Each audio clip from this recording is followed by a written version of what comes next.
Good evening, everyone, and welcome to the August 2nd meeting of the Ann Arbor City Council. If you're able, please rise and join us for a moment of silence, followed by the Pledge of Allegiance.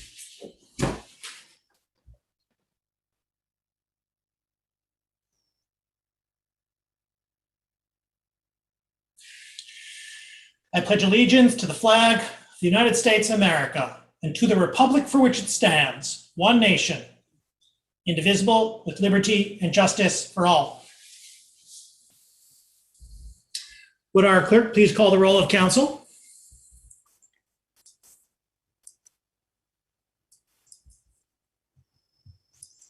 And a reminder to let me know if you are not calling from Ann Arbor, Michigan. Councilmember Hayner? Here. Councilmember Dish? Here. Councilmember Griswold? Here. Councilmember Song? Here from Charlevoix. Councilmember Grant? Here. Councilmember Adina? Here in Roscommon, Michigan. Mayor Taylor? Here. Councilmember Iyer? Here. Councilmember Nelson? Here. Councilmember Briggs? Here. Councilmember Romlawi? Present. We have a quorum. May I have a motion, please, to approve the agenda? Moved by Councilmember Griswold, second by Councilmember Song. Discussion of the agenda. Councilmember Iyer. Thank you. I'd like to move that we move DC 6 to the position right after DC 1.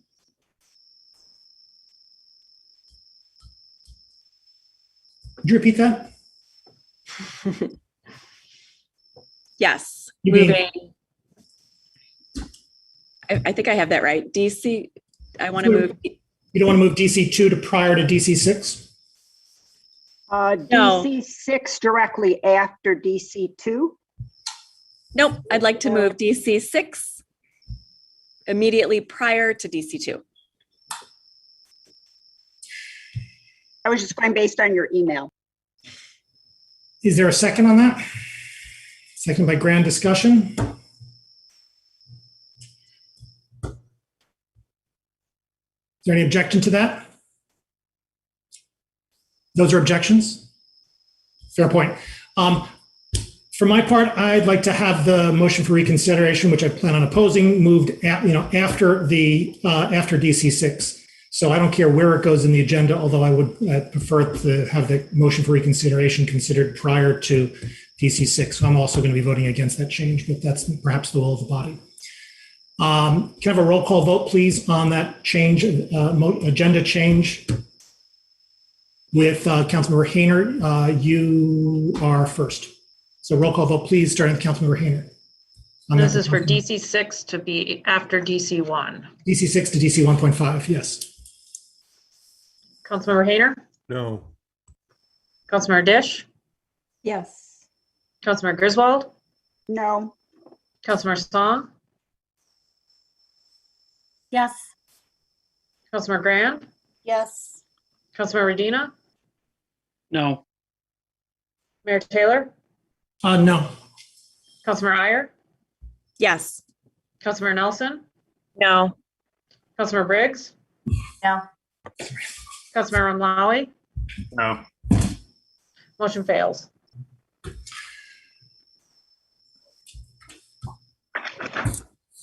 Further discussion of the agenda.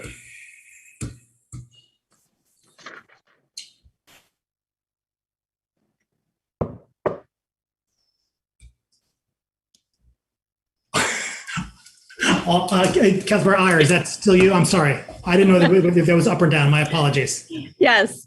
So, okay, I'd like to move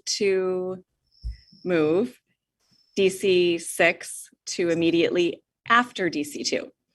The reason being that we can sort of get, the reason I'm doing this, by the way, is so that we can not be dealing with the most important issue on the agenda very last. That goes directly against the advice we were given by the wonderful gentleman who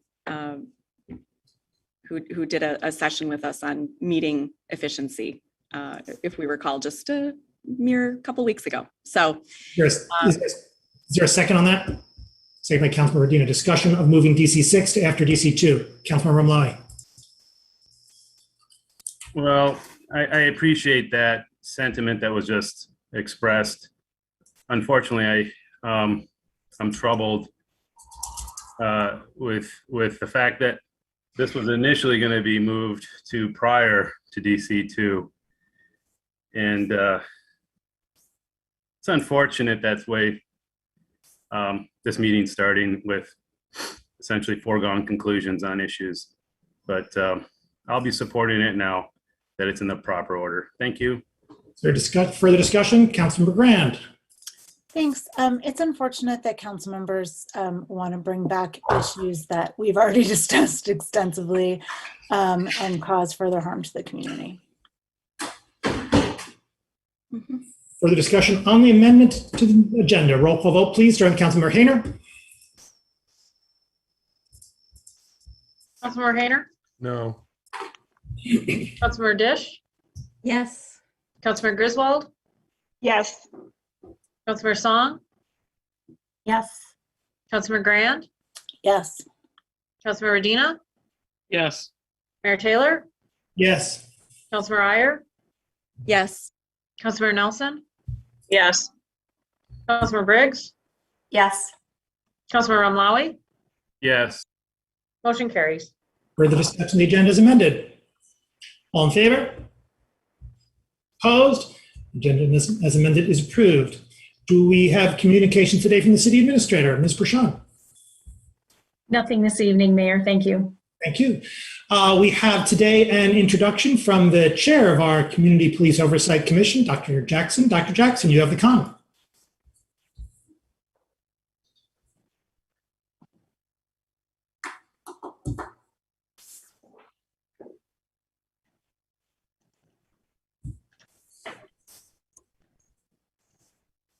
Good evening, everyone. Thank you for having me. For those of you who don't know me, I'm Lisa Jackson. I'm the chair of Ann Arbor's Independent Community Police Oversight Commission.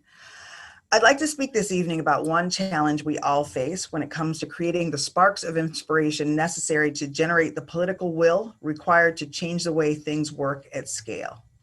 As many of you know, and certainly those of you on council know this, fighting for change is daunting because it requires that we personally bear the responsibility for every potential result of that change. And when it's your neck on the line, the what ifs that loom naturally skew towards the worst case scenario. In my line of work, those what ifs are particularly terrifying. It's not lost on any of us on the Independent Community Police Oversight Commission that the wrong policy recommendations could lead to the loss of livelihood or even life itself on the part of civilians or police. Equally heavy, though, is what gets lost when we allow ourselves to stop moving forward at the mere prospect of bad outcomes.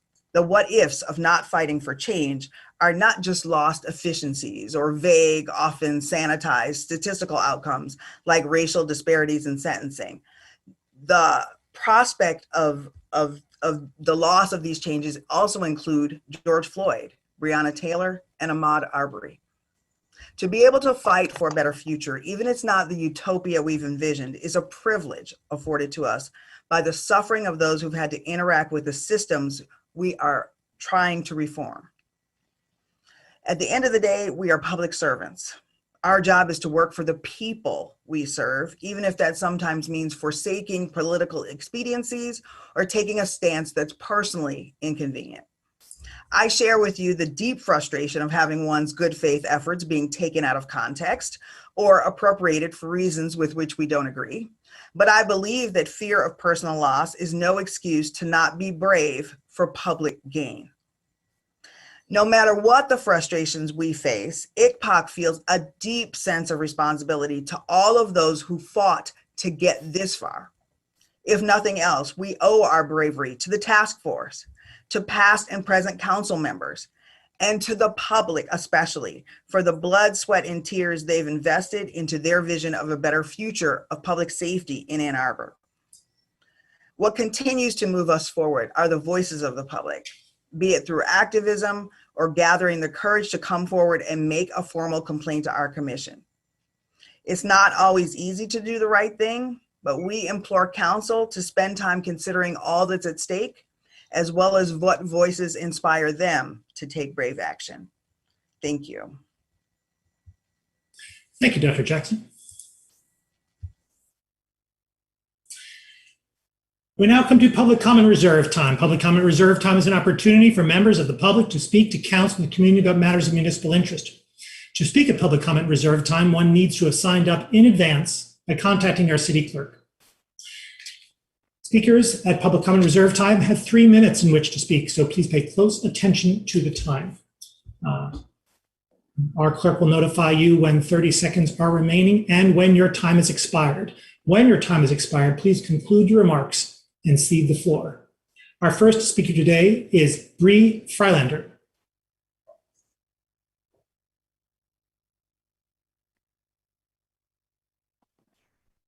Caller with the phone number ending in 950. You can go ahead and speak. Press *6 to unmute yourself.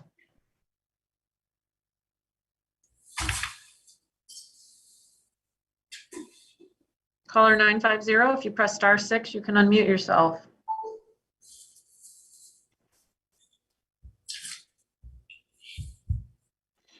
Go ahead.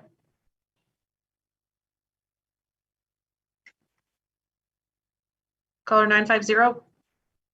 Freelander, go ahead. Yes.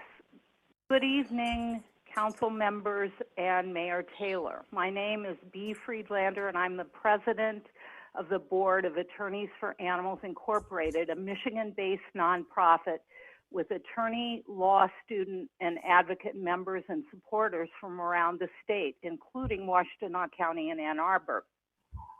In fact, I've had the opportunity to speak to several of our members who are Ann Arbor residents and who support this proposed ordinance.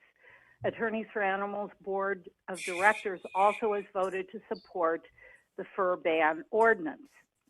We believe it is appropriate to extend Chapter 91, which currently regulates use of endangered species in businesses and trades, to the sale of all animal products. While it's crucial to recognize and protect endangered species, this proposed ordinance recognizes that all animals who are raised for their fur suffer, and that the industry which produces fur products for sale has other negative consequences regardless of the animal being used.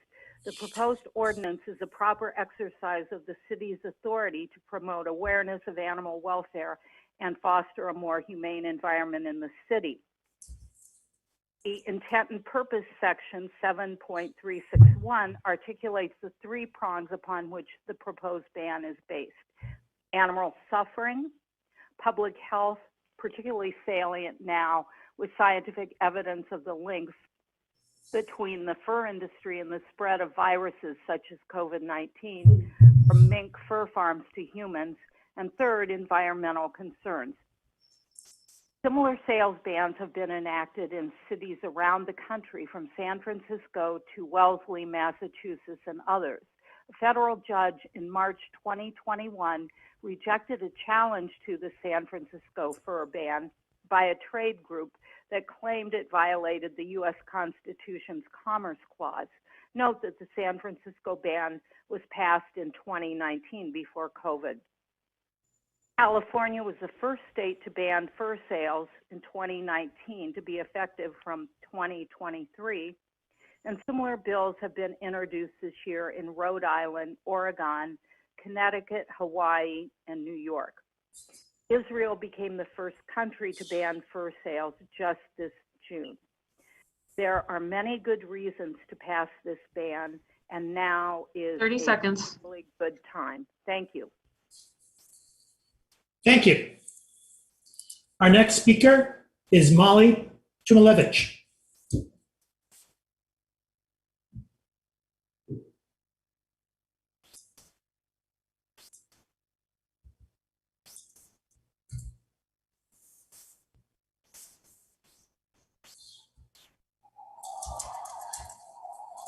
Caller with the phone number ending in 589. Press *6 to unmute yourself. Go ahead. Hi there, can I be heard? Yes, you can. All right, thank you so much. Well, good evening, Mayor Taylor and members of the City Council. My name is Molly Tamulevich. I'm the Michigan State Director for the Humane Society of the United States. I grew up in Ann Arbor. I'm a proud graduate of Community High School, a former employee of the University of Michigan's Institute for Social Research, and a frequent visitor to see my family, usually over a meal at one of the city's incredible restaurants. I cannot tell you how happy I am that my hometown is considering agenda item C4, a prohibition on the sale of new fur products, and I encourage all of you to support this important ordinance. Fur has been a hot button issue for decades, and rightly so. Animals killed to produce fur products, whether trapped in the wild or kept in filthy, cruel fur farms, are subjected to brutal treatment for no reason but human vanity. Over 100 million animals are killed every year solely for their fur, often through cruel methods such as anal electrocution. Most fur products come from fur farms in China, where there are no laws protecting fur-bearing animals. But even in the US, there are no federal laws protecting animals on fur farms, and fur-bearing animals are not subject to humane slaughter laws. Recent polling shows that 71% of Americans oppose the killing of animals for their fur only, which is why so many retailers and fashion brands, including Neiman Marcus, Nordstrom, Saks, Gucci, and Prada, have stopped selling fur products and have switched to more humane alternatives that are better for animals and the planet. In addition to cruel animal cruelty concerns, the fur trade poses serious human health concerns. Recent reports from mink farms across the world, including here in Michigan, have revealed dangerous links between the industry and the further spread of the virus that causes COVID-19. In 2020, mink on hundreds of fur factory farms in Denmark, the Netherlands, Sweden, Greece, and in the US, in Utah, Wisconsin, Michigan, and Oregon tested positive for SARS-CoV-2. In fact, research now shows that farmed mink spread mutated viruses to humans, the only known animal-to-human transmission outside the original source, and the mutations may reduce the efficacy of COVID-19 vaccines. The fur industry is a threat to human health and safety, as well as animal welfare. It's an industry in decline. Ann Arbor houses only one retail establishment that sells new fur products, jackets made by Canada Goose. Unfortunately, this brand has chosen to eliminate new fur from their repertoire, announcing that it'll cease buying fur by the end of the year and stop using it on its products in 2022. This decision comes as part of Canada Goose's strategy to become more environmentally friendly, use more sustainable materials, and increase their use of low carbon methods in 30 constructing their seconds. coats. Thank you. With this transition in effect, passing this ordinance will have no impact on Ann Arbor's retail community. The decision to turn your back on the fur industry and embrace humane, safe alternatives is an important step for Ann Arbor, and I really look forward to your vote of support. Thank you. Thank you. Our next speaker is Tanya Hilgendorf.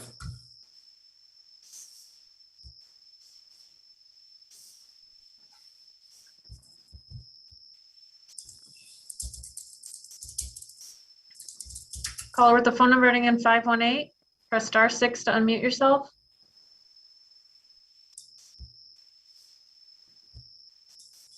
Ms. Hilgendorf, press *6 to unmute your phone.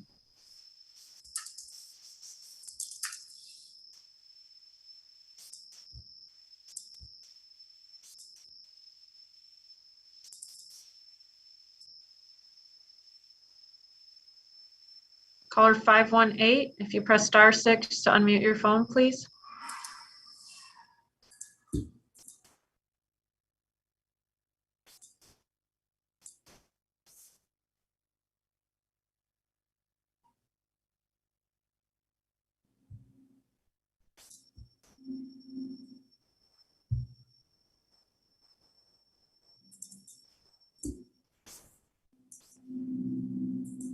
Ms. Hilgendorf, caller 518, phone number ending in 518. Press *6 to unmute your phone to speak.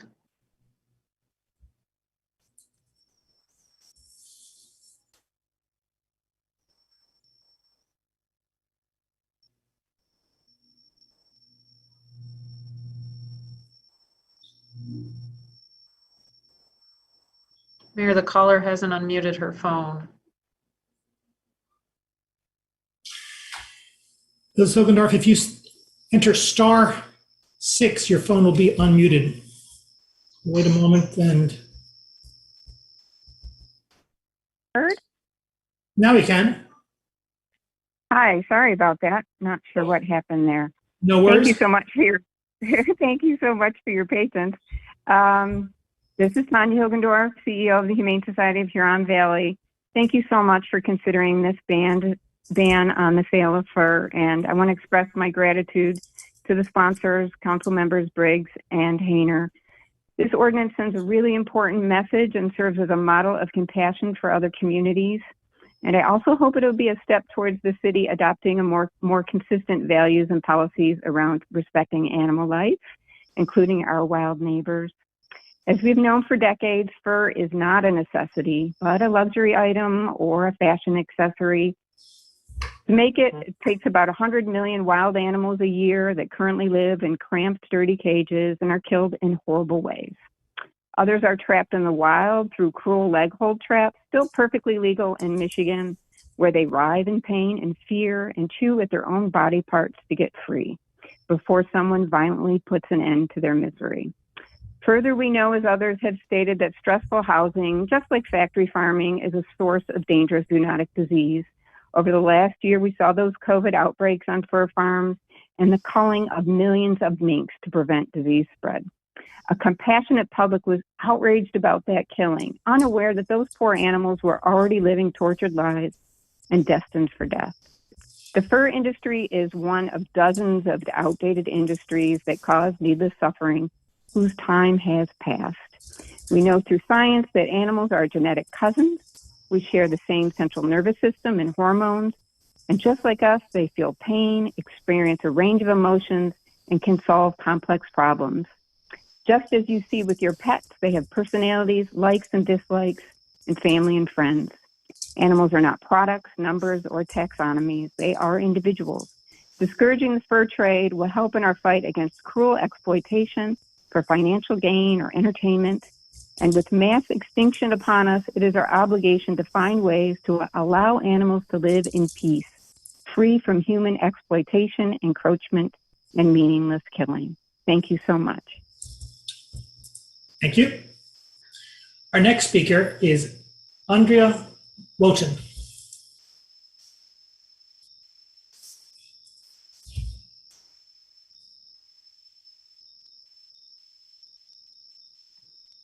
Caller with the phone number ending in 374. Caller 374, if you want to press *6, go ahead. Hi, can you hear me? Yes, we can. Oh, super. Thank you so much. Good evening, Mayor Taylor and members of the City Council. My name is Andrea Wotan, and I'm a member of I'm a resident of Ann Arbor and owner of Wotan Nutrition LLC. I'm a registered dietitian nutritionist specializing in whole food plant-based nutrition. I received my Master of Public Health degree in Nutritional Sciences at the University of Michigan School of Public Health. I am deeply invested in this community and the values that we promote, embody, and share. Over the past year, as COVID-19 has changed our entire world, I have spent hours ruminating about life's big questions. How do I want to show up in the world? How do I want to treat others? How can I take steps to ensure that our global community is safe? And how can I live in a way that is kinder, healthier, and full of integrity? I am asking you to support Agenda Item C4, which would ban the sale of new fur products in our city. The fur industry is emblematic of the selfish, short-sighted mindset that our world needs less of. Needlessly cruel, producing pain so profound that the videos of fur farms require content warnings. Fur serves human vanity at the expense of our environment, public health, and the lives of wild animals who are killed by bludgeon, electrocution, or left to die writhing in pain after being skinned while still alive. As one of the most prolific vectors of COVID-19, the fur industry has contributed to the spread of the global pandemic and to the mutation of the SARS-CoV-2 virus, all for the sake of human status seeking and greed. It would make me proud if my community took a stand and declared that we will turn our backs on an industry that is polluting our global community and that likely runs completely counter to the values of many, if not most, residents of Ann Arbor and beyond. Thank you very much for your consideration and for your vote. And I want to just send a special thanks to Council members Briggs and Hayner for bringing this proposal to the City Council. Thank you so much. Thank you. Our next speaker is Molly Kleinman.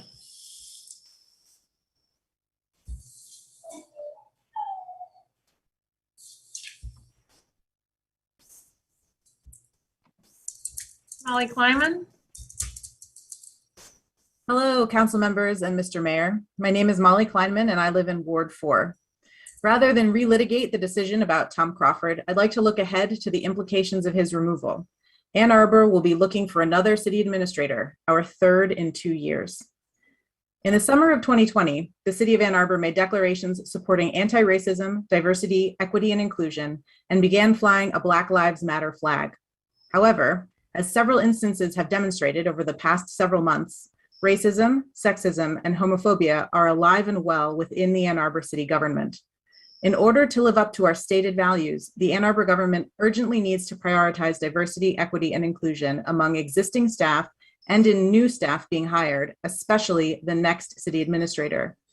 It is critical that the hiring process for Tom Crawford's replacement take an explicitly community-led, anti-racist, and anti-oppression approach. When City Council hires a new city administrator, I am asking you to do so with community input and a transparent process to ensure that candidates have the knowledge and skills to help the city achieve our goals. The next city administrator should have a demonstrated commitment to diversity, equity, inclusion, and anti-racism, a record of recruiting, hiring, and leading diverse teams, and a commitment to transparency, accountability, and engagement with the community.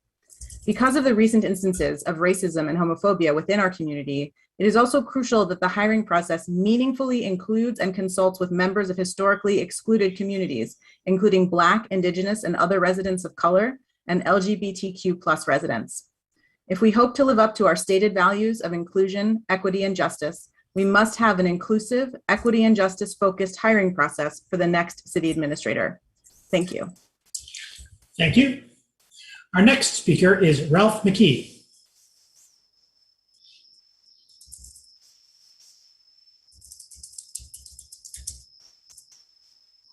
Mr. McKee, caller to phone number 556. Go ahead. Hi, this is Ralph McKee. Can you hear me? Yes. I'm calling from the 5th Ward about DC2, the Tom Crawford matter. I think that the process used in this matter was badly flawed, and so the outcome is problematic. Whether it's the right outcome or not, the process needs to be better the next time. I sent you a very lengthy and detailed email, which I can barely scratch the surface of in 3 minutes, but I'm going to try to outline some of the main points so that the public can hear them. The investigation was incomplete. The report was imprecise. There were no follow-up questions which could have cured those flaws, and the agenda response memo prepared misrepresented both the actual policies and past practice. Finally, and maybe worse, these flaws mean there's very little guidance for the future. Let's start with the investigation. There were 9 complaints brought by 5 people. All but 1 or 2 were one-on-one conversations. Mr. Crawford denied making almost all the comments alleged, so the first task of the investigator is to try to determine who to believe. Here are some examples of what she didn't do.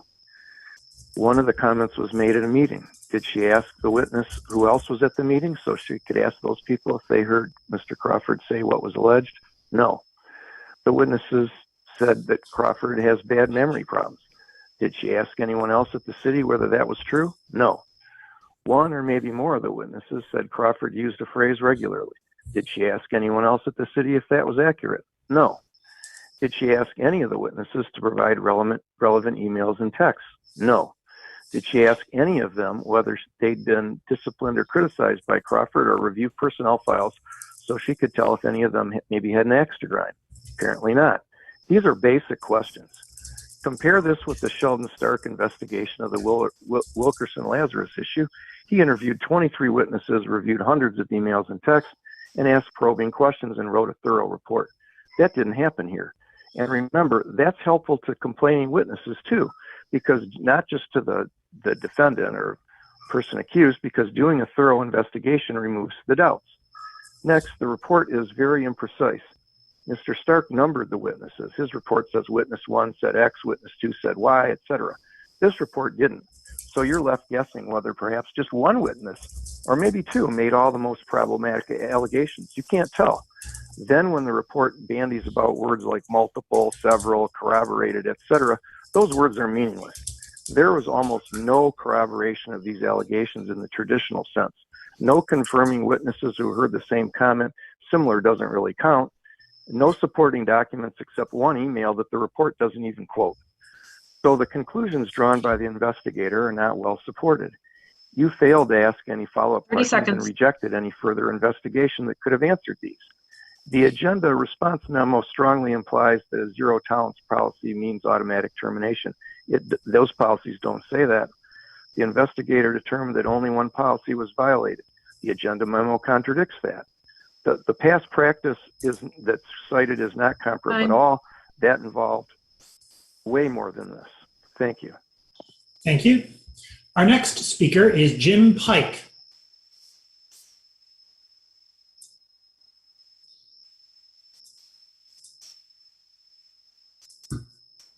Caller with the phone number ending in 403. Press star 6 to unmute yourself. Jim Pike, go ahead. I assume you can hear me now? Yes, we can. My name is Jim Pike, and I want to speak regarding DC2, a motion to reconsider resolution to conclude Tom Crawford employment, which motion I hope you will reject.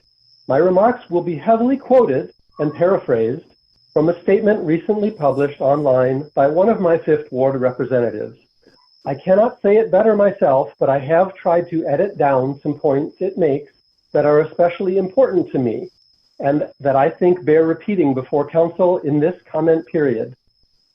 Following the report of the independent investigation into Tom Crawford's alleged behavior by Human Resources Attorney Jen Salvatore, the HR-related considerations and recommendations from a confidential memo were summarized and made public in a communication in which the HR director shared the following advice, quote, "If the report substantiated discriminatory comments or conduct, I would be concerned about policy violations, harm to individuals by such discriminatory or derogatory comments, damage to the city as an organization, for example, in the areas of morale, staff retention, and recruiting, and other related issues. My general practice concerning substantiated discriminatory comments would be to recommend to terminate employment immediately," end of quote. A member of council has suggested that this communication was co-authored by our assistant city administrator and insinuated that he coveted Mr. Crawford's job.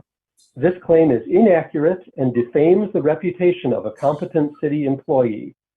There have been claims made by current and former council members that the desire to part ways with Mr. Crawford stems from other issues. Those claims are baseless and amount to conspiracy theories that may erode trust in local government and discourage staff from bringing forward concerns of conduct. I'd like to add here that just today, a resident of Ann Arbor has entered a FOIA request that appears designed to acquire information that could be used to dox or otherwise harass the members of city staff who bravely came forward to try and improve their workplace culture. The city administrator must fulfill the responsibilities and duties of the position, including having the ability to inspire confidence and model behavior that positively influences the behavior of others. The Salvatore report indicates that Mr. Crawford not only violated city policies and values, but lacks a key competency necessary to succeed in this position. Acknowledging this truth does not invalidate the good work of Mr. Crawford, that Mr. Crawford has done for the organization over his many years of service to the city or his other strengths as a leader. Rather, it recognizes the difficulty and critically important role of the city administrator. Thank you. Thank you. Our next speaker is Trisha Duckworth.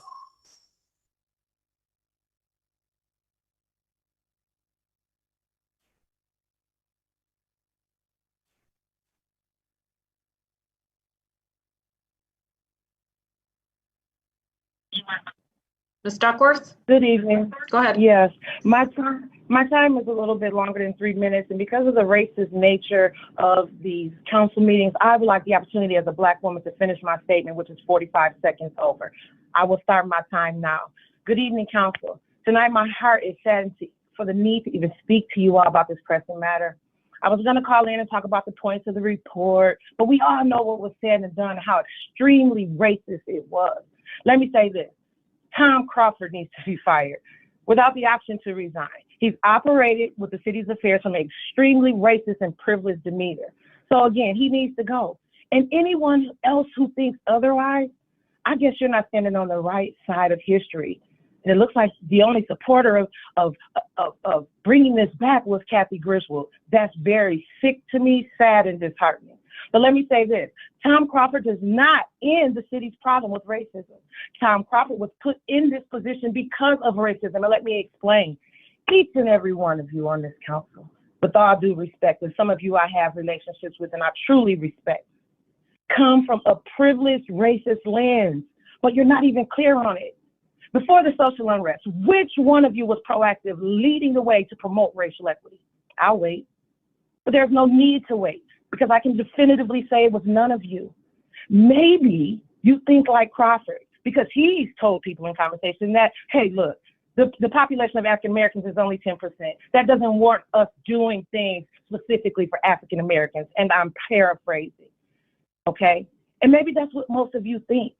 And your lack of anti-racism work shows it. When we stepped to the mayor and asked him to do something about Hayner and his despicable comments, the mayor told me himself, the people voted for him. So I don't feel comfortable trying to remove him. The mayor even went on to say that he wanted to be careful when it comes to trying to get people out of seats that were elected seats.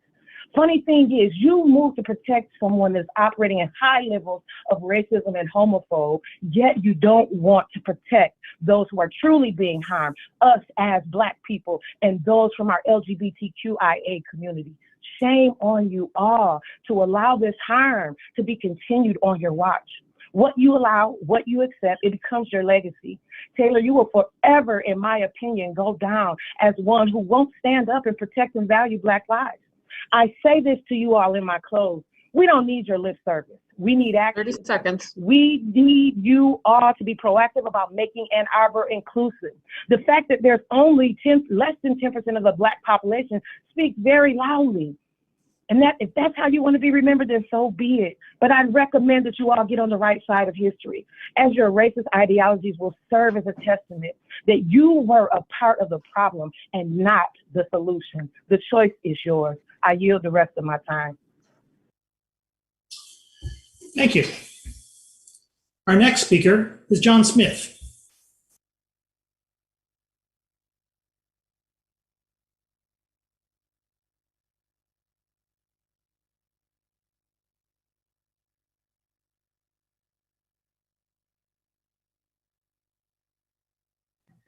Mayor, I don't see Mr. Smith. Oh, I do have him on here.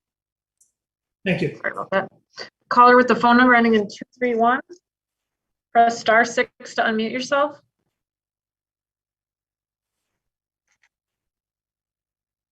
Hello? Caller 231, go ahead. Hello? Hello? Yes. Yes, this is John Smith, Ward 1, to Mayor and Council. In regard to DC2, I would like to start off with an observation of the following by various council members of the so-called heroes who ratted out Tom Crawford, who should be described better with the term Judas. Mayor Taylor's beneath contempt comment was a signal that it was open season on Tom and any wannabe Judases who would be protected. Council members who have voted to remove Tom have conveniently failed to mention that one of the 5 complainers, at least one was directly in line to replace Tom, and it is possible that others could be promoted as well. I fail to see where there are any heroes here. But there are more important lessons that A2 citizens need to understand.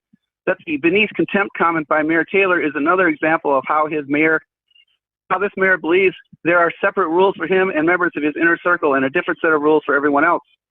Tom Crawford was following normal procedure and state law and releasing the FOIA concerning Jen Eyer's domestic violence case, and Mayor Taylor publicly rebuked him for that. The message is clear. Do what the Mayor Taylor wants or else. If you need to violate state law, violate state law. Great precedent, eh? Another lesson is that Mayor Taylor has constructed a method to dispatch political rivals and people simply in his way. Launch an investigation, quote unquote, that anybody targeted is unlikely to survive. The Salvatore investigation did not recommend removal from office, but this council has chosen to reject that advice. This means that members of the inner circle can be protected by not launching an investigation, and members of the opposition can be dispatched by having one. Pretty simple. Who needs due process to get in the way of things? Great precedent, eh? Finally, we come to CM Iyer, who was caught in print lying to a journalist in a ham-handed attempt to deflect responsibility for having gaslit several female employees who were being sexually harassed by TJ Buckles at her former firm, Vanguard Public Relations.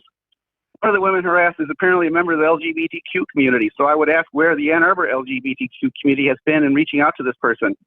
That'd be a direct question to CM Redina. This is supposed to be easy, right? The lying and the behavior demonstrated by CM Ayer here demands immediate removal from office by the standards Taylor and the city council majority expects the rest of us to live by. But all right, CM Ayer is on the mayor's team, so different rules apply. Great precedent, eh? This town was lucky to have Tom Crawford as their city manager, and he will be very hard to replace. Given the way this council majority has treated Tom, any high-quality candidate would be a fool to apply for this job.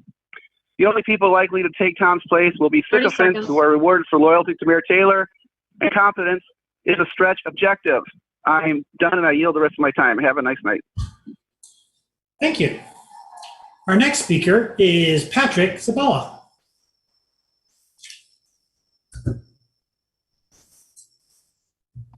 Caller with the phone number ending in 127. Do you have a comment? Caller with phone number ending in 127. Press *6 to unmute your phone. Hello, can you hear Go me? ahead. Yes, we can. All right, awesome. Good evening, Mayor Taylor and Ann Arbor City Council. I'm honored to speak with you. I'm Patrick Zabala, and I'd like to speak to you today as Ward 1 resident. My support for Councilmember Dishes and Councilmember Grant's resolution to allow for a referendum on ranked choice voting. I wrote the council an email earlier and submitted an e-comment, so I'll be brief. As we saw in the recent ranked choice New York City primary election in June and throughout academic studies, ranked choice voting increases voter engagement as reflected in New York in a higher Democratic turnout than the previous two mayoral primary elections, as well as its most diverse city council in the city's history. I didn't mention this in my email, but Lansing, Michigan City Council unanimously approved a referendum on ranked choice voting for the November election last month in July as well. Ranked choice voting here in Michigan has a movement behind it with an educational, legal, and professional support team, the Rank My Vote organization, for which I'm a volunteer. And that's it. Thank you for your service and for your time. I yield the rest of my time. Thank you. Are there communications from council? Councilmember Song.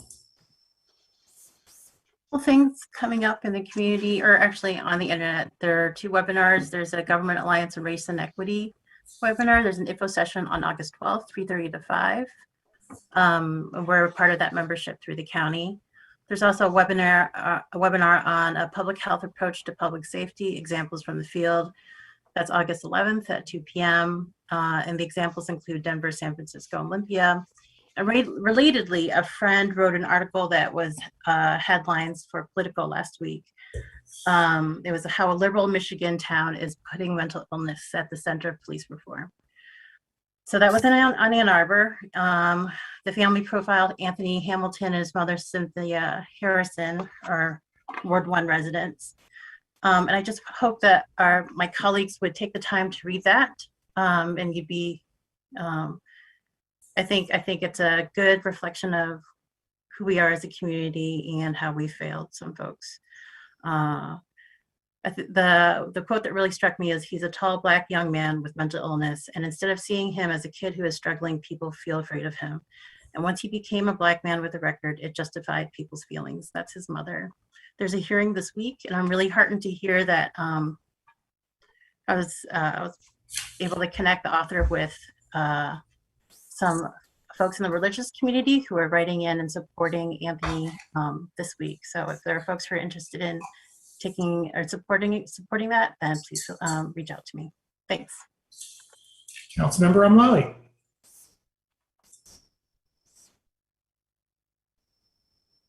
Good evening. I just wanted to say thanks to the staff from DTE for putting together a meeting with myself and council members who wanted to attend, and the city administrator about the Buckler substation improvements that will be happening in the next 2 years to align with our carbon neutrality goals and to increase reliable electricity to parts of the First Ward and Third Ward.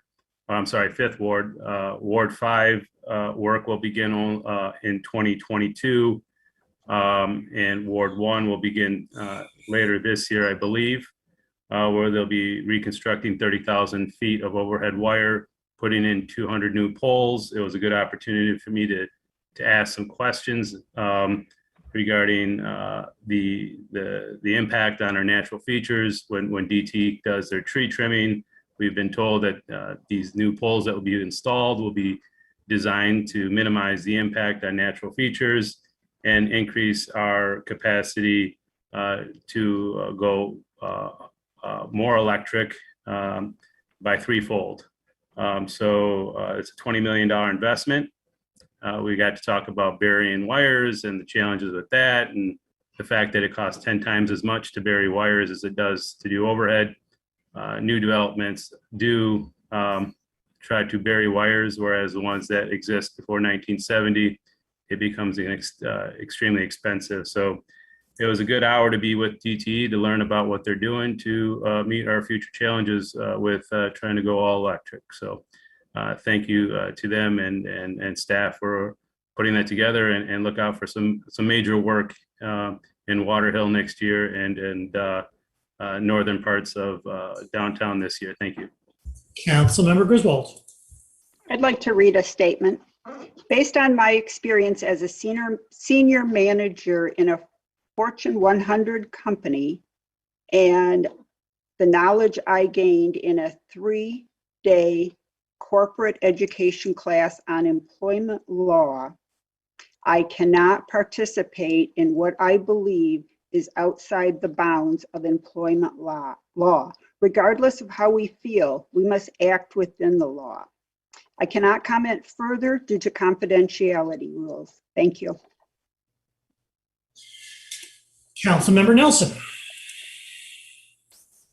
Without actually taking it off of the consent agenda, I want to draw attention to CA1, which is filling some sidewalk gaps, two of which are in Ward 4. I mentioned in my newsletter this weekend that staff tells us that one of them might have to be put off till the next construction season. So Stimson sidewalk gap is on the schedule to get filled this season, and it may happen that Boardwalk is taken care of next construction season. Thanks.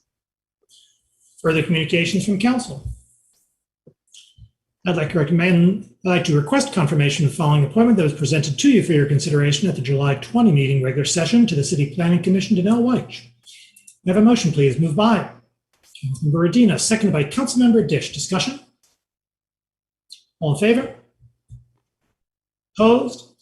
It's approved. We now have before us the consent agenda. May I have a motion, please, to approve the consent agenda? Moved by Councilmember Radina, seconded by Councilmember Hayner. Discussion, please, of the consent agenda. Councilmember Hayner. Thanks, Mr. Mayor. I'd like to move to pull CA8 for discussion. And I'd also, if I may, a quick comment on CA3, which is an increase in downtown waste service pickup. And I appreciate that they're lowering the prices a little bit. You know, I think that's important. And I also think it's important that we keep an eye on what's going on down there in the alleys. I've had a couple of situations with downtown businesses, Ward 1 businesses, where they, for some reason, their stuff didn't get picked up for a week. And you can only imagine what it's like when trash just keeps getting stuffed and stuffed and stuffed in these bins and not picked up. And it's a bad situation down our alleys. And what I have going is businesses asking me, hey, what happened to the organics collection pilot? Hey, what happened to the consideration over looking at what's up with this trash? And so as a Are body, we we need to kind of deliberating? get it together and find out what's going on there. But I'm fully in support of CA3. Thanks. Councilmember O'Malley. Thank you. Since it's been touched on, I will talk about CA3 because I've been working closely with merchant associations for a couple years now on this issue of trash pickup and offering Sunday service. This does, there are some savings with transfer station as a result of this change in Sunday pickup, or not as a result, but as contracts were being reorganized earlier this year. And anyhow, this right now, there needs to be hopefully proactive communications with our associations and our acting city administrator to make sure that this program of having 20 dumpsters deployed is a success, so we don't have any problems and we fail to seize an opportunity to correct a long-standing solid waste issue in our alleys, in our downtown. Hopefully we can get this fully filled up with participants before the students return. Thank you. Councilmember Briggs. Thanks. I don't want to pull CA2, but I just wanted to comment on it really quickly. This is not the first time recently that we've been having relatively large bids on our contracts on our consent agenda that are sole bid. And I was just hoping at some point that staff might be able to provide us a little bit more context about some of the challenges or reasons we might be seeing those situations.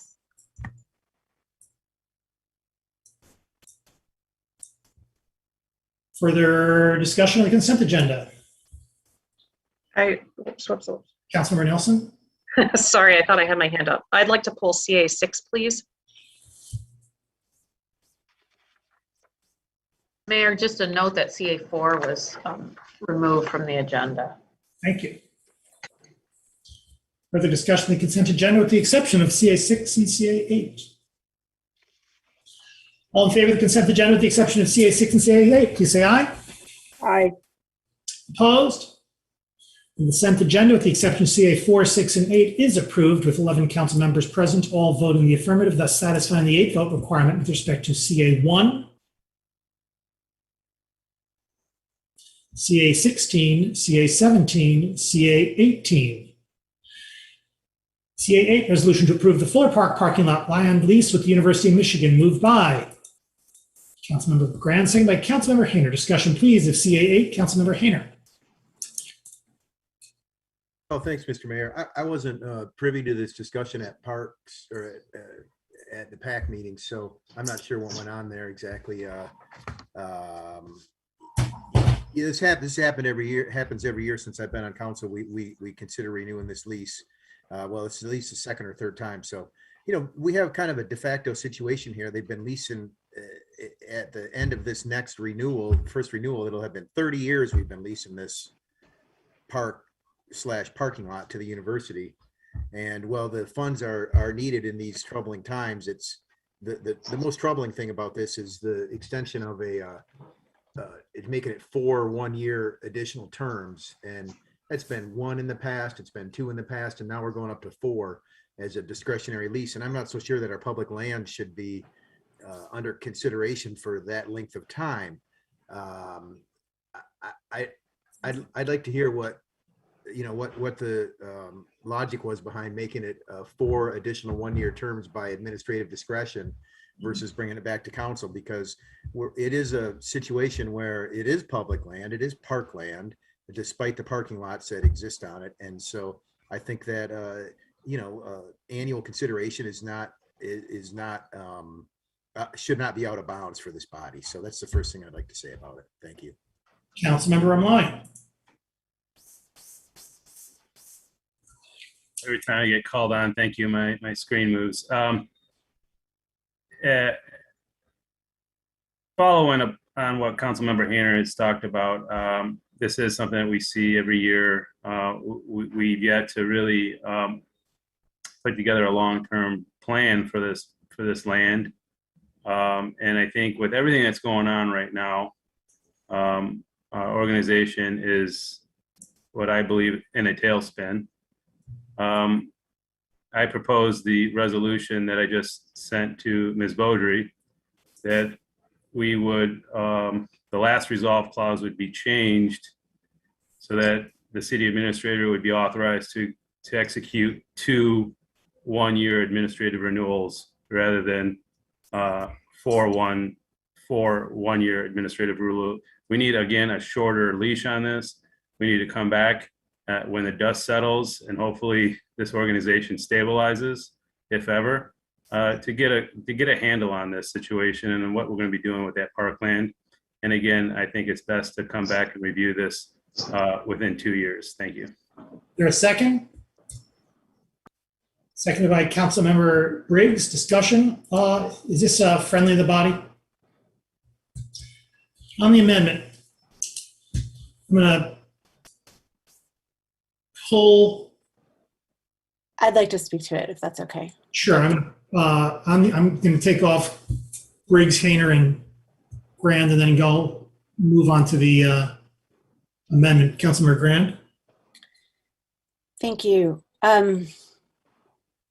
The idea that this has anything to do with stability is, it just doesn't make sense. If you look at how much stability we have in the Parks Department, we have a manager who's retiring after a long service to our city, who has long-standing relationships with the university in terms of this agreement.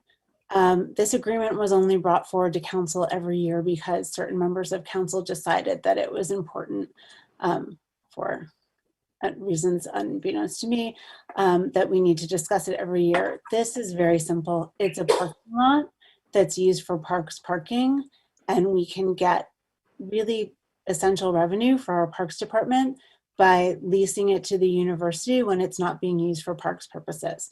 This is a mutually beneficial agreement.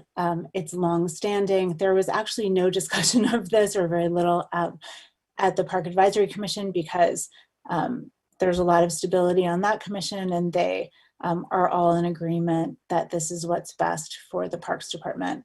So I'll be voting no on this amendment. I'll, of course, be voting yes on the agreement.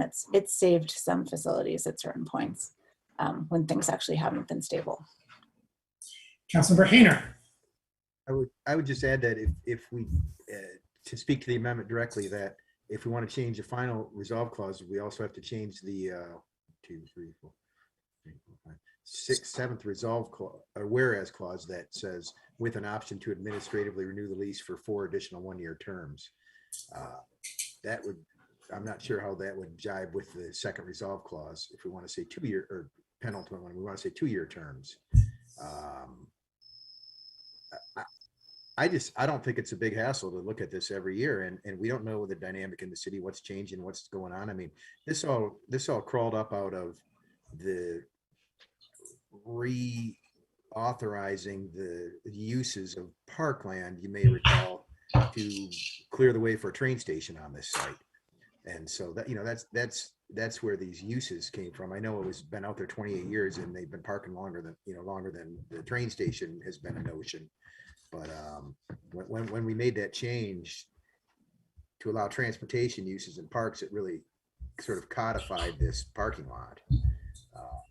And I'll support this amendment, but I'm not sure how it jives with that whereas clause. Councilmember Briggs. Yeah, thanks. I have a question. I appreciated the staff responses and to my agenda questions on this, and appreciate that we're finding a way to get a little extra revenue from this land. But one of the pieces that I was hoping Mr. Delacourt could just provide a little bit more feedback on. It looks like the cost per space for these lots is $287.66 versus the Riverside Park at the Kellogg Eye Center is $761 per space. Obviously less spaces, but given the proximity to the university and the value of the land to the university in terms of parking, why is there such a discrepancy in those spaces? And if just a little more context in that. Yeah, this is a question we get asked every year when we bring this back. Those spaces are 24/7, 365. These are shared spaces with the city. The price per space is prorated based on the amount of time the university uses them versus the amount of time we do.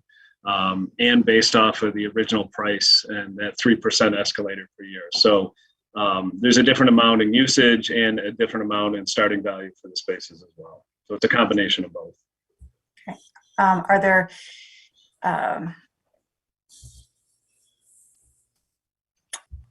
that's all for me for questions. Thanks. Councilmember Ramlali. Thank you. I do believe that this does belong still in council's purview. There's a lot of policy issues that are intertwined with this lease, whether it's our parks or our environmental sustainability goals, mobility and transportation. There are lots of intertwined policies that go in on these type of issues. It should not be solely to the discretion of the administrator, which is completely in flux at this point.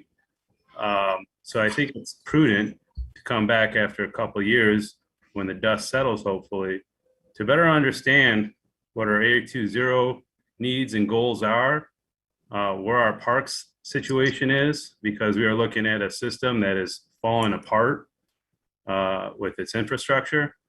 And quite frankly, I think Councilmember Briggs alluded to it a little bit. The University of Michigan, even though this is a shared space, I believe, makes a little money off of this, between what they charge and what they pay us. So it becomes, a little bit of a generator for them as well. So, yes, we are getting some money, but everybody's making money on this deal. So I think it's important that we look at this again. I'm disappointed because the last times that this was brought up, we talked about possibly incorporating like EV charging stations into these parking spaces. I don't see anything to help us further advance our goals on A20 with this. And I'd like to see it come back with some things that actually address A20. Thank you. Councilmember Grant. I just want to address Councilor Malloy's remarks about the university making money off of this. And a few years ago, the parks readjusted the fees that we paid to the university so that it would be, because there was concerns that they went from a yellow pass to a blue pass, or an orange pass to a blue pass, it went to a blue pass. And so it was adjusted so that the fees went up pretty dramatically in terms of our reimbursement for the university. So Mr. Delacourt can, of course, look like he wanted to jump in and say the same thing, but that's just false. Mr. Delacourt? Yeah, just a couple of things, because I've dealt with this for 4 or 5 years now. One, as we've said before, that the park system has come to rely on these parking spaces. Whether U of M pays them for us or not, we need them to run the operations, both of Fuller and the special events that take care in that area. So PAC and the Parks Department, whether U of M rents these spaces from us or not, recommends that this stay parking and not be utilized for anything else in the foreseeable future. Two, the difference in space price is also based on the fact that Kellogg is a gold permit and these are blue and yellow permits. One of the questions we had in the past was how to change the cost per permit if U of M arbitrarily changes the permit level in the lot. We've built into this lease the ability to raise the rate percentage-wise proportional to any increased charge U of M places on those parking spots. And in inverse, if they decrease it, then we obviously we had to agree to decrease what we charge proportionally as well. So we've taken care of that adjustment within the spaces. The revenue we generate off these parking spaces now, seeing that it is our recommendation, now obviously that council could disagree that this should stay parking, that should stay parking is extraordinarily important for all the reasons that I think Councilmember Ramwali and others have stated. We do have a revenue issue. We would like our partners in U of M to be able to depend on these spaces for quite some time, hence the reason we are constantly looking for the extended lease. So as U of M doesn't look to move their parking someplace else, thus taking away our ability to generate that revenue for the park system. I understand the lack of a desire to extend this over a year, but I've been here 5 years now, and there has been little to no change in the actual substantive lease agreement. But every year there's a question from U of M whether this is going to be renewed or not. And for us in the park system, there's always a question: if not renewed, how are we going to replace that revenue? In this day and age where revenue is difficult to come by, we need the parking regardless of whether U of M pays for it or not. And in a revenue deficient time, the longer we can extend this and the more we can rely on U of M in that partnership, it is appreciated by the park system that we can do that. Also, there is outs every year for the city and U of M to get out under certain criteria, all of which are extraordinarily flexible if the park system and or council decides they want out of it. So I just thought I would put that out there as the substantive changes or the reasons we're looking for the 4-year administrative renewals as opposed to less. I'll get off my soapbox now. For my part, I'll step in and just observe that council could at any time with respect to the 4 1-year renewals, pass a resolution instructing the city administrator to not renew. So this is not handing over the reins to the administrator. This is allowing the default to be to continue going forward. But council always has the ability, as Mr. Delacourt indicated, to walk this back if it chooses. Councilmember Griswold. Yes, previously we talked about having EV chargers, I believe on at least one of these parking structures, and I'm wondering if there's any ongoing discussion about that or anything that relates to our sustainability initiatives. I have an electric vehicle, and one of the things I've noticed is in many places there are for-profit chargers, such as ChargePoint, and so we would not be paying for the electricity, but we would be providing a service to our community members. And so I'm wondering if that's a possibility, not connected with this contract, but moving forward. I certainly think it's a possibility. Parks is in constant conversation with OSI and Dr. Stoltz's group about where and how to improve charging infrastructure in the city. If these lots, whether the portion of them that are unimproved and leased by U of M or Fuller's improved lots are able and the infrastructure is there to handle electric charging station, I can assure you those conversations either are or will be taking place. Oh, okay, thanks. I serve on the Environmental Commission, so I will add that to a future meeting agenda, and OSI is represented at the commission. Thanks. Perfect. Further discussion of the amendment? Roll call vote, please, starting with Councilmember Hayner. Councilmember Hayner? Yes. Councilmember Dish? Yes. Councilmember Griswold? Yes. Councilmember Song? Yes. Councilmember Grand? No. Councilmember Medina? No. Mayor Taylor? Yes. Councilmember Iyer? No. Councilmember Nelson? Yes. Councilmember Briggs? No. Councilmember Ramlawi? Yes. Motion carries. Further discussion of the main motion is amended. All in favor? Aye. Opposed? It is approved with 11 council members present, all voting in the affirmative, thus satisfying the 8-vote requirement. CA6, resolution to approve street closings for the 2021 Taste of Ann Arbor special event Sunday, September 19, 2021. Moved by Councilmember Nelson, seconded by Councilmember Song. Discussion, please, of CA6. Councilmember Nelson. Thank you. I asked if this is about the Taste of Ann Arbor event, and I asked a few questions to the agenda about this, and I just have a couple follow-up. I asked about which city service areas were collaborating on this event, and every part of the answer was about county departments. And so I guess I want to ask that question again, and I'm wondering if there are any city departments who are going to be overseeing sort of the strategies around planning this. Are you speaking for like police or? Yeah, like health and safety. I mean, I'll say straight out that my concerns are around the pandemic and the fact that this event is presumably going to encourage people to have masks off and be eating.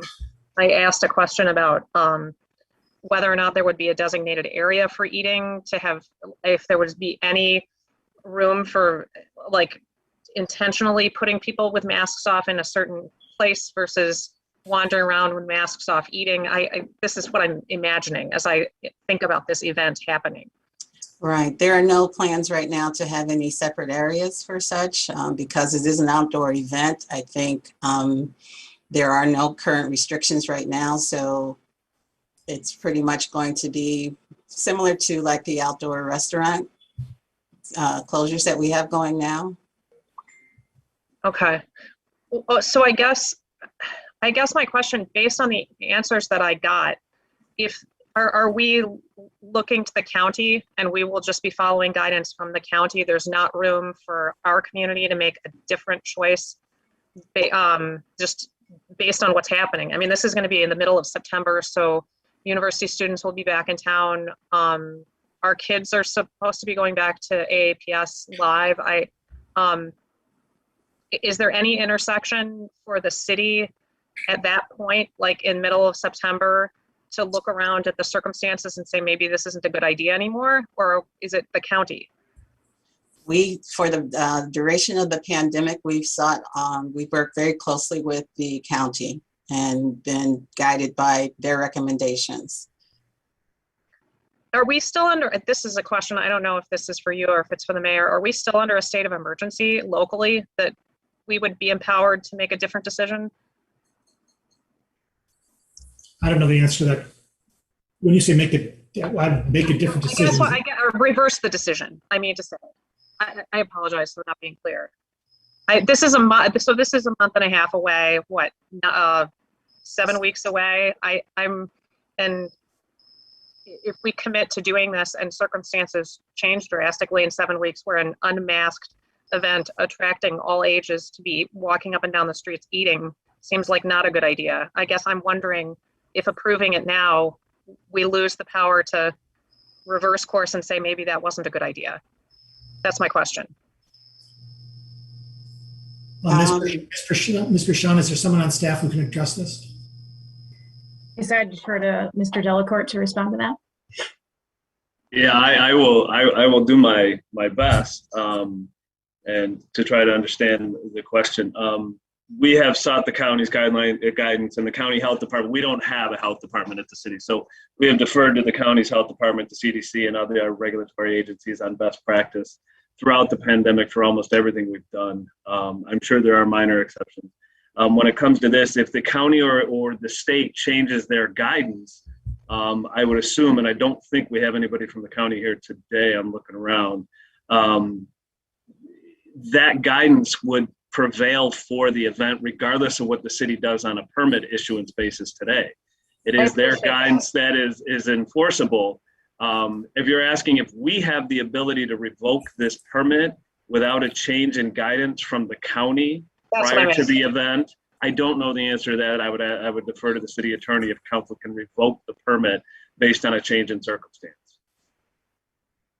Yeah, I will have to provide additional advice on that. I believe that we can, under health, safety, and welfare, and so, but I can provide more specific advice on that. Councilmember Lai? Yeah, just as a restaurateur, I will say that we're all licensed by the county health department, and we are subject to multiple inspections a year, more so even under COVID.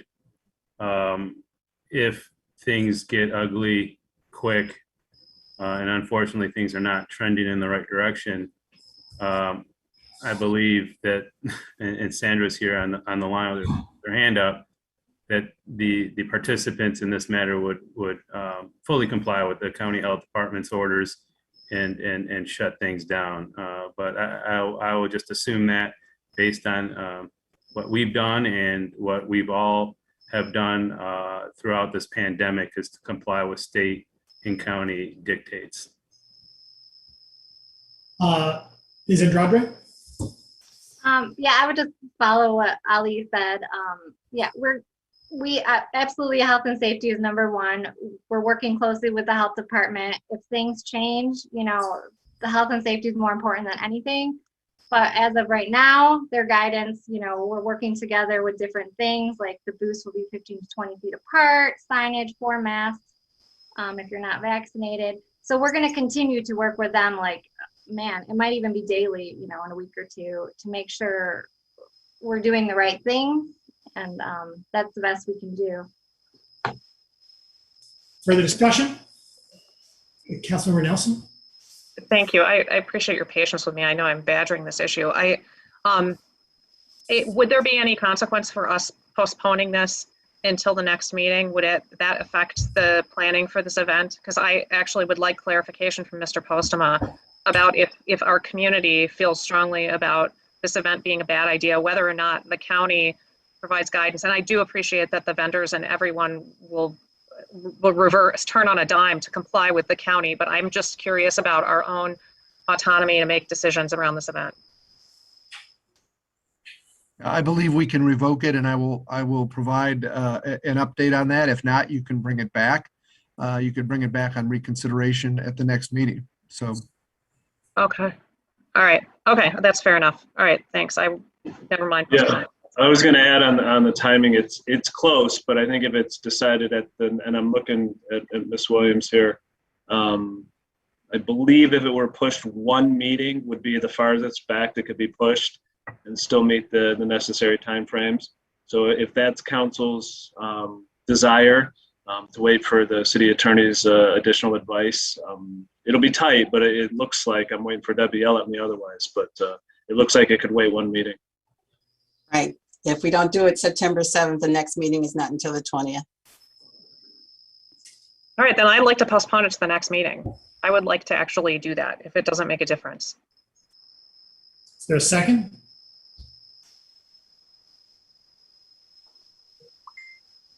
I don't see a second.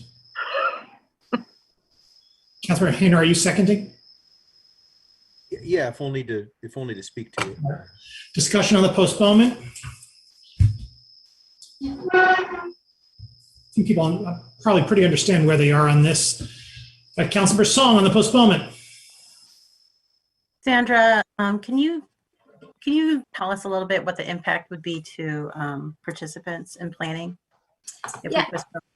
Yeah, August 16th is a really hard, I would hope that there would be trust that we're working with the health department and we're going to do what's best. But not knowing if the city council is going to do something, it's a little frustrating.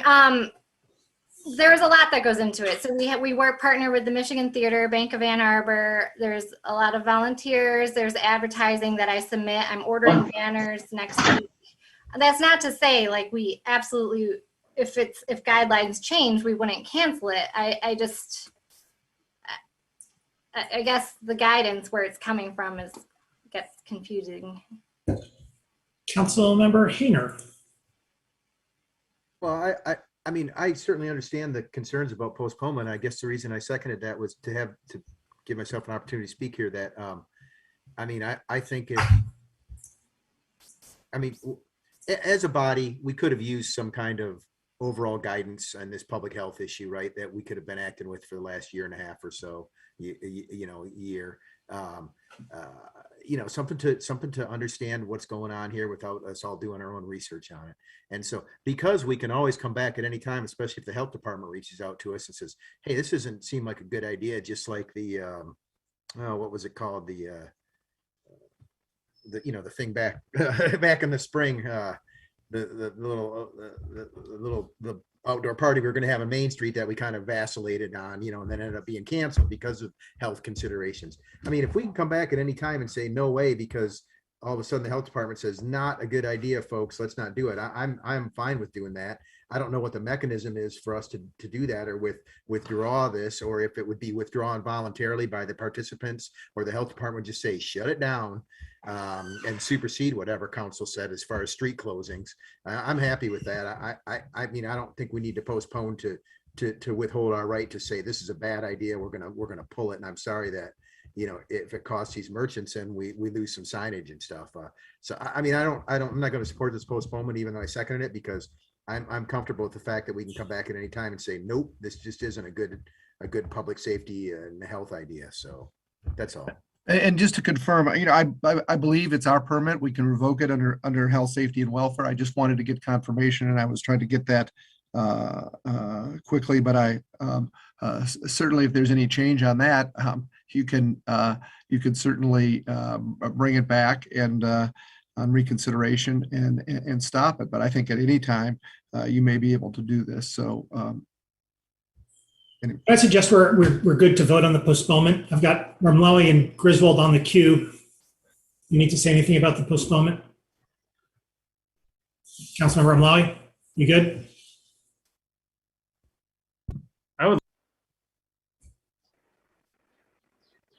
Your hand is up and you're muted, Councilmember. Yeah, I would like to speak on the matter. I have a vested interest in this in many ways. I believe that we have a lot going on right now in this community. Sonic Lunch is going to start happening this week. U of M football games are coming back. It is good to have this conversation to put folks on notice that we are looking at, dangerous conditions possibly returning. So it's good to have this conversation, but I won't support the postponement. We all know we have the right to change course at any time. Thank you. For the discussion of the postponement, roll call vote, please start with Councilmember Hayner.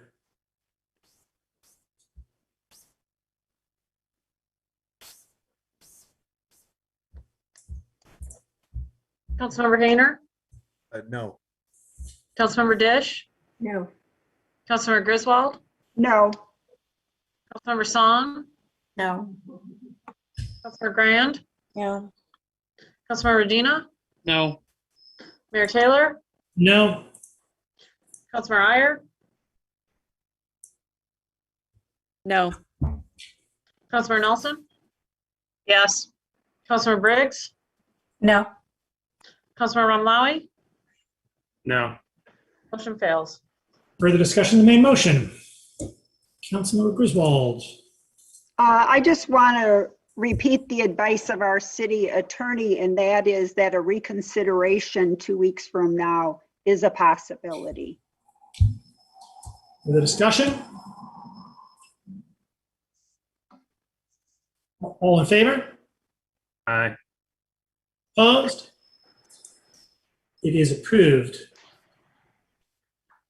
C6 is approved. We now come to a public hearing. Public hearing is an opportunity for members of the public to speak to council and the community about a specific item on the agenda. That is to say, the specific subject matter of the public hearing. Speakers to speak at public hearings need not have signed up in advance, but your speech must relate to the subject matter of the public hearing. To speak in a public hearing, please enter the number on your screen. That is 877-853-5247. 877-853-5247. Once you're connected, please enter meeting ID 942-1273-214.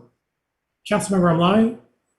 I apologize. Just a parliamentary question on the consent agenda, whether we took a roll call on all the ones that required 8 votes or not. I believe that we did. Ms. Beaudry, do you concur? We took a voice vote, but you declared it was a unanimous vote that satisfied the 8 vote requirement, if that's your question. Thank you.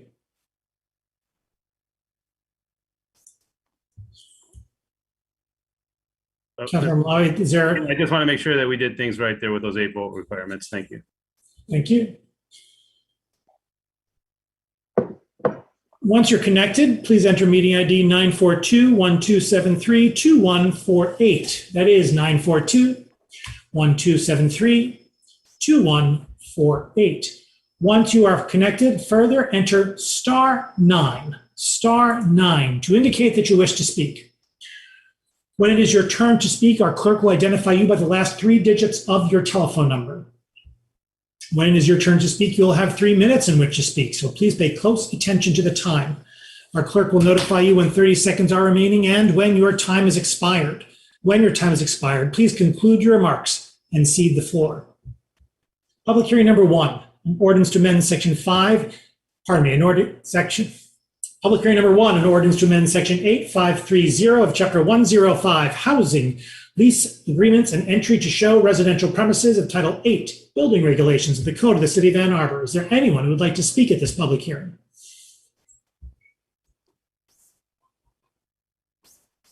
Caller with the phone number ending in 632, do you have a comment?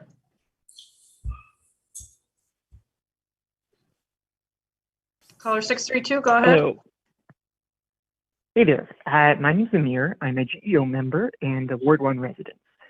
It's great that we finally arrived at the ELO's final second meeting and that soon renters will have some relief from the terrible leasing cycle in Ann Arbor. It is long overdue. I want to first address the amendment that I understand CM Remlawi will be proposing later this meeting. While his intentions may be good, I believe strongly that this is a misguided amendment that will defang our ordinance by creating a loophole that pernicious landlords will exploit. I know this because an older version of the ELO had this kind of waiver system, and it didn't work then. In 2008, this body voted to get rid of that system because it was being abused to the detriment of renters. If you don't think landlords will exploit this loophole, I've got some news for you. You may have heard that the protests are going on in Washington, D.C., asking for the critical pandemic eviction moratorium to be extended. The eviction moratorium is necessary because pandemic evictions have been linked with increased COVID mortality rates. Despite this, Ann Arbor landlords have been doing their best to exploit loopholes in that same eviction moratorium to continue putting families out on the street in the middle of the pandemic. If Ann Arbor landlords are willing to find ways to get around the federal eviction moratorium, putting the well-being of our entire community at risk so that they can make a quick buck, you had better believe that they will exploit any loopholes this council creates in our ordinance. I also want to comment on the public hearing 2 weeks ago on this topic. This public hearing was the tale of two cities. We heard landlords describe a rental paradise in Ann Arbor with abundant housing and responsive landlords making repairs. We heard tenants describe a rental market that is worse than many major cities. I hope it is clear to every member of this body that there is a crisis in this city. Renters are being crushed under the boot heel of tyrannical landlords, and City Council has barely even started to take notice. We heard lies and threats by landlords last week. This might be shocking to some on this body, but renters in this town are all too accustomed to being threatened by landlords. The early leasing ordinance that will be passed tonight is a very modest reform, yet landlords are acting like the sky is falling. Less than 1 hour away in Ontario, renters hardly live in a paradise. But there, province-wide, renters have rights, including the right to break a lease with 2 months' notice, automatic transition to month after 1 year, just cause eviction, and a ban on 30 damage seconds. deposits. We need all these things in Ann Arbor. I understand that Michigan is not Ontario and that the state restricts what municipalities can do to protect renters.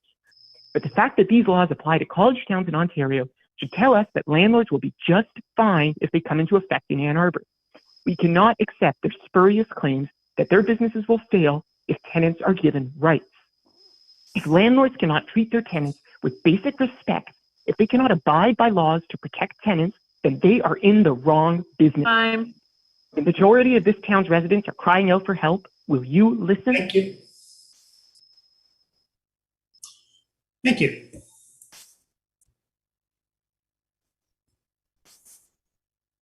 Caller with the phone number ending in 667, do you have a comment? Caller 667, please press *6 to unmute yourself. Go ahead.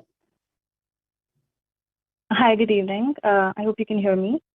Yes, we can. Great. I will keep from introducing myself using my first name, but I will share that I work full-time at the University of Michigan, and I've lived in Ann Arbor for about 10 months now. I am strongly in favor of extending the earliest time that we can renew our leases far beyond 70 days. And also feel like it's problematic to have some people waive the right to, wait until 210 days, which is the proposed and much more favorable amendment. I will stick to my own personal account here. I received, so this story is pretty standard. I moved October 10th last year. I received an email October 29th that I should sign up for priority renewal around November 5th. Otherwise, someone else might sign a lease for my apartment and I will no longer have access to it once my lease lapses. Now, that's, to me, effectively, that's like 25, 26 days. That's not even 70 days. So that's like a great deal of information asymmetry at play here, where a large property management company didn't make it clear when I was signing my lease that this would come up. In any case, I could have gone ahead and signed it and kind of hoped for the best. But the problem is that I don't make enough money to have the resources to, just treat security reports as a potential sunk cost. In fact, my legal status was unclear in this country until about March 30th.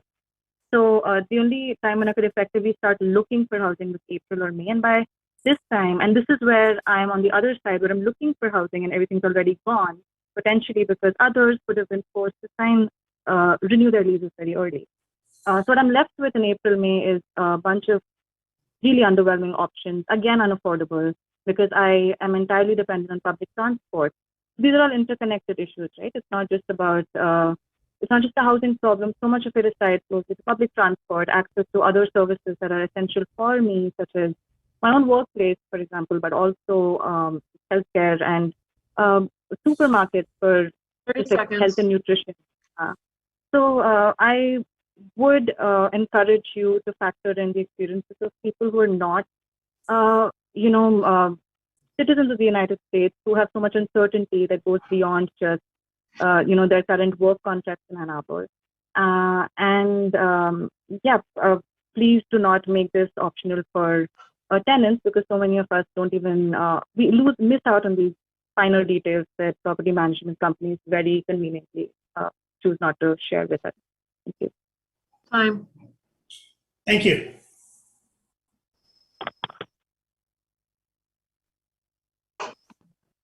Caller with the phone number ending in 256, do you have a comment?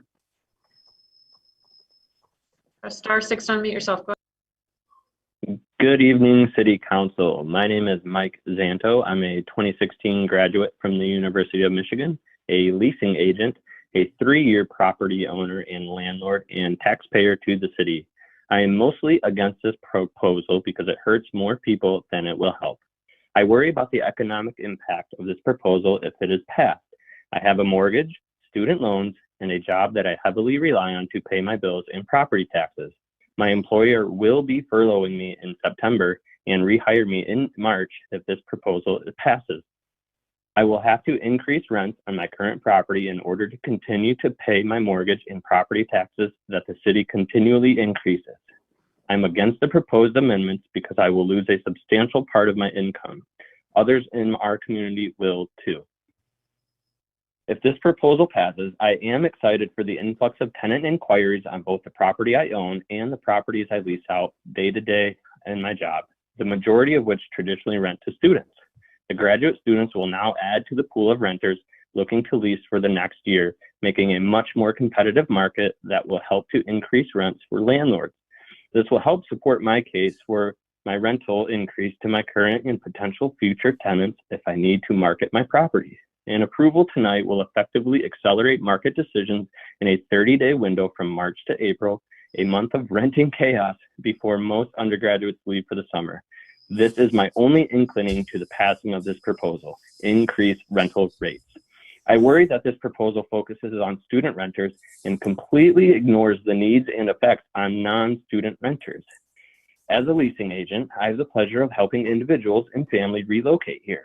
Many of these individuals and families select and lease properties far beyond 150 days before a lease begins.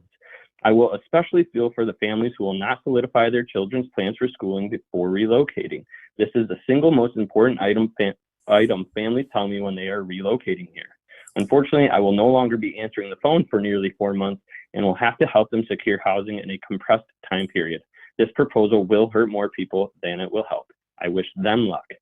I would like clarification on Section 1, Item B, the notification of tenants and tenants notifying landlords. The current language requires landlords to notify tenants with both electronic communications, and written or hand-delivered communication. The tenant, however, is only required to submit electronic communication. I'd like to impose the same requirements for both landlords and tenants. Let's reduce paper waste and greenhouse gases and allow for electronic communication to suffice for both. I look forward to either decision tonight. It will help increase rents and the value of the property I own, although at the expense of my day-to-day job, my industry colleagues, and non-student renters in our city. The inevitable pushback from both non-student renters and student renters that will ensue if this passes will be a stark reminder that the market dictates market activities, not a small group of upset individuals. Thank you. See you next year. Thank you. Caller with the phone number ending in 037, do you have a comment? Hi, can you hear me? Yes, we can. All right, fantastic. My name is Aiden Terhune. I'm from the Tenants Union, and I am from Ward 5. So I would like to reiterate some of the points that I had made last week, but I won't take long for that. Once again, I'd like to remind everyone that students, when forced into a stressful housing environment where they are pitted against one another in a mad dash to get housing, yeah, they go along with it, but they are resentful for it. They don't want it to happen. And if this this amendment happens, I think it'd be a little naive to assume that that's just not going to become the standard. Obviously, as we could tell from all the comments, all the property owners in Ann Arbor have a vested interest in not only this not passing, but at the very least getting the amendment so they can just waive it to 70 days to completely, work around the ordinance. So if you think that there's not going to be a coordinated effort to make it so that waiving the 210-day limit, if that doesn't become the standard, that I think that's just a little bit of a silly assumption here. And so once again, they're going to be forced into the same exact situation. I agree that, we have been focusing a lot on student renters. That's a fair point.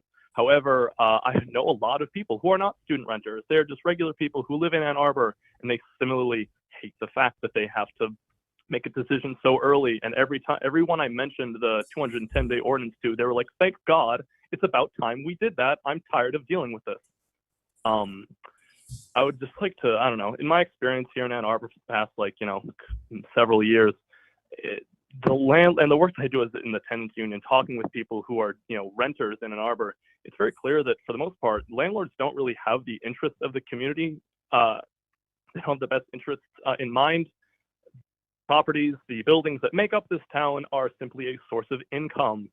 And as you can see from, the evictions that are happening during the pandemic, the spike of evictions that's definitely going to happen now that the moratorium ends, the complete, ignoring of the flooding that's been happening all around Washtenaw County. That's been an issue the tenant union has been dealing with.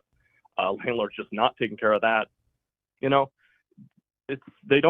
Landlords don't provide housing. They just make sure that poor people can't have it. If their job was to provide housing, they're doing a real poor job of it because there's a lot of empty places in Ann Arbor, as we all know, and still a lot of people who don't have a place to call their own because they can't afford it, or simply, to put it more accurately, because the property managers in Ann Arbor have decided it's not profitable for them to have a place of their own. So if we're debating whether or not we should be, letting landlords have this exploit to completely take advantage of the people of Ann Arbor, I'd just like to remind the city council that the hardworking people of Ann Arbor calling in are not demanding that we get our way. We are asking you to protect us. And so we please ask that you listen to us and take care of the people who make up the community you make up and represent. Thank you. Thank you.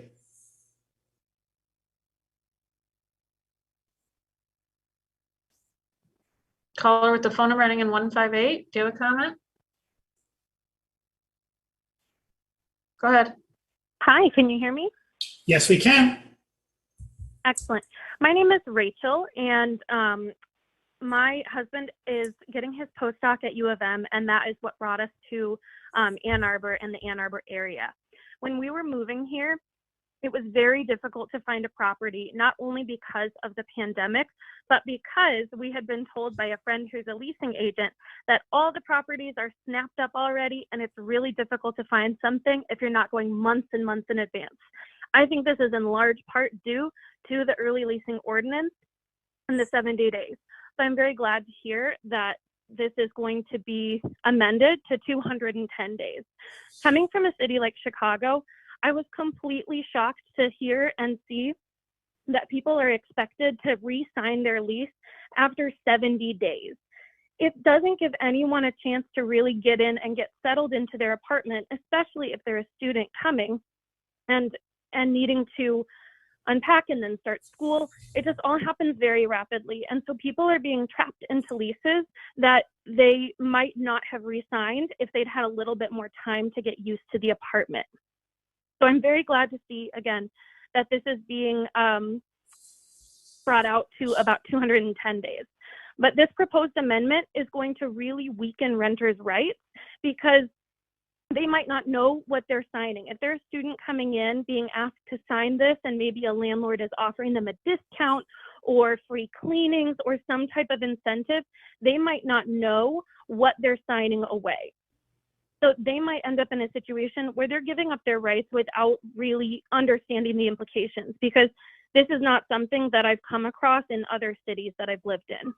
If enough tenants are incentivized to waive this right of waiting until 210 days have passed, then that whole community of tenants is going to be negatively impacted as a result. If enough people in one building, waive that right, then the one person who doesn't, the landlord might single that person out and try to penalize them.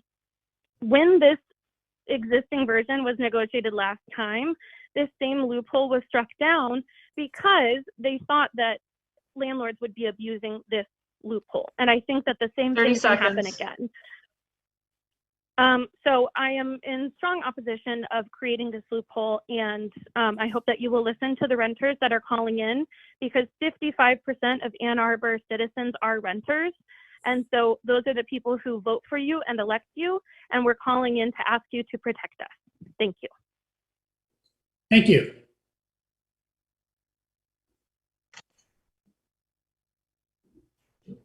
Ember McCoy, do you have a comment?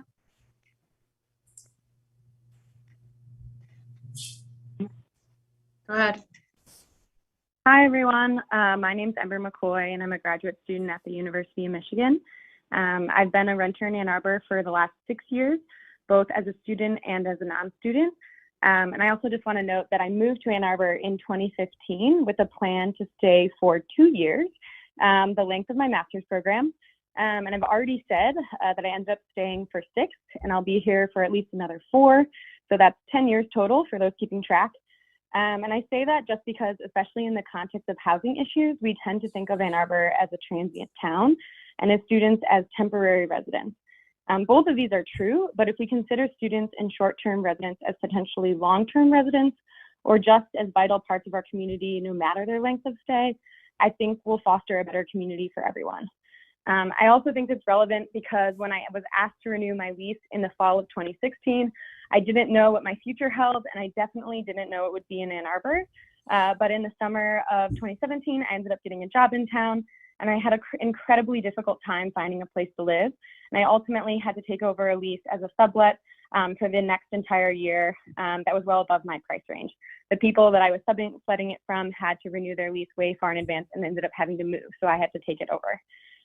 In this case, and for many people who just move and stay outside of the August to August cycle, these proposed early leasing ordinance changes that would move lease renewals from 70 to 210 days are not even long enough. I wish we were here tonight discussing a scenario in which people only had to give their landlords 30 days notice, something more similar to what a lot of my friends in cities across the world have, and they're shocked when I tell them how early we have to renew our leases and how early we still will after all these advocacies and potential changes tonight. It also means that a loophole to let graduating students or other tenants be an exception from the 200 days ordinance, it wouldn't necessarily be as helpful as it seems on the surface. I want to end my comment with a simple statistic. Over 90% of the people that we, the GEO Housing Caucus, surveyed said they felt pressured by their landlord to renew their lease earlier than they wanted. The majority of those surveys were undergraduate students, over 90%. Let that sink in. These changes on the table today would be a significant step. 30 seconds. I hope the first of many to shift power and balance in this town away from landlords towards renters, making the city a more equitable place to live. And I just want to add to the landlords listening that if your entire income is based on people's basic need to have a roof over their head, and this ordinance, which doesn't even impact a tenant paying rent every single month, means that you can't pay your mortgage on time, you should get a new job. Thanks again for Councilmember Nelson and Councilmember Redina for taking this on and working on this for us for now over 8 months. I look forward to hopefully seeing this finally passed tonight. Thank you. Thank you.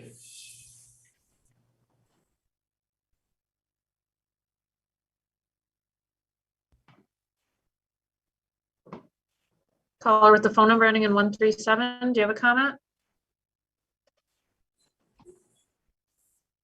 Caller 137, press *6 to unmute yourself. Hi, can you hear me? Yes, we can. My name is Olga Savash, and I received my PhD in psychology from University of Michigan last year. I came to U of M as an international graduate student in 2013, and never in my life before have I ever had to secure housing as early as in Ann Arbor. My living situation in my first year was horrible. I had to agree to live with 3 complete strangers in a ridiculously expensive Carytown apartment simply because there was nothing left for me to choose from when I arrived in Ann Arbor towards the end of that summer before my program begins. Later, I secured a nicer and a more affordable place, and I lived there throughout the most of my grad school experience. However, towards the end of grad school, I lost my apartment due to being pressured to sign the lease as early as December, even though I lived in the same apartment for 5 years. Most awards and scholarships at U of M for grad students are not decided until mid-March or so, and also most academic job offers are not finalized until after March. This meant that for almost 2 years towards the end of my PhD, I was in the gray zone between securing funding and finishing my dissertation or finding a job elsewhere.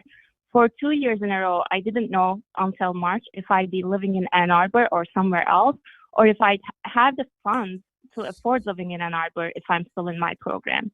It was extremely stressful to try to make sure that I'll have a place to live when there were so many other unknowns in my life. I think amending the early lease ordinance is a step towards helping tenants have more control over their living situations. However, we all know that it is not enough. When I lost my apartment in Ann Arbor, I had to move to Ypsilanti for the last 2 years of my PhD because I could not afford living in Ann Arbor anymore. Predator slumlords like Stuart Beale are sucking blood because of how backwards and ignored tenants and housing rights are in Washtenaw and in Michigan. For now, I'll say that I'm in full support of amending the early lease ordinance, but we need more and ongoing support from the council members for tenants' rights and affordable housing in the area.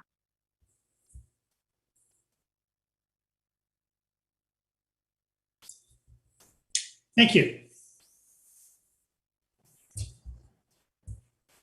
Caller with the phone number ending in 371. Caller 371, go ahead. Hi, can you hear me? Yes, we can. Hi, my name is Karthik and I'm a PhD student here in the university and I live in Ward 3. I just wanted to voice my support for the early lease ordinance. I think at this point it's pretty much clear that the 210 days clause is what most renters want and anything lower just won't do. It's quite laughable that many landlords are coming here and claiming to represent our interests and just shamelessly lying. For example, earlier today, a leasing agent and landlord said that the ELO will only help the students at UM. Since then, we've heard from postdocs at the university and non-student renters as well, all of whom support the early leasing ordinance, the proposed amendment, sorry. Not to mention, I think around 200 people who signed one of the early petitions that GEO put forth were not actually UM students. So I think it's just plainly false to say that this will only help students. But right now, I guess I want to put that aside and I want to instead focus on the potential loophole that I heard Councilmember Ramlavi might propose, which I think is just absurd and absolutely regressive. You know, as Amir earlier mentioned, this was actually part of the early leasing ordinance until 2007 or 2008, and the city council then unanimously voted to remove this clause as it was being misused. So it is absolutely baffling to me why anyone would bring this back on the table and set renters' rights in Ann Arbor back by at least 15 years. There's nothing that renters have done over the past few months that even remotely suggests that this amendment is something that we would welcome. You know, and this is not just something that will make everybody happy. It's not, this might clearly take away our rights and make our lives harder so that the landlords can continue to have their way in the city.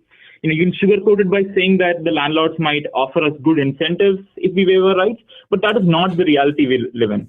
We're talking about landlords, the same folks who increased our rents in the middle of a pandemic. If this amendment is added on to the ELO, they're just going to coerce us into waiving our rights, and many others give specific examples about how they would do that.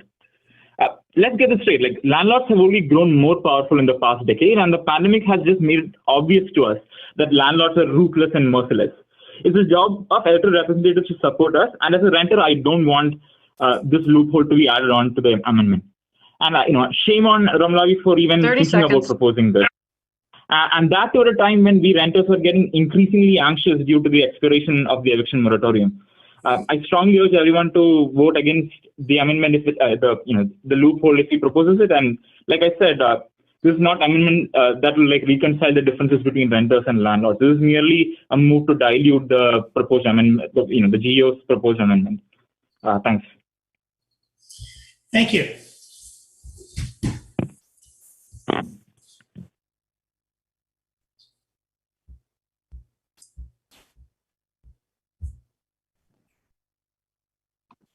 Caller with the phone number ending in 468, press *6 to unmute yourself.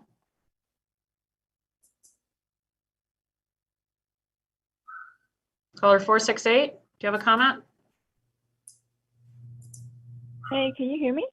Yes, we can.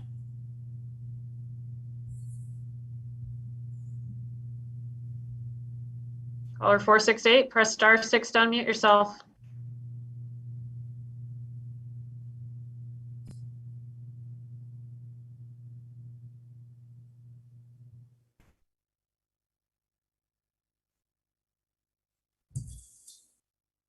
Caller 468, do you have a comment?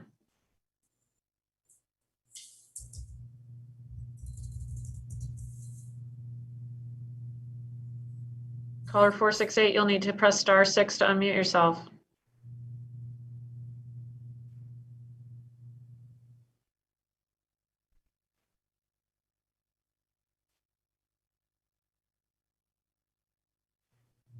Caller 179, do you have a comment?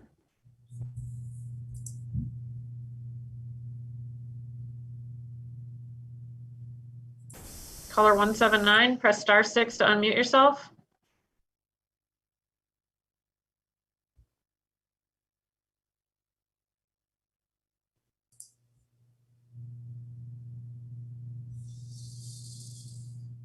Caller 179, do you have a comment?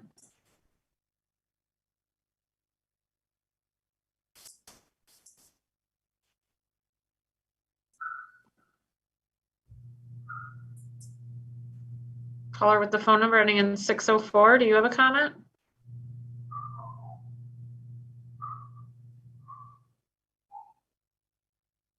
Caller 604, go ahead. Hi, everybody. This is Eric Lipson on Rosewood Street. I'd like to say, first of all, I am neither a landlord nor a tenant. However, when my first legal job, as I've said before, was working at University of Michigan Student Legal Services. So I've seen a lot of landlord-tenant situations, although this was a long time ago.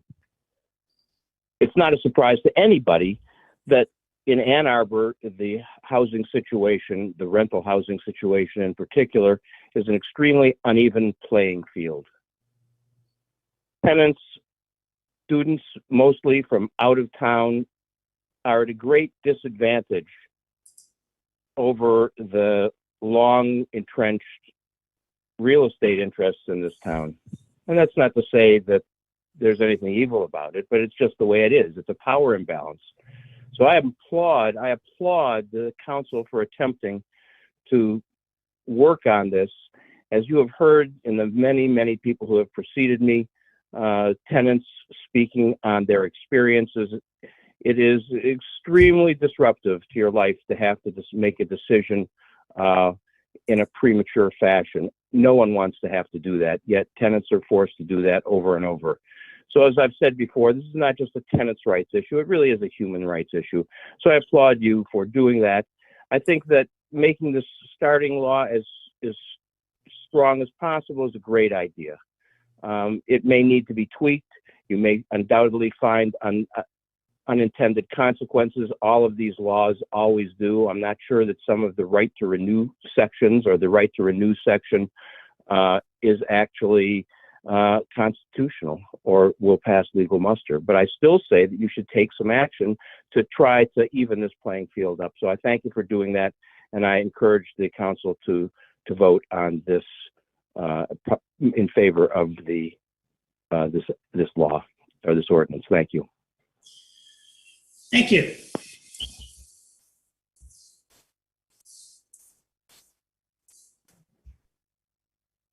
Caller with the phone number ending in 179, do you have a comment?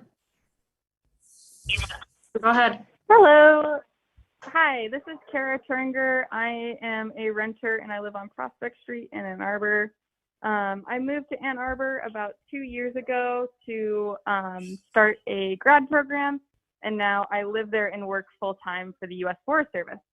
My partner is a doctor at Michigan Medicine, and the early leasing ordinance was really kind of a problem for both of us. Somebody spoke earlier in this meeting about people who are moving to Ann Arbor who are not connected with the university. The problem with Ann Arbor's rental housing market is not really due to the early leasing ordinance. It's actually more so because the entire rental market is tied to the University of Michigan academic calendar, which makes a ton of sense if you are somebody like myself or many of the other renters in Michigan who are students, but makes virtually no sense if you are anybody joining our community unaffiliated with the University of Michigan academic system, such as my partner who is the doctor at Michigan Medicine.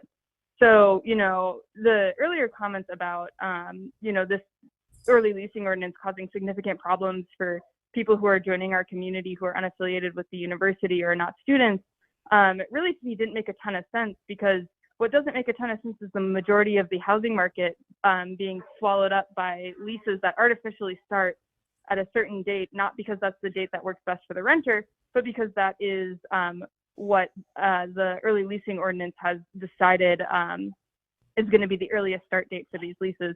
So I think actually the problem for people who are moving to this community from elsewhere for reasons other than being a student is not the early leasing ordinance itself, but again, the fact that the entire housing market is tied to the University of Michigan's academic calendar.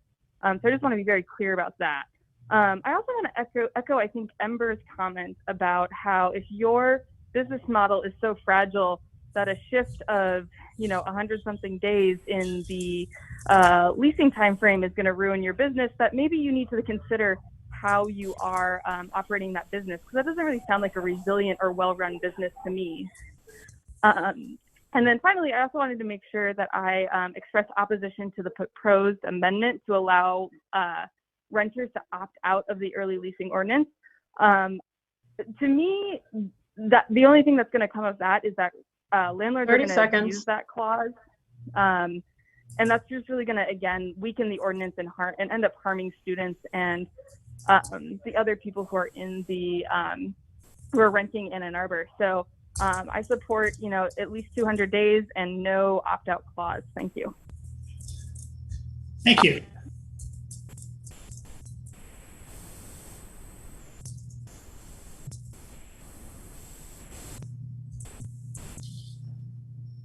Adam Juskiewicz, do you have a comment?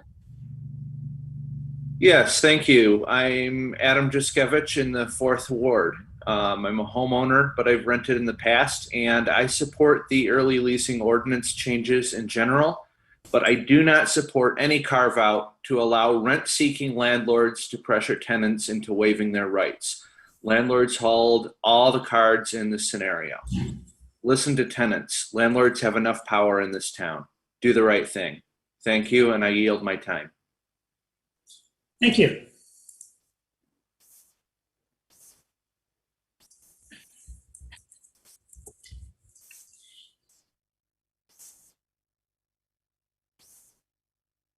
Caller with the phone number ending in 833, do you have a comment? Go ahead. Hello, my name is Elliot Brannon, and I'm a member of the Ann Arbor Friends meeting. Although I'm not calling as a representative of Quakers, I thought that City Council might appreciate hearing a perspective from a member of a faith community. As part of my practice of faith, I try to be hesitant in supporting relationships that are hierarchical in nature and lead to harm in my community. In my opinion, a relationship in which one person is able to force another person out of their home is not a healthy relationship. Systematically, landlords hold power in terms of financial capital, in terms of social capital, and currently it is clear that Ann Arbor city policies protect landlords over tenants. We can change policies to protect tenants and reduce landlord power. As part of this, we must realize that we are explicitly working together to reduce the capital that landlords hold because it is tied to that power. While this argument may not hold nuance in terms of small versus large landlords, there's little nuance in police throwing out a camper's tent and other personal belongings while they are struggling to survive. Who do you choose to protect? The early leasing ordinance proposal is a start in reducing landlord power over me and my fellow renters, and I completely support it. We renters, however, need more protections. We've needed more protections for years, and judging from the frustration expressed at the last City Council meeting, our voices have not been heard. Additionally, the amendment that Councilmember Ramlawi is going to propose has historical context that I encourage you to investigate, as it will certainly erode protections that we are fighting for. Furthermore, I encourage you to take a moment to reflect on why tenant voices haven't been heard. So much research has shown that humans tend to make decisions similar to those in their social circles. I don't know y'all well, but if you're not friends with renters, with houseless folks, this personal choice is also political because it affects how you understand the world and how you make decisions. But then again, how can you truly be friends with someone you hold power over, as a city council member or otherwise?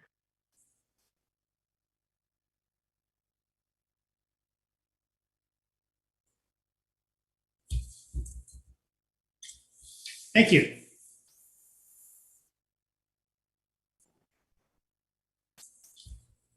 Caller with the phone number ending in 468, do you have a comment?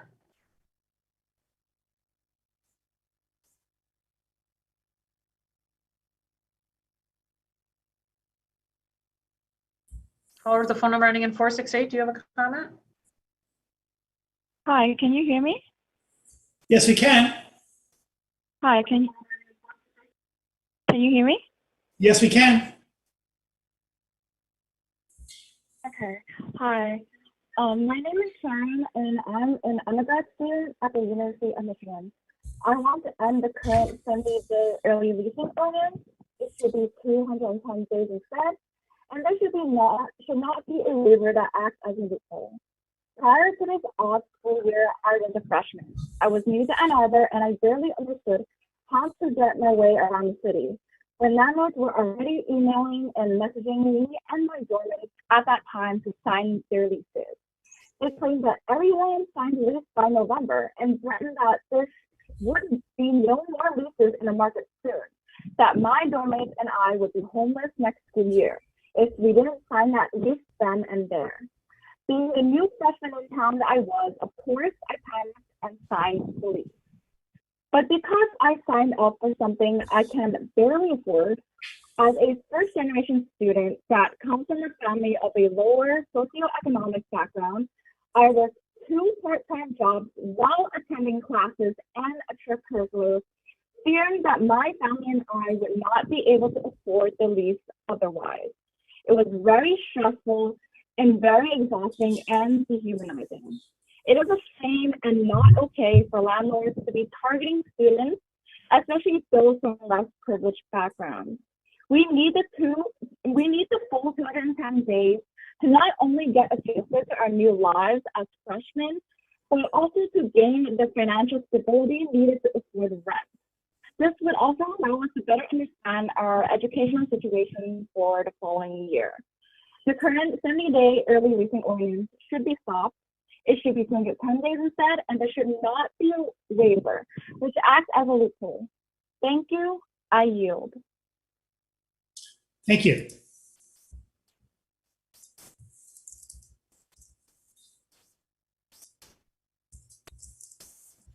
Caller with the phone number ending in 254, do you have a comment? Go ahead. Hello, my name is Michael. I'm a graduate student at the University of Michigan. I'm a member of GEO and I'm a renter in Ward 3. I'm calling again in support of the proposed changes to the ELO, which would prohibit landlords from showing apartments until 210 days into a lease. This measure would represent a first step towards supporting the rights of Ann Arbor tenants against abuse from landlords. In public hearings, you've heard from tenant after tenant supporting the extended early leasing ordinance and describing the detrimental impact of landlords being able to force us to renew our leases early on. Extending the early leasing ordinance to 210 days would give landlords 5 full months to find new tenants, which is more than enough time. We need this extension to be able to prevent landlord abuse and make it so that we as renters in Ann Arbor aren't forced to make our housing decisions way before we're ready. Finally, I want to say that I'm strongly opposed to any amendment to this proposal which would enable tenants to waive our rights under the ordinance. This would just simply create a loophole for landlords to be able to bully us into waiving our rights and undo the progress of the proposal. As I said, you've heard from tenants calling in. We've said time and time again how much power landlords have in this town. And if they have a chance to evade the purpose of the early leasing ordinance, they'll take it. Tenants are not asking for this amendment, and I haven't heard from any tenant calling in to support it. So to any city councilors considering this amendment, I hope you think about whether you want to stand with tenants or with these landlords who pretend to speak for tenants. I've been hearing, including in this public hearing, about from landlords who are suddenly so concerned about non-student renters and the impact this will have on them, and they claim that these non-student renters oppose the ELO. I hope that you recognize that tenants should be able to speak for ourselves, and these landlords claiming that they're the ones who know what tenants want. It's simply laughable. They're not our friends, and they don't share interests with tenants. So I strongly urge you in City Council to pass the 210-day leasing ordinance without amending it to create a loophole that landlords could easily abuse. Thank you. I yield the rest of my time. Thank you.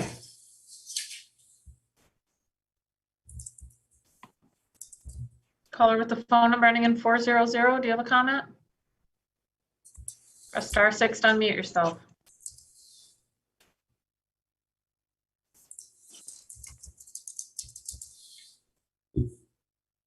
Go ahead.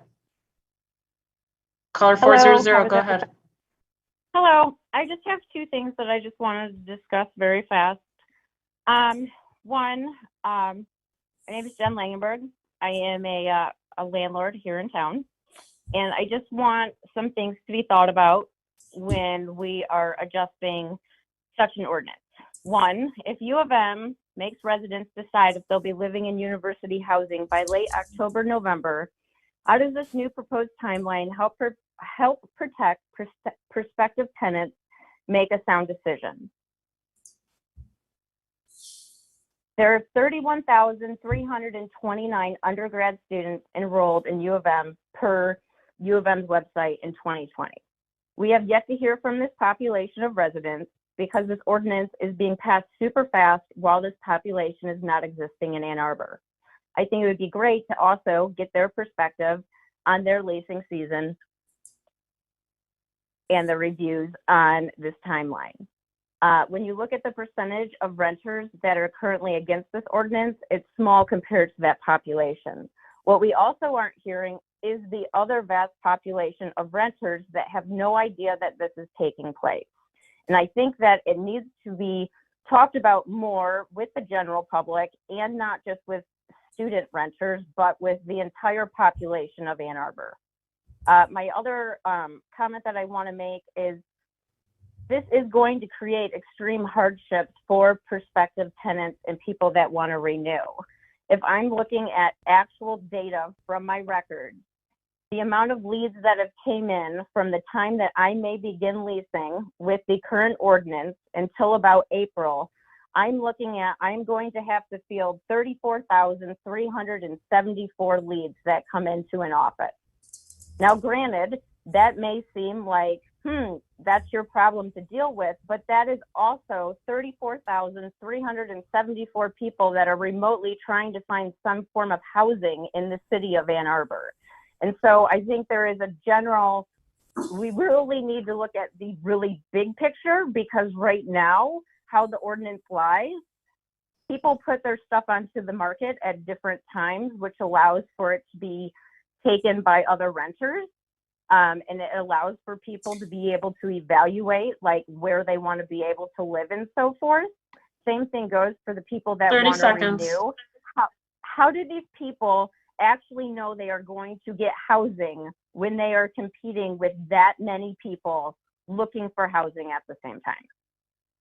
You're lumping everything into one collaboration. That is 34,374 leads, and I am more than happy to provide any of you with this data for my rent manager. I appreciate your time. Hope you guys have a great evening.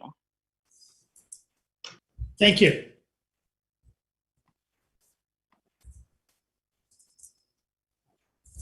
Mayor, there are no more callers with their hands up at this time. Is there anyone else who would like to speak at this public hearing? Caller with the phone number ending in 736.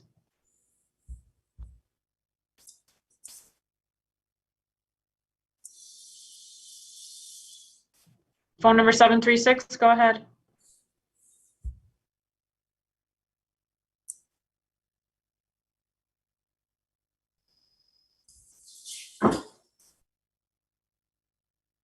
Caller with the phone number ending in 736, you can speak.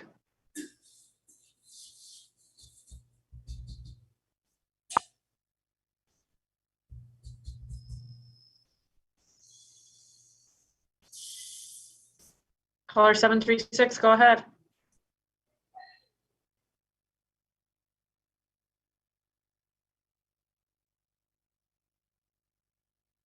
Caller with the phone number 736, you're unmuted, but we don't hear you. Hello. Hi, we can hear you now. Okay, thank you. So earlier when I looked at this, didn't really have an opinion. This is Shay, of course, sorry. But I'm sitting here listening to these pleas for you all to pay attention to the needs of the community, you know, students, people that could be inconvenienced. You know, you all need to think about the decisions that you make. You make these decisions from a privileged lens, and you do not think about how it would affect the lives of people that are not like you. That is why Ann Arbor is less than 10% Black people. That's a shame. But it's the decisions that you all make about housing. It is about your buddies that are builders that come in and make all of this money. You do these things to help people that are like you, that have privilege, but it negates other people who don't have those same opportunities. When we asked you all to be a part of Getting Real About Race, that was why.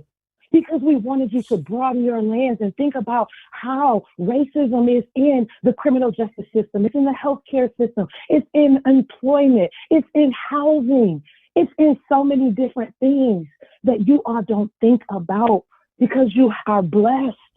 Because God has blessed each and every one of you with a level of privilege so that you don't have to go through what people in disenfranchised communities do. And when you make decisions, because you are so blessed, if you think about it from that lens and become more grateful and you humble yourself, you will make decisions that will fit everyone. You will allow people to gain blessings like you, but you will also think about those who aren't blessed like you and how you can help empower and restore and build racial equity and build social equity. These things should be on your mind. That should be on the mind of every liberal. You cannot claim to be a liberal if you do not care about these things. Liberal is not just a word that you can just toss around and just take authority over something and you don't have the access to back it up. Please start thinking about some of the privileged decisions that you make. Privilege and racism are cousins. They're in the same family. Why? Because many of your families built wealth off the backs of many Black people, of many Native Americans. And it's time for you all to start thinking about that. How can you share that wealth? Since you claim to be so liberal, keep it real. You want to continue to make more money and let your friends do it too, off the backs of these students who need your help right now. Do what's right for them. Do what's right to 30 to up seconds. your Black population in Ann Arbor. Don't force people to live in Ipsy if they don't want to. Open your doors for real, and you all have the power to do it through legislation. If you want to build racial equity, show some action. Your words on paper mean nothing.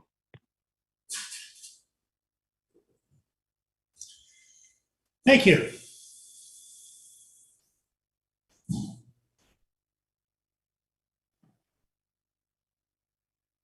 Mayor, I have one more hand up. According to my notes, the caller may have already spoken unless they have the same ending phone number as another caller. Do you want me to call on them? Yes, please. Let's check it out. Phone number 037. Can you unmute yourself? Hi, can you guys hear me? Yes, I'm sorry to interrupt. Have you already spoken at this public hearing? I have not. Fair enough. My apologies for interrupting. Please go ahead. Thanks. Hi, everyone. My name is Eugenia. I live in Ward 3. I just want to express, let me take a breath, just sheer frustration, because for a lot of people, this is a life and death issue. I don't know how it's possible for landlords in Ann Arbor to really just characterize themselves as victims, as if they're not getting profits off of the homelessness of others. And to be honest, personally, like, I've lived here for 3 years. I moved here to pursue a graduate degree like so many people and to benefit from the Ann Arbor community. And it's a fantastic place to live. But the reality is, if you don't have family income or support or connections and you get accepted here and you try to make a life for yourself here, you're going to end up in subpar, way too expensive housing. And it's absurd. I mean, yes, we have a union, and yes, graduate students have great pay compared to other graduate students in other places, but those rights are being chipped at all the time because of political decisions that happen in spaces like these and also at the state level. And honestly, it was kind of absurd that I had moved from Florida, right, of all places, to Michigan, experiencing my first winter in an apartment where I didn't even know if the heating was sufficient through the winter, right? I was told within 24 hours that there was going to be somebody seeing my apartment, and I had to call Cabrio and tell them that, hey, you can't do this. I don't know whether I'm going to renew or not, right? And at the same time, these are entities that hold so much sway over the quality of housing. It's ridiculous that people who can move to cities 20, 30 minutes out can pay a sufficient amount for rent and receive vastly better living qualities and quarters and just like better responsiveness from the landlords. Tenants don't have any power here. And at this point, for them to call in and characterize themselves like people that, you know, hold equivalent power to renters is absurd. I obviously am in full support of the leasing ordinance being extended to 210 days. I vehemently oppose any changes to it that give leeway or, you know, some sort of leverage to renters. I know that the previous landlord called in and said that 18-year-olds are undergrads. Some of them are not representative, or maybe they haven't called in. And I honestly think that's totally false. Many of them signed the petition that we sent around. A lot of them are out of town getting summer jobs and trying to work, and many of them stay in Ann Arbor over the summer. I know I have to wrap up, but I just hope that you all reflect on the power that you have over people's material living conditions and recognize that you have a responsibility to the people here and not just the landlords, and that you put yourself in the shoes of a renter who has to figure out very quickly where they're going to live for the next year with no foresight into the future. Thank you so much, and I hope you make the right decision here. Thank you.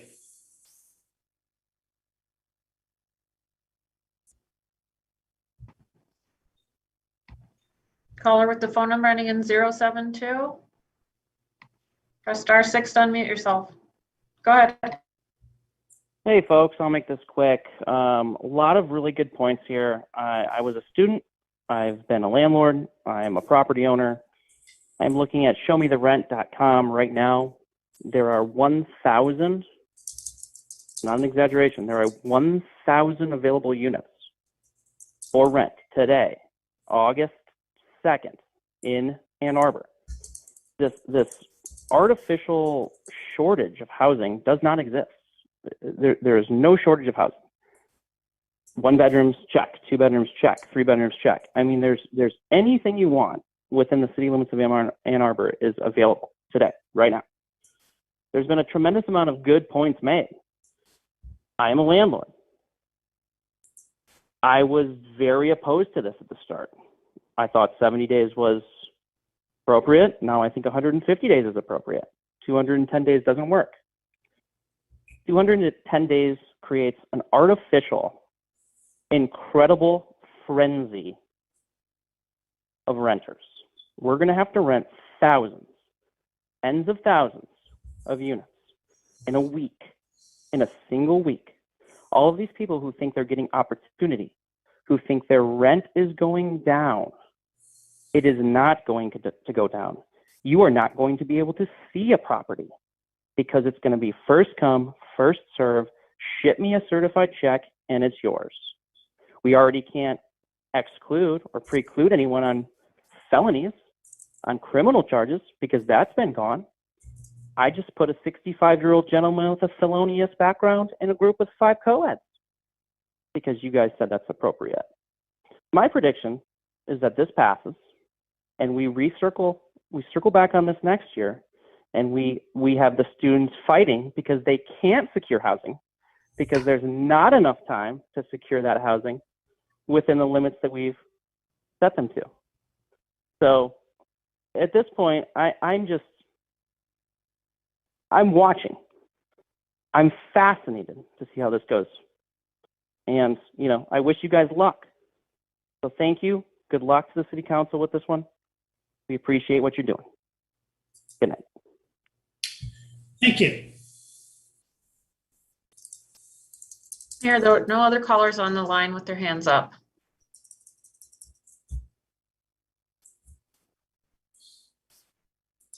Caller with the phone number ending in 906. Do you have a comment? Hello, can you hear me? Press star 6, unmute yourself. Go ahead. Yes, go ahead. Hello.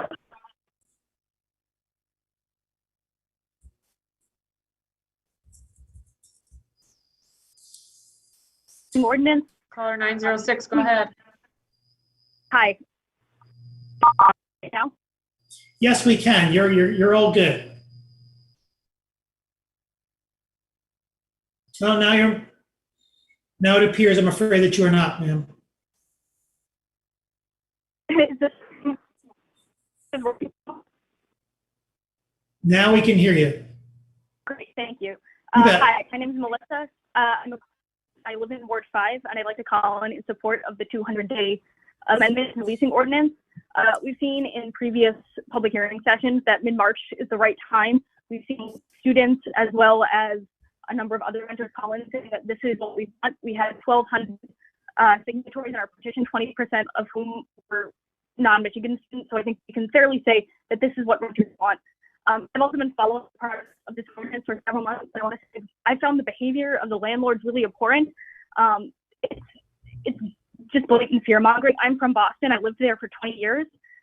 We have a far more complicated rental market than Ann Arbor does, and a lot of it is based on universities as well.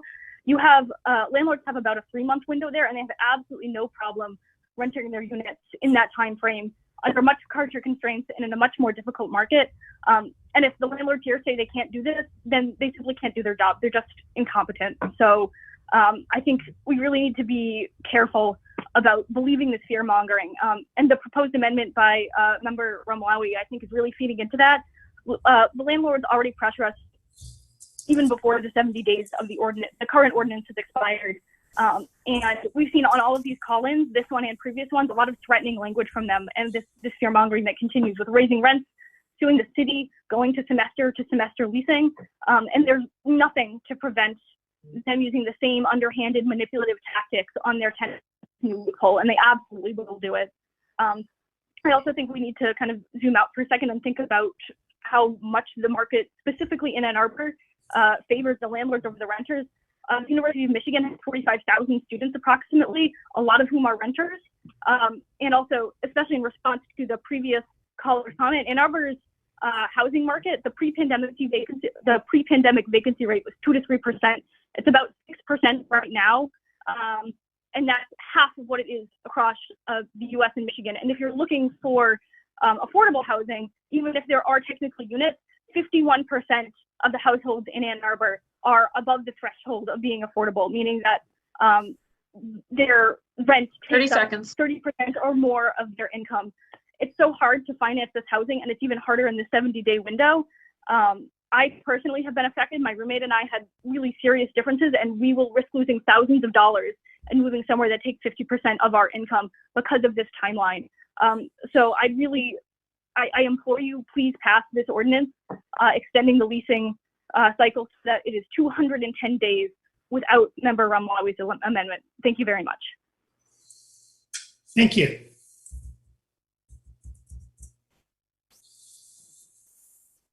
Mayor, I think the remaining callers on the line have already spoken. Is there anyone else who'd like to speak at this public hearing?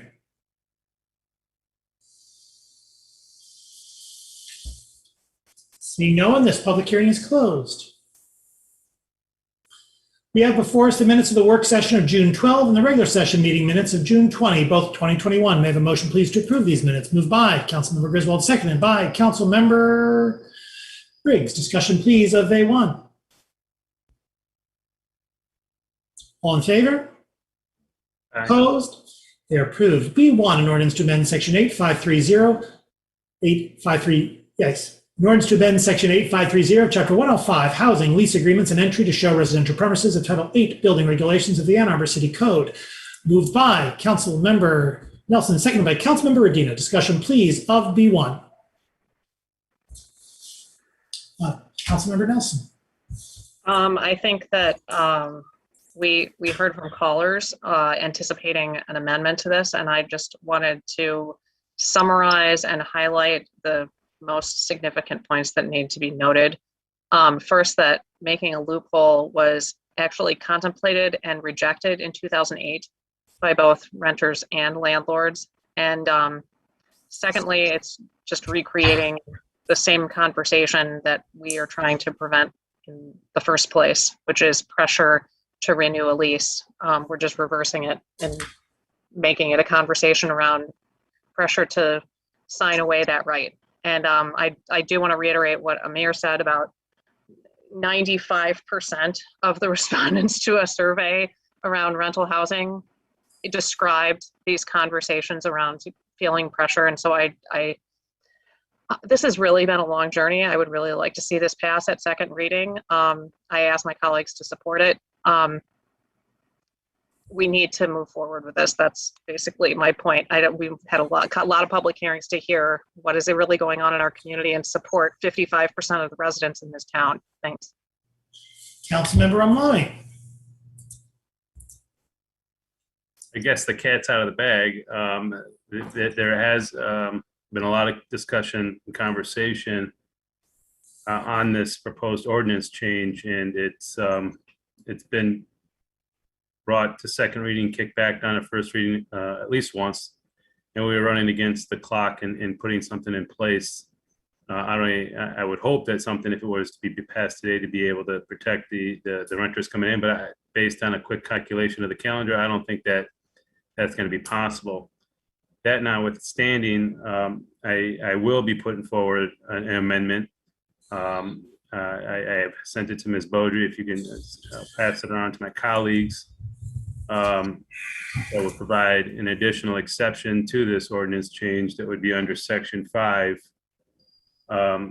Please ignore a couple of the text, perhaps maybe that confuse you, but this would be in addition to the other exceptions that'll be made for this ordinance. And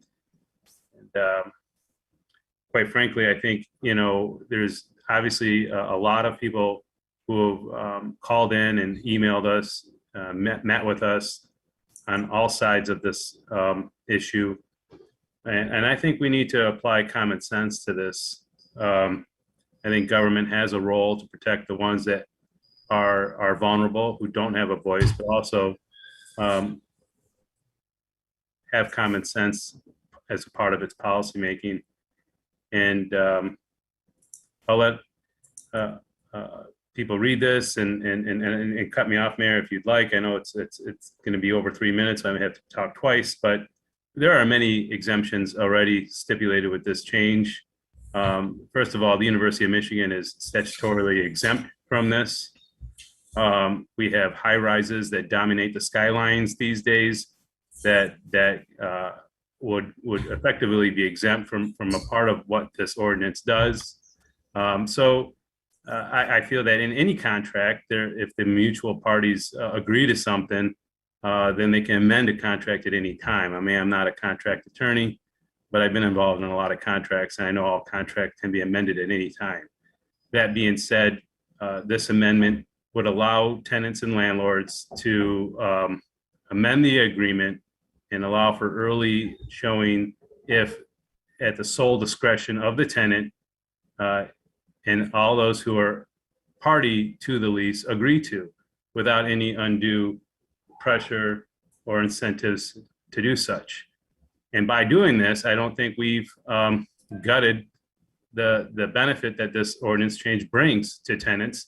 You still have the protections. Folks who are coming to school here are highly educated, are signing contracts that have lots of life-bearing consequences to them. And I think they should. I think this just falls in line with everything else. Is there a second to this amendment? Second by Councilmember Hayner. Discussion of the amendment. I've got Grand and Radina. Are you both on the amendment? Councilmember Grand on the amendment. Thank you. I won't be supporting this amendment. I do agree with Councilmember Malawi that we have to think about common sense, and this doesn't make sense to me at all. I don't really see how this benefits our tenants at all. I'm really, I guess I just have a question. Like, I don't know where this even came from. We haven't had a landlord that's come forward that's asked for this. We certainly haven't had a tenant that's come forward that's asked for this. So it seems to have sort of come out of nowhere, and I find it really perplexing, so I won't be supporting it. Councilmember Grant, Radina, my apologies. Thank you, and I hope you'll all be able to hear me. I apologize for my internet issues tonight. I will also not be supporting this amendment. I have a number of concerns. The first of which is that my fear that with a single line inclusion in every single lease in Ann Arbor waiving this right, this will immediately set the entire ordinance back again. And I also, even if landlords don't get ahead of it by including it in their lease through a line, I envision a future where at 70 days or sooner, or maybe a little bit later, we start seeing notes appearing on doors reminding people that they need to come let us know. And I don't know that that would rise to the level of legally exerting pressure to send a reminder out, but ultimately creating this frenzy among students again, worrying that they need to find apartments or frankly any renters in town, but particularly among the student community, we know that this is prevalent. And so I will not be supporting this. I hope that my colleagues will join me in voting it down so that we can pass this ordinance and make some real changes for tenants in this town. Councilor Song. I don't know if folks have been following how the eviction moratorium ended at midnight on Saturday, and that the Biden administration is asking local and state governments to get funds through. So we are trying, local, state and local governments to help support renters. SARA funding is not going out quickly enough. So, I mean, in this crisis continues, and I'd hate to think that we'd be, if we didn't hear the folks calling in tonight, or if we can't even, call on the experiences of folks in this ward, then, it's just so unfortunate. I was thinking about how my own parents talk about when we're lucky to get a landlord and growing up. So I hope we would consider just being empathetic to the folks in our community. So I will be voting against the amendment. Councilmember Omlawi. Thank you, and I'll just challenge the notion that we haven't heard or seen this before. In fact, it was at our last council meeting that I had asked questions on this, and I think telegraphed that I would be bringing something forward to this council meeting to address this concern. When you have tenants who are leaving town and know they're not going to be returning, landlords who have good relationships with those tenants and who want to help ease the crunch that's going to happen in that 5-month time frame for everything to turn over, to allow them to lease it to somebody else. It's just, to me, seems punitive to force landlords to not be able to show their property, knowing full well, and the tenants knowing full well, that no one's going to be returning with that current lease for the following year. It just doesn't make much sense. I think, this is going to benefit, the luxury high rises, the property owners who have even bigger pockets than your mom and pop landlords, because they can show models at any time of the year. I think this is a more balanced approach, and I urge my colleagues to subscribe to a more balanced approach of governing and policymaking. If there is signing an agreement, signing a contract, I think they're going to have the capacity to understand their rights and their protections, and they still have their rights and protections.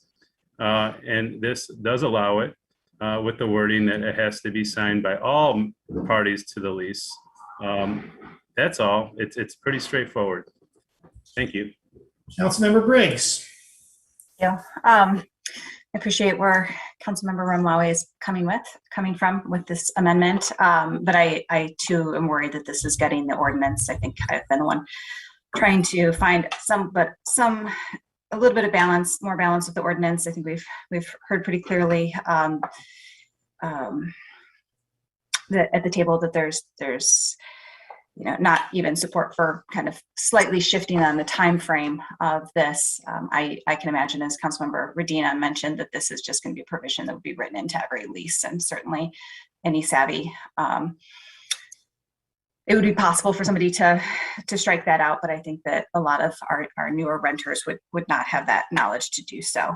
I would like to mention that I think a lot of the issues that we've heard in these multiple hearings point to the real need for a renters commission. I'm glad that we're working on that because I think that there's a lot of issues that are getting caught up in this ordinance change that are really much broader and touch on a lot of different issues in renting. And it's really important that we start addressing those multiple other issues. I do get concerned when we start hearing on any issue and us versus them language. And I feel like we've heard that very much here as renters versus a monolith of landlords. And I think what we have in our community is actually a variety of different types of renters and a variety of different types of landlords. And I think that I am worried about what some of the unintended consequences are of this. I think that we really need to evaluate the impact of this ordinance very carefully. And I hope the ordinance sponsors, I'm happy to work with them and staff to try to figure out how we do that. I think we don't want to see rents go up. I think we don't. We want to make sure that we're evaluating this carefully and that we don't have unintended consequences. But overall, we are clearly headed in the right direction with this, these amendments. And I'm thankful for Councilmember Nelson and Regina for working on this. Councilmember Nelson, on the amendment. At the risk of extending this conversation even longer, I do want to point out that one of the challenges when we talk about people coming to the table to negotiate terms and the freedoms of people to negotiate terms, all of that is put in a context. And so we do need to talk seriously about the position that renters are in versus landlords. And so I appreciate that others have said that Councilmember Radina's point about this becoming just a line in a contract. I don't know that if I'm really desperate to find an apartment and I find the apartment that I need, how much leverage do I have to ask the landlord to please remove that line? Maybe they can find somebody else to rent the apartment to who will agree to that line in the contract, waiving my right to this provision. So this is just hugely problematic. If we understand anything about our rental market, it should be the disparity in power in this interaction. The person who desperately needs a place to live and the person who has it and can rent to any of 5 different people. I appreciate my colleagues' resistance to accepting this amendment because I think it's not a good idea. Thanks. Councilmember Hayner. Well, I'll speak to it briefly. I have no doubt this is going to be voted down. But, there is some truth to the consideration that as the ordinance is written now without these waivers, it highly favors the University of Michigan housing and large commercial landlords who have sample units or units that are typical of other units that are for rent and happen to be empty or in transitional periods or being worked on or whatever. And so by putting this in here, I view this as an effort to create a little bit of balance at the option of the tenant. Not every landlord-tenant relationship is as antagonistic as is called out in these hearings, and I know that capitalism isn't working for most of us, but landlords do provide housing. We are in the middle of a self declared housing crisis, and I don't think these additional regulations are going to dissuade people from continuing to provide housing, but as they said, and there's been threats on both sides of this for some reason, and we really would need to work together on this to solve our issues. But I don't think it's unreasonable to allow the tenants to do this. Now, we've seen with all sorts of other tenants allowed to choose access, especially, hey, I'm not going to live here again. You show my apartment. I don't care, But yeah, we've seen with every other thing like these, when you click yes to and agree to something online, that who goes through and reads all those, Well, it's a life lesson. You should go through and read your contracts you're signing in. I don't know that these will be being slipped in there by landlords. I tend to give everybody the benefit of the doubt. But I don't think this is unreasonable. I'm going to support it, and we'll see what happens here. I think on the whole, we're headed in the right direction. Tenants do have needs for better protections in our community and indeed everywhere. And a lot of those protections aren't going to come from messing with landlord-tenant relationships. They're going to come from things like, advocating for a federal minimum wage and other aspects where we actually empower people to get ahead in life. Further discussion. On the amendment, roll call vote, please, starting with Councilmember Hayner.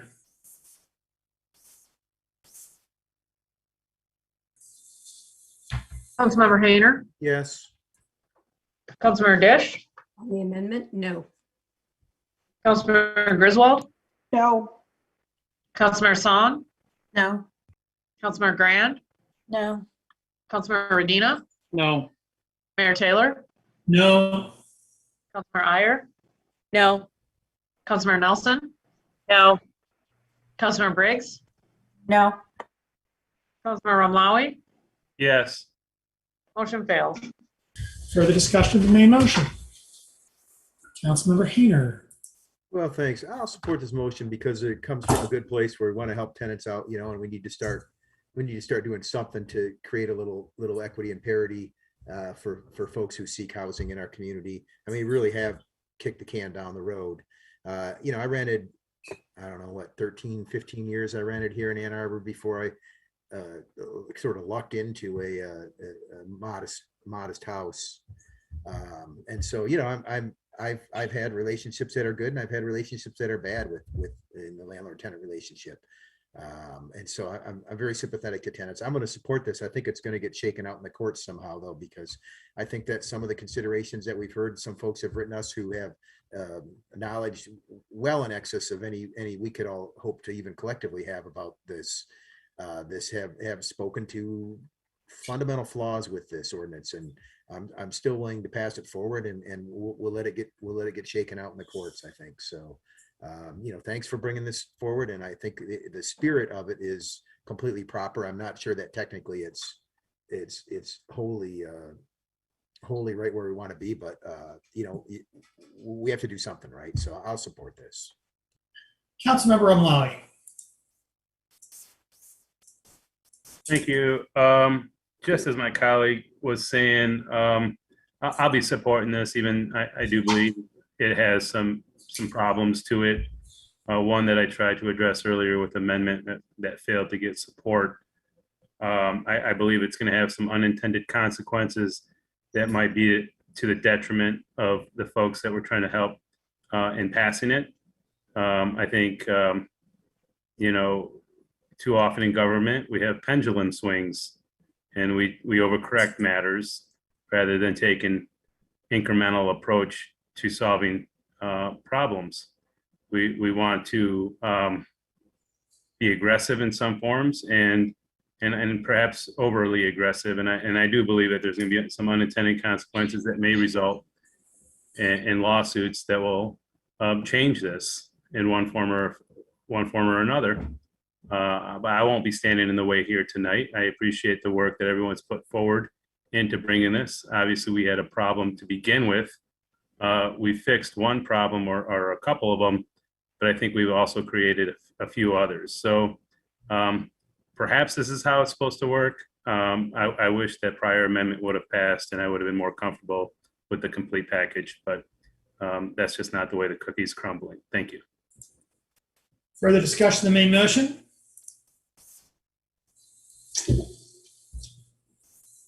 For my part, I'm very excited that this is moving forward. I wish to thank the sponsors and the many community members who have worked together in order to make it happen. It's been a long road, but it is important and crucial that we do what we can to support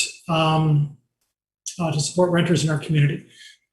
So many people in Ann Arbor do indeed rent, and every single one of them is just as important as any homeowner. And it's crucial that when we have an opportunity to do so, that we try to help them out. Further discussion? I have you as already having spoken twice in the main motion, Councilmember Umlau. Did I? No, you're correct. I just wanted to thank the city attorney's office in this, directly. Thank you. Thank you. Further discussion on the main motion? All in favor? Aye. Opposed? It is approved.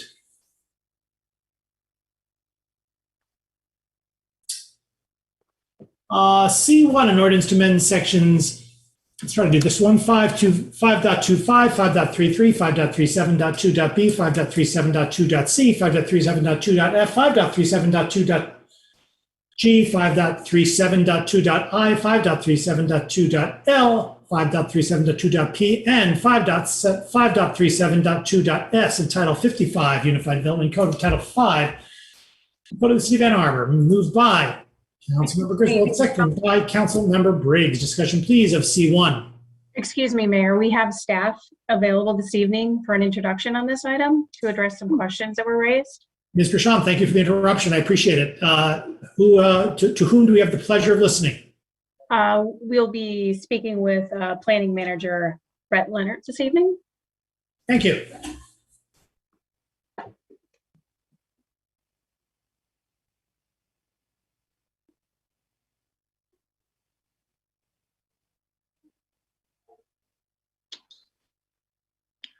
Good evening, Mayor and Council. We received one question regarding C1. How do these rules affect a very bright historic marquee like the Michigan Theater? It's likely that the Michigan Theater marquee would not meet the proposed ordinance requirement standards. However, it could be determined exempt under the proposed ordinance language that is proposed. That language is any light installation determined by the Historic District Commission to contribute to the historic character of a property listed in a local or state historic district or on the National Register of Historic Places. Independent of that, any existing non-conforming lights would be able to be maintained, but in the event that they're replaced, they would have to be made compliant. Thank you. Councilmember Briggs.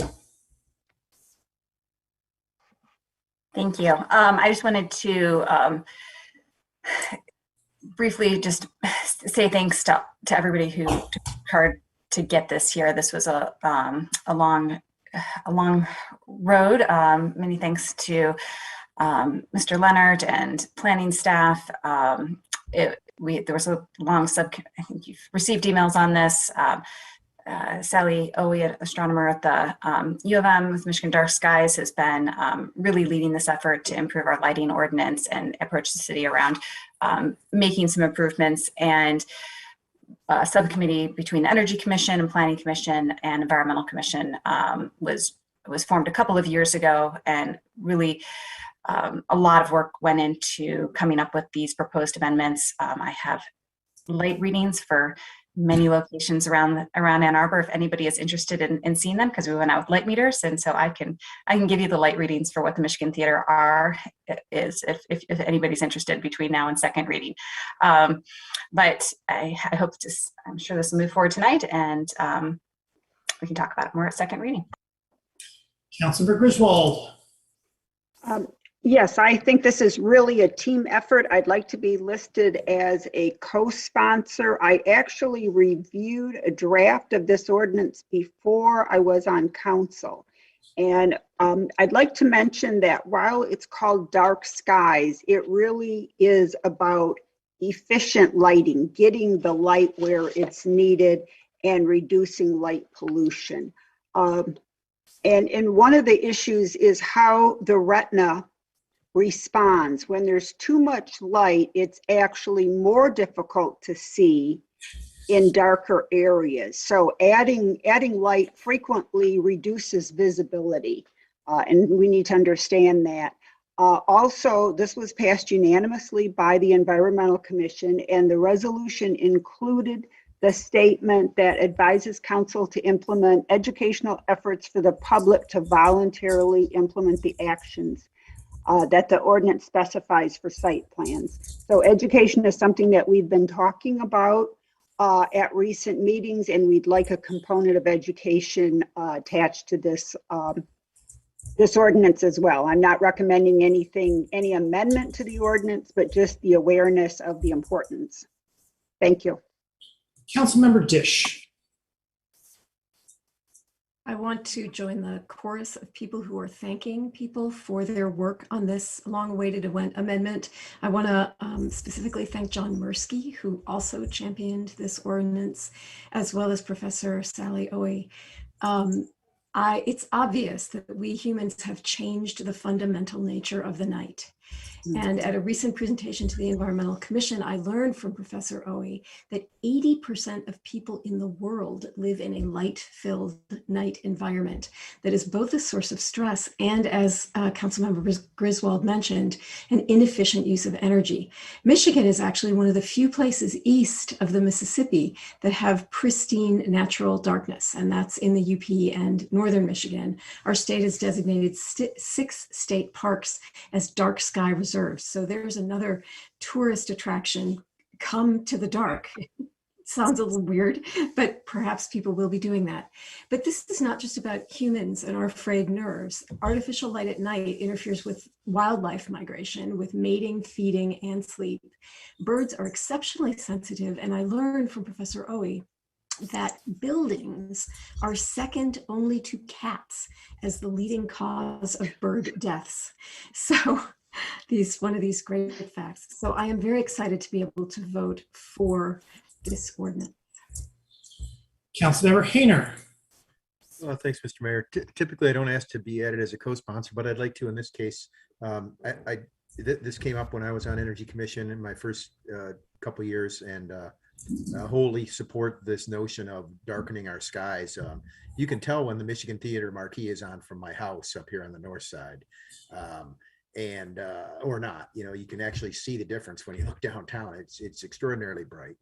And I've kind of complained for years about the car lots in the townships being a terrible cause of light pollution.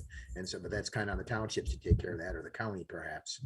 But anyway, thanks to everybody who put in for this. And it's wholly easy to support something that's going to hopefully improve our community. And it will be nice to see this have an effect on new buildings in the future, hopefully.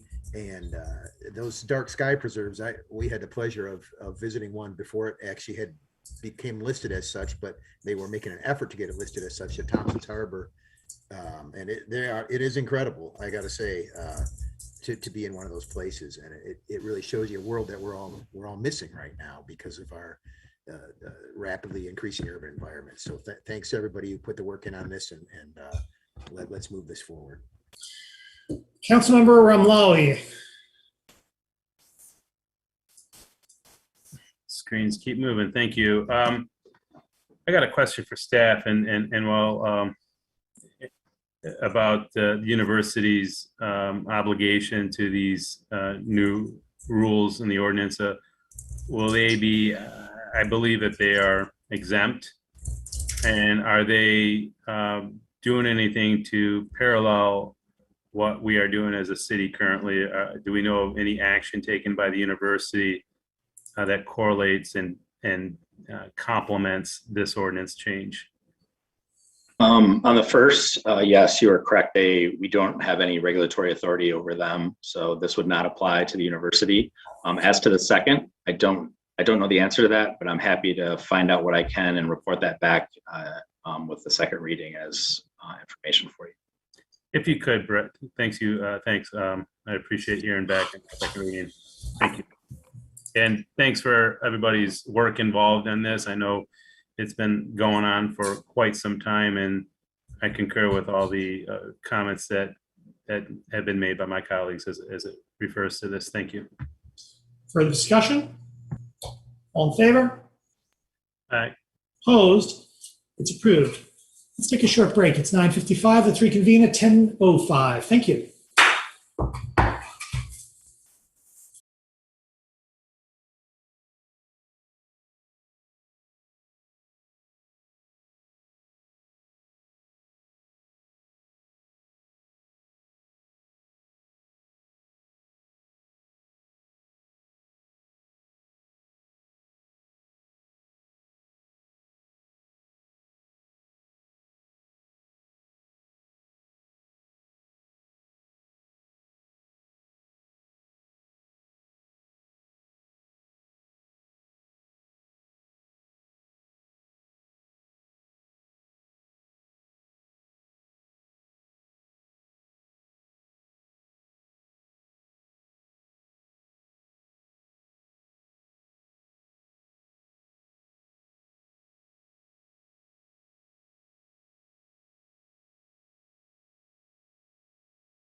I'm sorry, I should have checked with Mr. Shaw and Ms. Bodger. Are you both ready? My apologies. Thank you. So we are back after a short break. C2, an ordinance to amend section 5.16.6 of chapter 55, Unified Development Code of Title 5 of the Code of the City of Ann Arbor, home occupations. Moved by?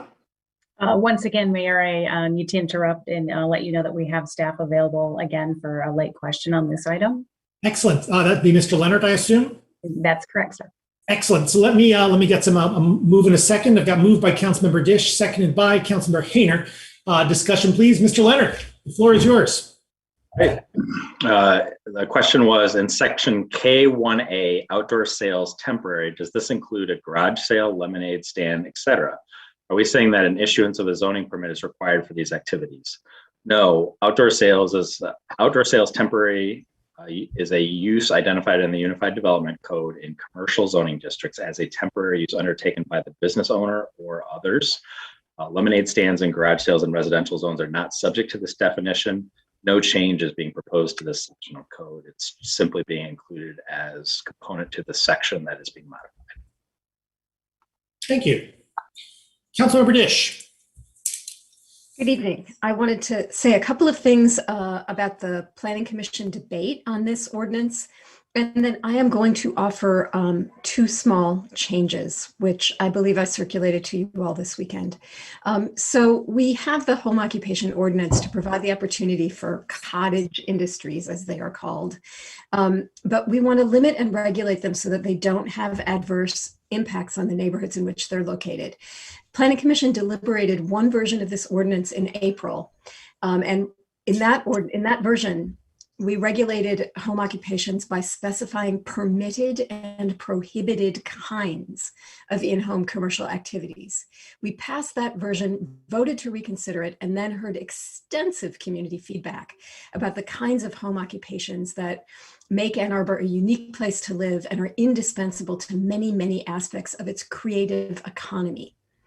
Really the economy, because people do things that enable you to fix tools and build stuff you would never imagine.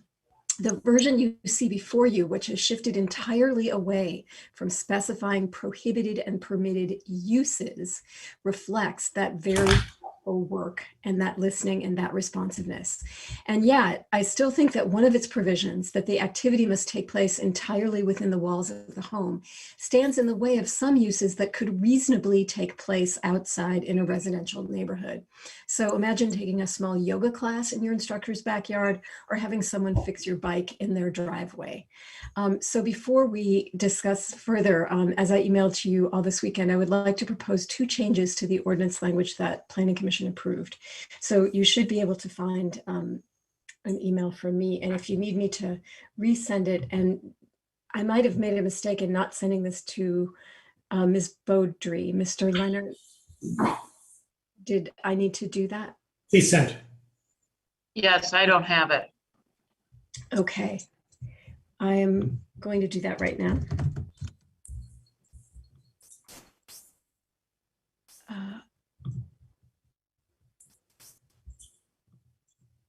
Here it comes.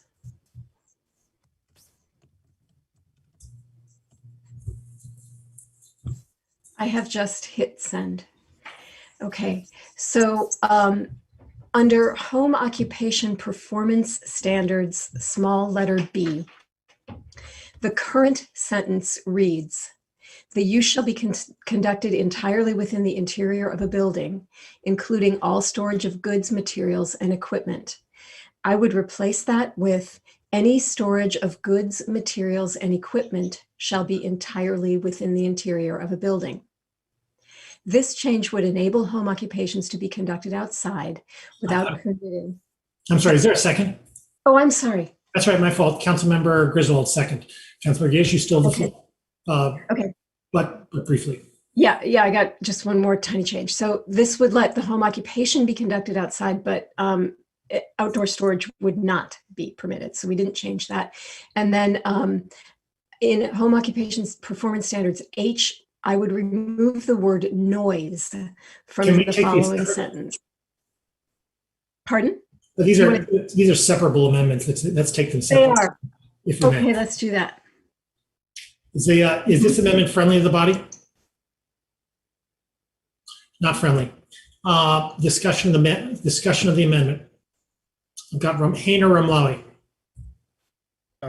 No, I support this amendment. I was going to speak broadly to something else. So I think that's perfectly fine. And, people, I know people who work at home, they store everything inside, they roll it out because they need the room to work on it, they roll it back in. And so I think that our nuisance ordinances can take care of if that's a problem in the neighborhood. And I think our nuisance ordinance could take care of all this, but I'll support this amendment. Councilman Ramlawi. Thank you. I hope to support it. I just have some questions on it. Within the interior of a building, now would that have to be four sides, a slab and a roof, or could this be just a simple outdoor storage shed of sorts with three sides? How complete of a building would these goods need to be stored under or in? Yeah, sure. So the Unified Development Code does define a building as enclosed. So whether it is a shed or a garage, it would have to be something with walls and a roof intended for occupancy or storing of materials. So to meet that requirement, it would have to be in some building that was fully enclosed. So a three-sided structure that was open to the elements on one side technically would not meet that requirement, nor would like a carport or an open on the side structure of some nature. If you got one of these tool sheds that you buy at Home Depot, let's say that is enclosed but isn't a structure with a foundation and footings, would that be permissible to store your goods in? Yeah, that's a building that would be fully enclosed and roughed, so that would be permissible. Okay, thank you. Councilor Nelson. I remember hearing about this back in April and hearing from residents who had concerns when it was specifically allowing and disallowing certain activities. So I do appreciate the changes, but I guess I'm just trying to understand how this wasn't contemplated at planning. It seems a little strange for the sponsor or the liaison to planning to be bringing it and proposing changes immediately. Can we have a little bit more background about how this wasn't contemplated? Because when it was in its earlier version where it was disallowing or allowing certain activities, I thought of outdoor things because I realized that a neighbor up the street from me had taught swimming lessons, and it didn't look like it was going to permit somebody to have swimming lessons in their backyard pool. I guess Councilmember Dish, I'd like to hear a little more about how it happened that this didn't come up before, because I'm inclined to send it back to planning and let that body talk about this amendment.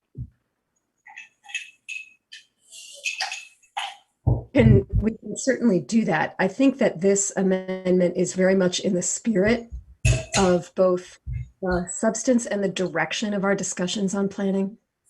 The substance of our discussions was and to move away from talking about permitted and prohibited uses in order to be as liberal as possible with what a home occupation is, and to try to take a more form-based approach. If it can satisfy these criteria and it doesn't violate these other things, then it can be done.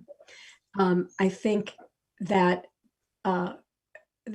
really we discussed it for a really long time, and we really thought of a whole lot of things that I never thought I would be talking about for 20 whole minutes at a meeting. And I think that what I have noticed is how many people, for example, there's a personal trainer who lives in my neighborhood, and she has had personal training classes in her driveway. And that's partly COVID motivated, or it's still COVID motivated because she started it in the spring. And I think it just didn't fully occur. Not everything occurred to us, but the desire was to liberalize this as much as possible while not creating a nuisance. So there's a limit to how many people, how many clients you can have at once, which would impose a limit that isn't use specific. And I would invite Mr. Leonard if I there. You got Councilor Dish, you have the Floor on your own rights, on your own lights on the amendment now. Yeah, I would just, I If can't. there's anything you want to add.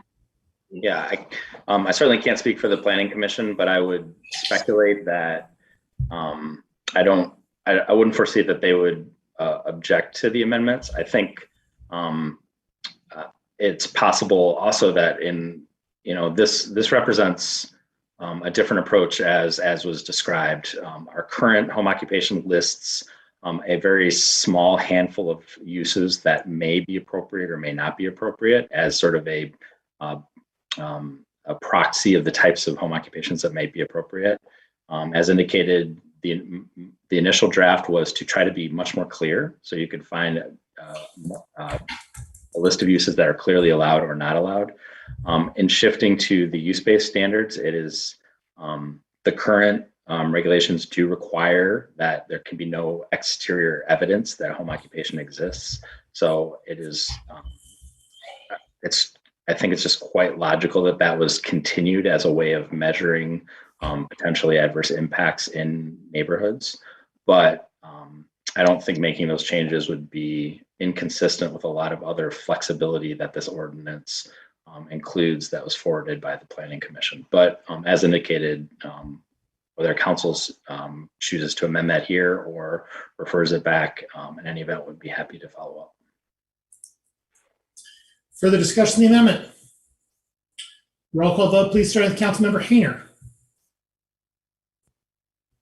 On the amendment. Councilmember Hayner, Yes. Councilmember Dish, Yes. Councilmember Griswold, Yes. Councilmember Song, Yes. Councilmember Grand, Yes. Councilmember Dina, Yes. Mayor Taylor, Yes. Councilmember Iyer, Yes. Councilmember Nelson, Yes. Councilmember Briggs, Yes. Councilmember Ramlawi, Yes. motion carries. Councilmember Nelson, you still have the floor with respect to your next amendment. Not me. I'm sorry, my apologies. Councilmember Dish. No, that's fine. So the second one is very quick. It recognizes what Councilmember Hayner mentioned, that we do have nuisance ordinances. So we would remove the word noise from the following sentence. No generation of dust, odors, vibration, or electrical interference or fluctuation should be perceptible beyond the property line. Is there a second? Second by Councilmember Hayner. Is this friendly to the body? Councilmember Ramlawi, Councilmember Dish, you have the floor still if you wish it, otherwise. I cede. Councilmember Ramlawi. Thank you. On this one, I believe there should be something to address noise. I think, excessive noise, unreasonable noise, unreasonable level of noise, something that is complementary and consistent with our other noise ordinances. I don't know if that is unnecessary because it is stated in other parts of our ordinances, but here I think it's important to at least bring it up and ask about it. Councilmember Redina. I have a question, and forgive my own ignorance of the existing noise ordinance under which this would fall. I am thinking of a scenario in which someone is, in construction or carpentry or something like that at home and is sawing and things like that throughout the day. Is that something that the existing noise ordinance would contemplate during the daytime? I could imagine where suddenly if somebody is doing that type of business next door and there's sawing and hammering and construction year round constantly now, that the existing noise ordinance may not cover that. And so I guess I'm looking for some direction from staff. I think it would. The noise ordinance that exists specifies certain decibel limits. It does provide some exceptions for when construction is happening, for example, on a property. But in that case, that wouldn't qualify. It would be noise being generated by the property itself, most likely. In proposing the proposed, I did work with Councilmember Dish on just providing that language for her consideration. And from my perspective, it seems logical just to rely on the noise ordinance. In this case, that would apply to the use of the dwelling unit generally, in addition to the use of the dwelling unit with this home occupation as an accessory use to it. And particularly relying on that noise ordinance without establishing a higher standard at the property line, if adding outdoor, the ability to conduct home occupations outdoor. I think in the case of the example of a personal fitness class or a yoga class, while it might be quite unobtrusive, I think it most likely could be perceived by sound at the property line. And I think it would be appropriate to remove that and again, rely on more extreme levels of noise generated that would be in conflict with our noise nuisance ordinance. Councilmember Amlali. Thank you, Travis, because I was trying to get an answer and I didn't get one with my question. Now, whether the current noise ordinance would govern this, and my experience with our current noise ordinance is that it's unenforceable. It relies on what is reasonable, and reasonableness is been argued all over the map as to what that could be. So to rely on our current noise ordinance for me gives me no comfort, because when I've tried to apply it in the past, it has failed and failed miserably. There is no empirical level that we're measuring decibels at to enforce the noise ordinance. I'm not comfortable with just striking noise completely out. I feel that we need to have some level of protections when it comes to that, other than our current noise ordinance, because it's quite frankly ineffective. Councilmember Hayner. Well, thanks, and thanks for asking the question. And Councilman Medina, I agree. There is sort of this gray area. My internet's super slow over here for some reason. I'm trying to pull up our noise ordinance. It's the violation at the measure of the property line. I know it's like 10 p.m. to 7 a.m. And so that's sort of outside of what you consider business hours. And so some of it's time based, some of it's decibel based with an actual reading with the decibel meter. And the one thing that we're getting into is this gray area here. And so I'm tempted to vote this down and leave noise in there, just so it's a reminder when people say, hey, I'm thinking about building a home, that they have that in there. It says, hey, noise can't be a problem with this business, because we're kind of on this gray area of, it's a residential area, but it's a commercial aspect. If it's a business, it's commerce, right? And so, yeah, if I had somebody who was running a shaper all day next to me, and they were making, window moldings all day, and those things are super loud. I mean, you wear earmuffs, you have dust control, you have all these things if you have a serious home carpentry shop, and it could be a real problem day in and day out. All of a sudden you've got a molding shop next door to you or whatever. And well, that's the kind of thing we want to encourage, where people can work from home and have neighborhoods that are diverse and have mixed uses and things. That could be a problem. So it doesn't exactly tie in with a regulatory, a penalty or a way to do it. But I think it's legit to leave noise in here in this case. I think you folks have brought up some good points. So just speaking to that part of it. Thanks. Councilmember Briggs. Yeah, I would agree. I appreciate where this amendment is coming from, because it feels like the current language is a little bit overly restrictive, but it feels like our current noise ordinance is doesn't protect folks in the same sort of way that we might hope for this. To use the sort of exercise class example, continuing with that, any exercise class that I've been to has often had music playing, or even if it's a yoga class, there's often some music playing in the background. And even that, if that was going on all day in your neighbor's yard, after a while, you might lose a little bit of tolerance for that, even if it wasn't up past the noise ordinance level. And so I'd rather keep this in and find out if we're having some real issues with it and if it's really limiting the types of home occupations, and then revisiting it if we need to.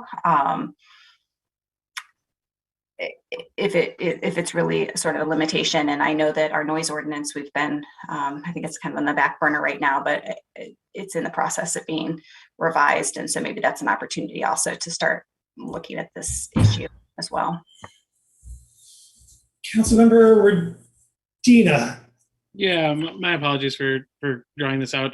I'm looking at the noise ordinance now, and I'm seeing that under the exceptions, we have construction, drilling, wood cutting between 7 a.m. and 8 p.m. Mondays through Saturdays, and 9 and 6 p.m. on Sundays. I guess I share the concerns that Councilmember Briggs brought up, and I think my comfort level at this stage would be to include noise and maybe make a modification at a later date. Councilmember Ramlawi.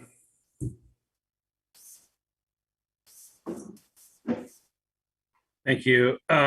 Yeah, this noise ordinance, as some have referred to, describes activities that would occur for home improvements and construction and additions and that kind of remodeling, not everyday business. And I also would like to just remind ourselves that not everybody works a 9 to 5. There are many people who work in the hospital, who work third shift, who sleep during the day. People are coming home and needing some rest at times of the day where many of us are at work and doing other activities. So yes, we want to be open to these changes to allow people to work more from home and to incorporate work style and lifestyle together. But we need to be mindful that there are people who have all sorts of different schedules, and it's not just the 9 to 5. I won't be supporting this because it is unclear and I'm uncomfortable relying on our current noise ordinance. Thank you. Councilmember Hayner and Griswold, let me suggest that people know where they're going on this and that we move it along. Councilmember Hayner. Sure. Yeah, I think this is going to this change generally is going to call into play further down the line of a re-examination of our noise ordinance. When you talk about 67 decibels at the proper receiving property line for like a trumpet practice, you can get away with that for an hour, but it's 105 decibels for wood cutting. Those 67 is not too loud. 105 is pretty loud. And so I think I'm gonna vote against this change to leave it in there, which will leave it in there. But I think we need to come back and take a look at our noise ordinance generally, because it's, in some ways we have heard from constituents, I'm sure all of us, that it's sort of failed us in some ways. So I think it's something to think about in the future. We should maybe revisit it, take a look at it. That's all. Thanks. Councilmember Griswold. I want to thank Scott Trudeau for his very thoughtful and informative email. We're actually discussing some of his recommendations here. And I want to thank Councilmember Dish, but my recommendation would be to send it back to the Planning Commission. Based on this discussion in the time of night, I think that it would benefit from a discussion at the Planning Commission unless there are any time constraints. Further discussion of the amendment? Roll call vote, please, starting with Councilmember Hayner. Councilmember Hayner? No. Councilmember Dish? Yes. Councilmember Griswold? Yes. Councilmember Song? Yes. Councilmember Grand? Yes. Councilmember Redina? No. Mayor Taylor? Yes. Councilmember Iyer? Yes. Councilmember Nelson? No. Councilmember Briggs? No. Councilmember Ramlawi? No. Motion carries. Further discussion, the main motion is amended. Councilmember Hayner. Thanks. I'd like to make an amendment of a single word, which is a number. In section 2.e, it says maximum of 4 clients at a time. I'd like to change that to 6, if only to consider that 4 is not too many people to be over at somebody's house, especially if you have a band. Let's say you got a four-part band and a producer coming in. That's 5 people plus the homeowner. Is there a second? Second by Councilmember Griswold. Is that friendly to the body? What was the amendment? From 4 to 6 clients at a time. Hmm. Further discussion, it is friendly to the body. Further discussion, the main motion is amended. Councilmember Hayner. Just real quickly, I appreciate the work. I don't know what spurned this in the first place to have this come out of Planning Commission, but I want to thank Councilwoman Dish and the folks on Planning Commission for rethinking it. I have to confess, I played a part in having makers, musicians, and mechanics reach out to Planning Commission and raise their objections to this, and to their credit, they listened to that. And there's a lot of makers, musicians, and mechanics here in this town, and they make a decent living, and they try to do it. A lot of innovation comes from that, right? And so that's all. Just thanks for listening to those changes. I appreciate it. Councilmember Rumlawi on the main motion. Yeah, thank you. Just a question, whether if we were to address the noise issue at second reading, would it kick this back down to first reading if between now and our next meeting or the next time this comes up for a vote that was to be brought forward, would it refer this back to first reading again? Mr. Postma? I don't believe so. Within the whole context, it's a limitation. It sounds like it would be, I'd have to see the exact language, but my inclination is not, council member. Thank you. For the discussion of the main motion. Roll call vote, please, starting with Councilmember Hayner.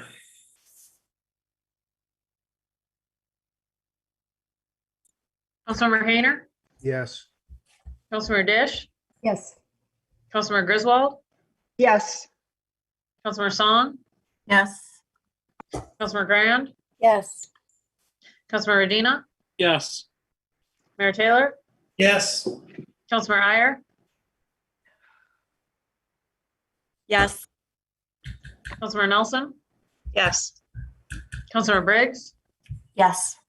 Councilmember Rumlawi? Yes. Motion carries. C3, an ordinance to add Chapter 123, provision of conversion therapy on minors to Title 9 of the Code of the City of Ann Arbor. Moved by Councilmember Redina, seconded by Councilmember Grand. Discussion, please, of C3. Councilmember Redina. My interruption again, Mr. Mayor. We have, once again, staff here to address some last minute questions on this item. Thank you very much, Ms. Bershon. From the attorney's office, we have Margaret Redabaugh. Ms. Redabaugh. And John Reiser. My apologies. Ms. Redabaugh, Mr. Reiser, the floors are yours.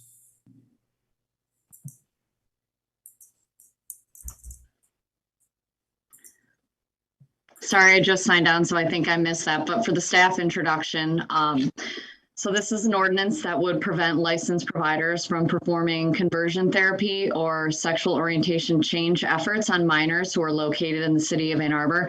And we received a question about whether there have been any reports of this being practiced within the city. We are not aware of conversion therapy or any of these sexual orientation change efforts being practiced within the city of Ann Arbor, but this is a type of practice that's not often advertised.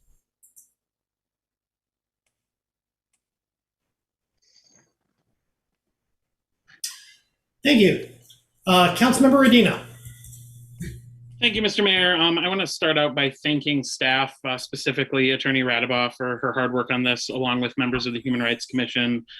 This revision is the outcome of a lot of hard work, probably taking a lot longer than many of us would have liked. I know that this was originally being worked on when I was still LGBTQ liaison, working with the Human Rights Commission and Mayor Taylor, I think after members of his class actually requested that we begin looking at this.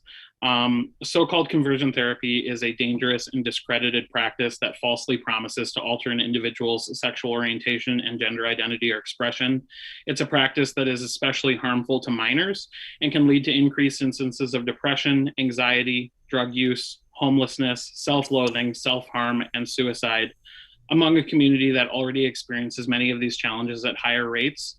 This inhumane and abusive practice has been unanimously rejected by credible and mainstream medical and mental health organizations for years, if not decades. And to date, 20 states and 70 cities and counties around the United States have banned this practice.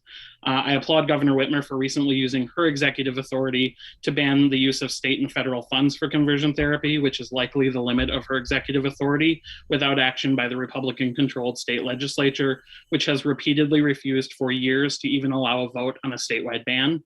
So with the ongoing complicity in this abuse of LGBTQ minors by Republican leadership in Lansing, this requires progressive communities like ours to lead. So I ask my colleagues to please join me in supporting a ban on conversion therapy here in Ann Arbor.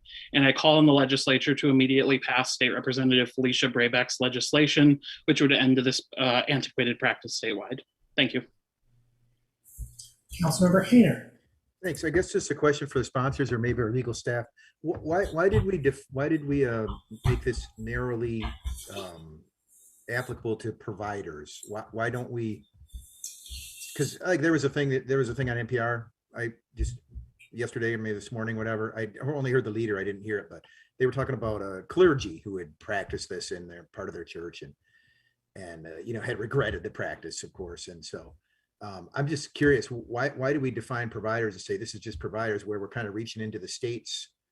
And I know Attorney Reiser and I spoke about this a little bit on the phone, but I'm just curious why this isn't broader to kind of just ban it outright. Margie, you or me? Or the sponsors. I mean, maybe Councilman Rodina knows.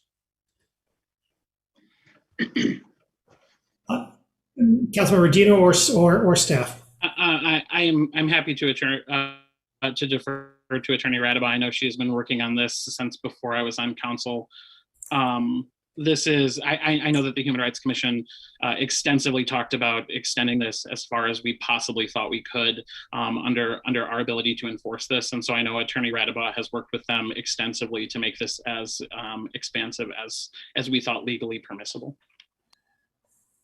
Ms. Radaba, do you want to add or? Sure. So council always has the authority to expand it.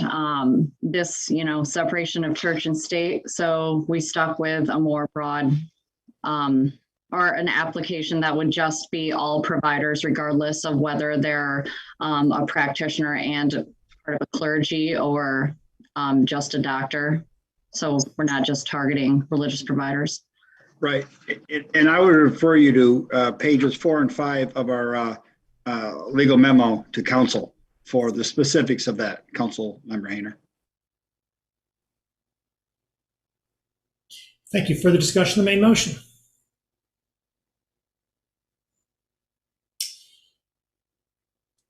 I'd like to myself thank the sponsors, the attorneys and staff very much for having worked on this for quite some time. And as Councilmember Rodina indicated, thanks to members of my law school class who made the observation that Ann Arbor lacked such a thing and sort of got the ball rolling back when. Conversion therapy, so-called conversion therapy, is an abhorrent practice that tries to teach people that they're somebody besides the beautiful selves that they are. And it's just, it's wrong and harmful, and it ought not to be inflicted upon anyone. And I'm glad that we are going to be doing what we can to prevent it here in Ann Arbor.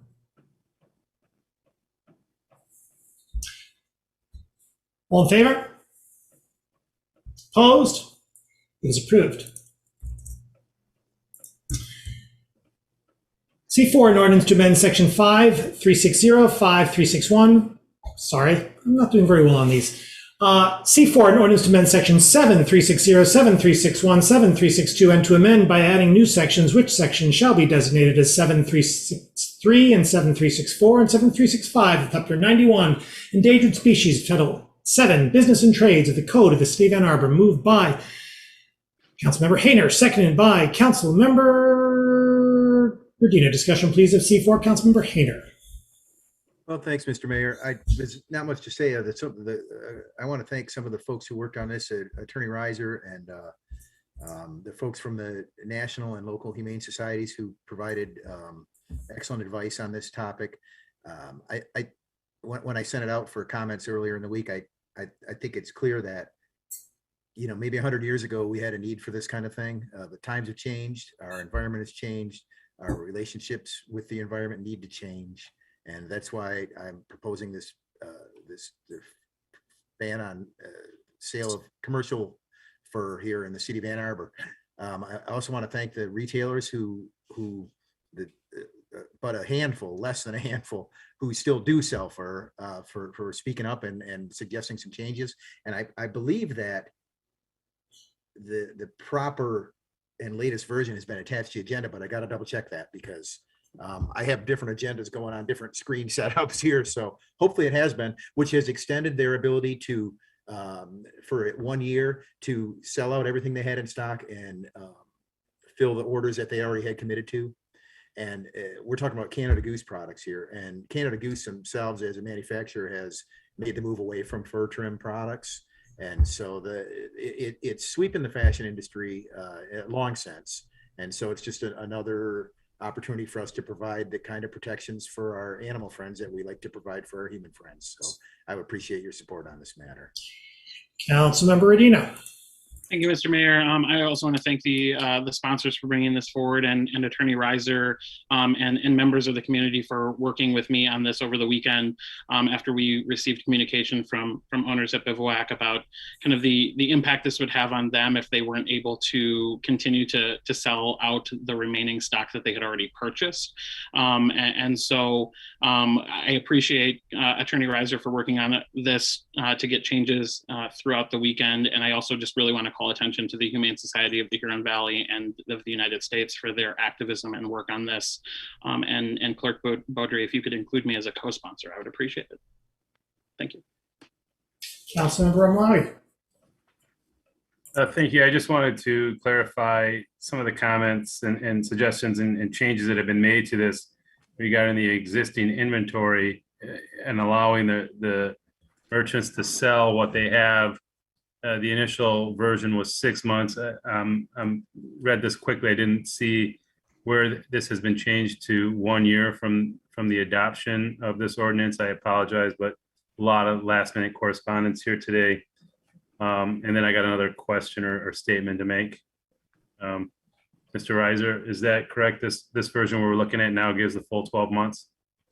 That's correct. I'm looking at Legistar right now, and Clerk Beaudry at sometime shortly after 5:06 p.m. uploaded it to Legistar. So if you go to the agenda and click on DC, wherever we are, no, I'm sorry. It's on there, C4 21-1404. If you click on that, then you click on revised ordinance to amend Chapter 91 of citycode.pdf, you'll see it in its entirety. All right, thank you.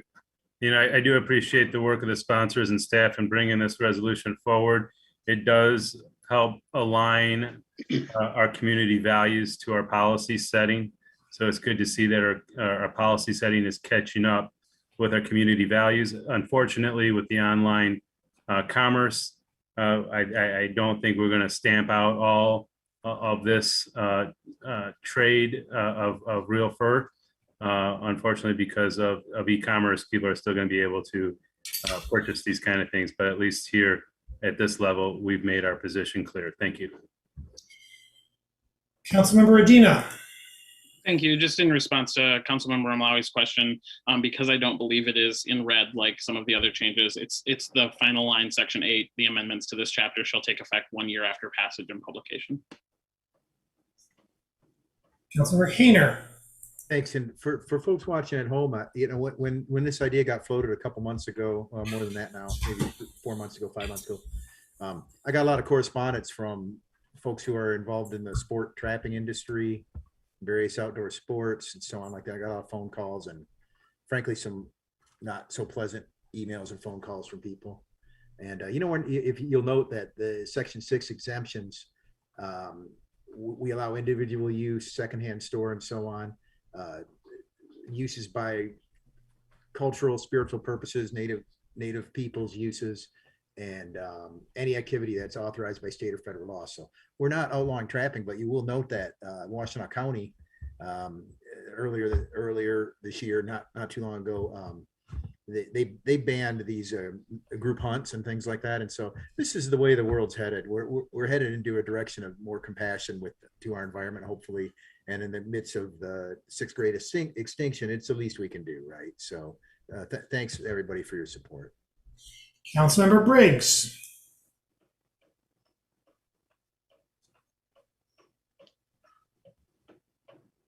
A few things that hadn't been mentioned yet. Many thanks to the Humane Society, to US, who's very responsive over the weekend, to Councilmember Radina reaching out to them and asking for some clarification on a few things. They were a really wealth of information on this, and I just think it's important for everybody to realize that this is really important legislation for the Midwest. It's important for the Humane Society to have cities stepping forward and bringing legislation like this, bans like this.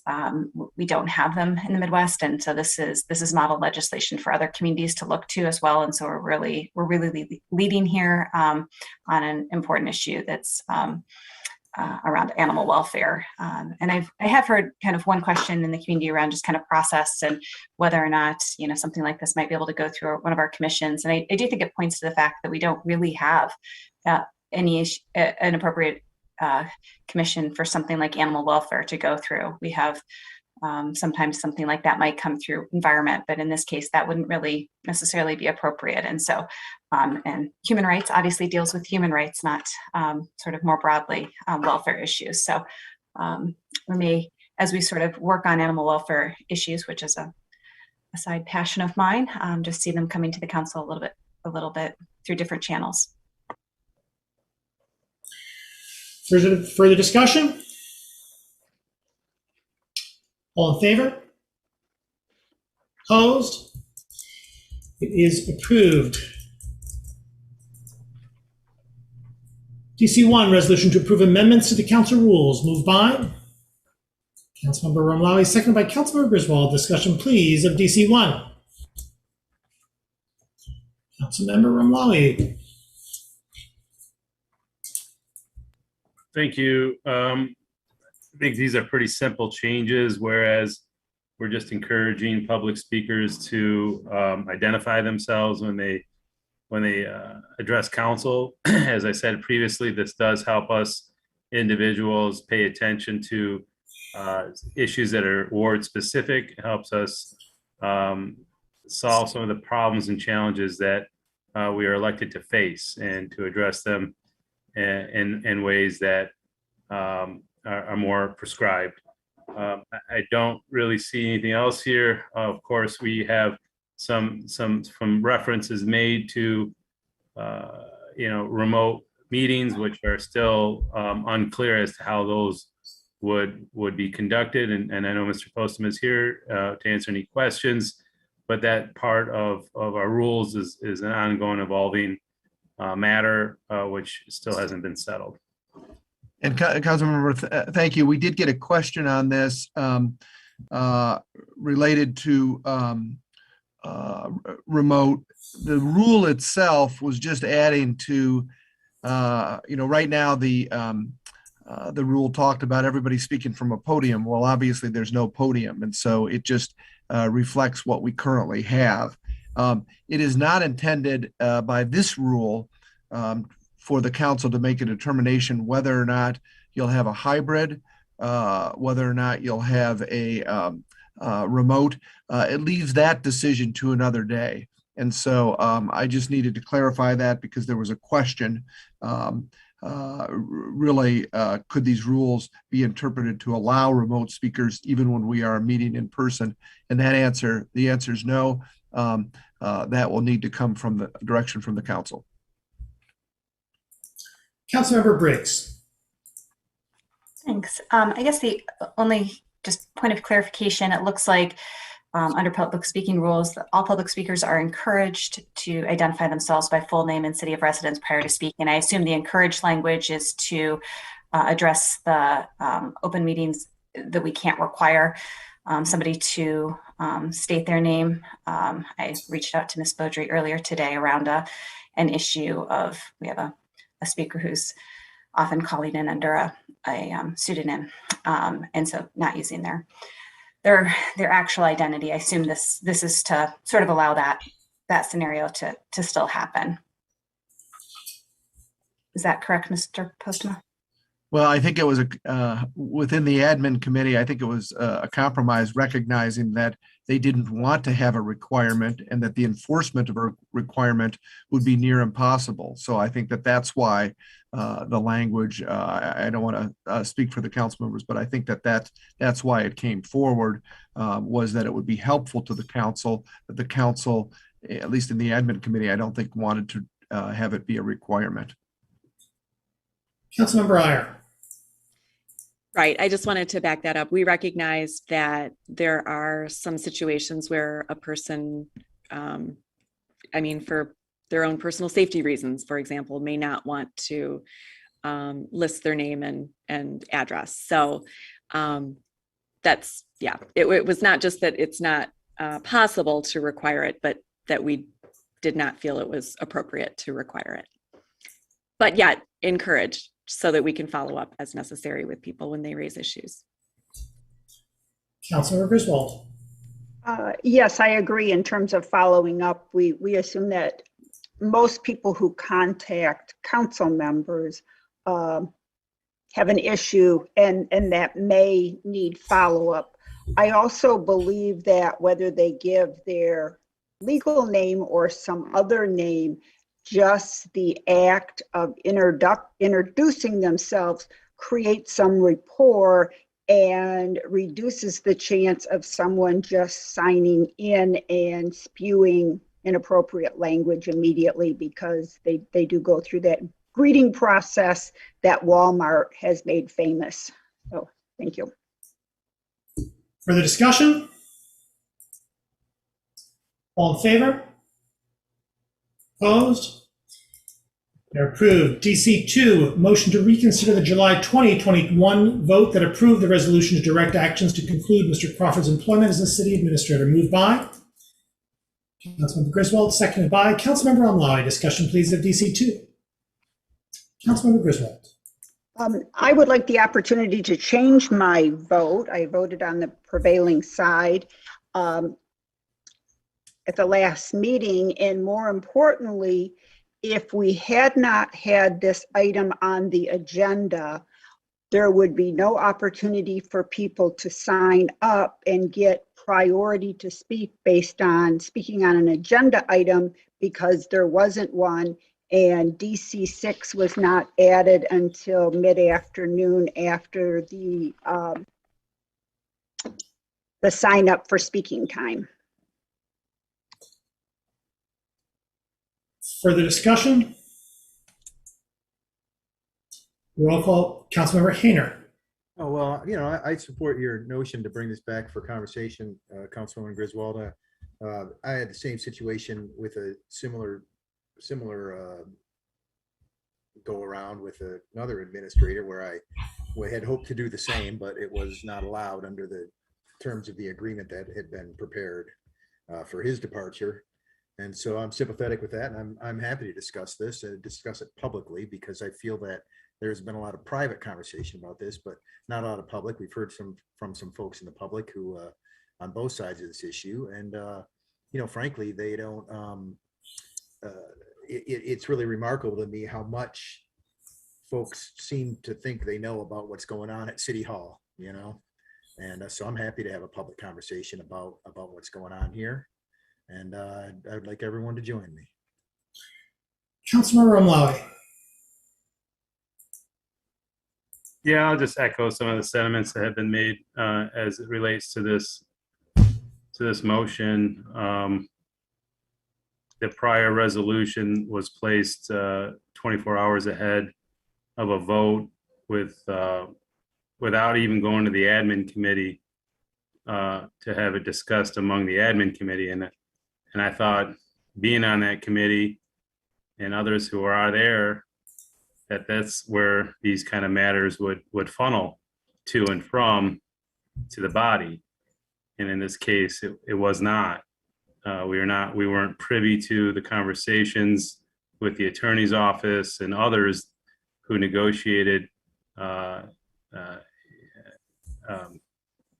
deals. I don't even want to call them deals, but arrangements, agreements. This was done without many members of the body knowing, and that being said, the public. I believe that an action as great as this was should have had greater transparency and more inclusion. And quite frankly, that did not happen with that vote and with that resolution. Much of what I wanted to say and what I will say, I didn't get to say out of respect for the organization and for Mr. Crawford, most importantly. I have a lot to say, and I'll say it in this meeting later, and I'll say it in subsequent meetings, because much could not be said last time. Further discussion of the motion. Roll call vote, please, starting with Councilmember Hayner. Councilmember Hayner, Yes. Councilmember Dish, No. Councilmember Griswold, Yes. Councilmember Song, No. Councilmember Grand, No. Councilmember Medina, No. Mayor Taylor, No. Councilmember Iyer, No. Councilmember Nelson, no, Councilmember Briggs, No. Councilmember Ramlawi, Yes. motion fails. DC 6, resolution to adopt separation agreement with Mr. Crawford, moved by Councilmember Grand, seconded by Councilmember Dish. Discussion, please, of DC 6.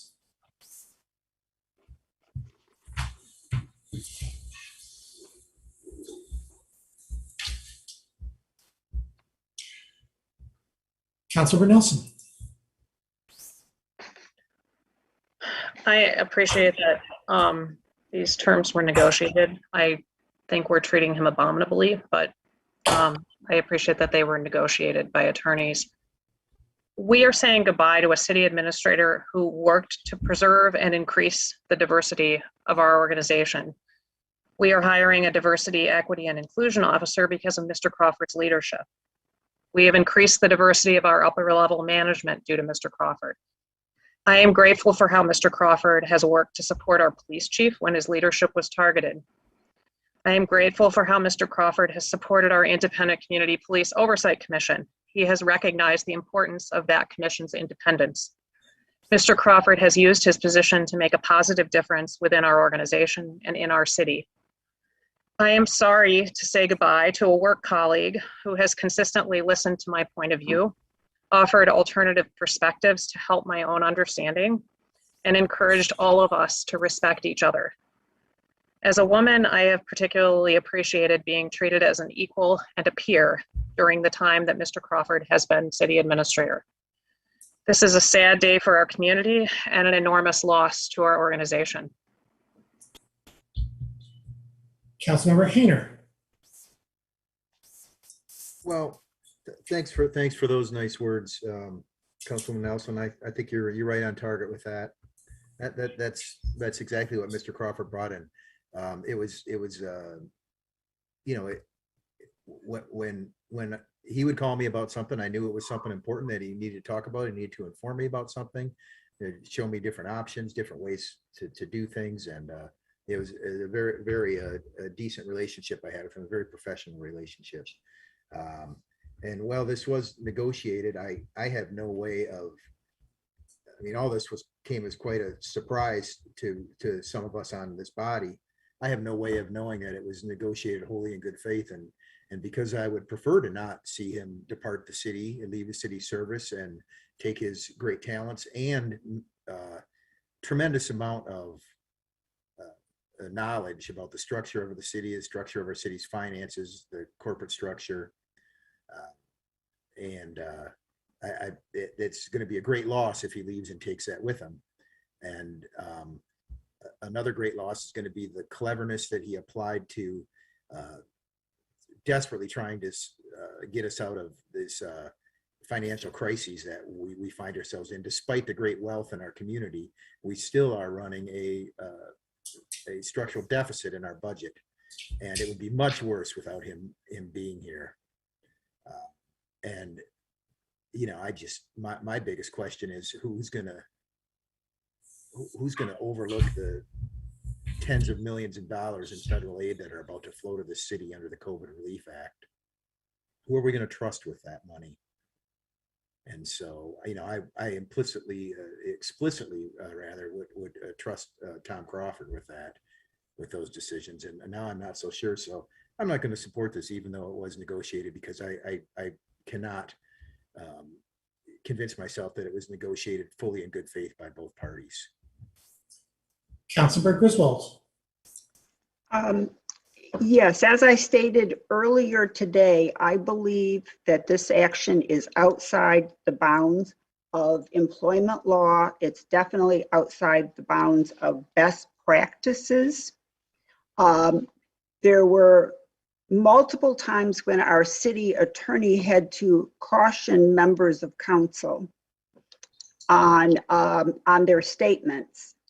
And that happened in closed session, so I won't go further. And also, this is the first time in my history with council that a reconsideration has not been accepted. In this case, it's really meaningless other than to allow public commentary previously, and to not allow me to change my vote. But I'll be voting no on this resolution, so again, it's not material. But what I do want to say is the city administrator is an at-will employee, and per his contract, his separation is simply a 9-month salary. And what we are offering in the separation agreement is more valuable to our city administrator than the 9 months. So we could have easily had a respectful parting of ways, and we chose to do something very, very evil, very, very disrespectful.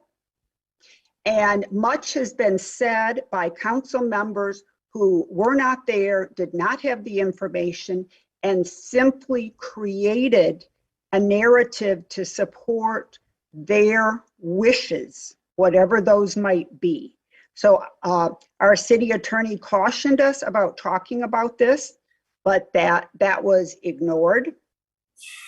I'm sorry about that. I probably exceeded my time, so I'll be quiet, but this is a dark day for the city of Ann Arbor. Councilmember Umlali. We can call it a dark year. In the backdrop of a spreading dioxin plume, threatening our drinking water, PFAS contamination in our drinking water, failing infrastructure in our parks, our water service, our roads,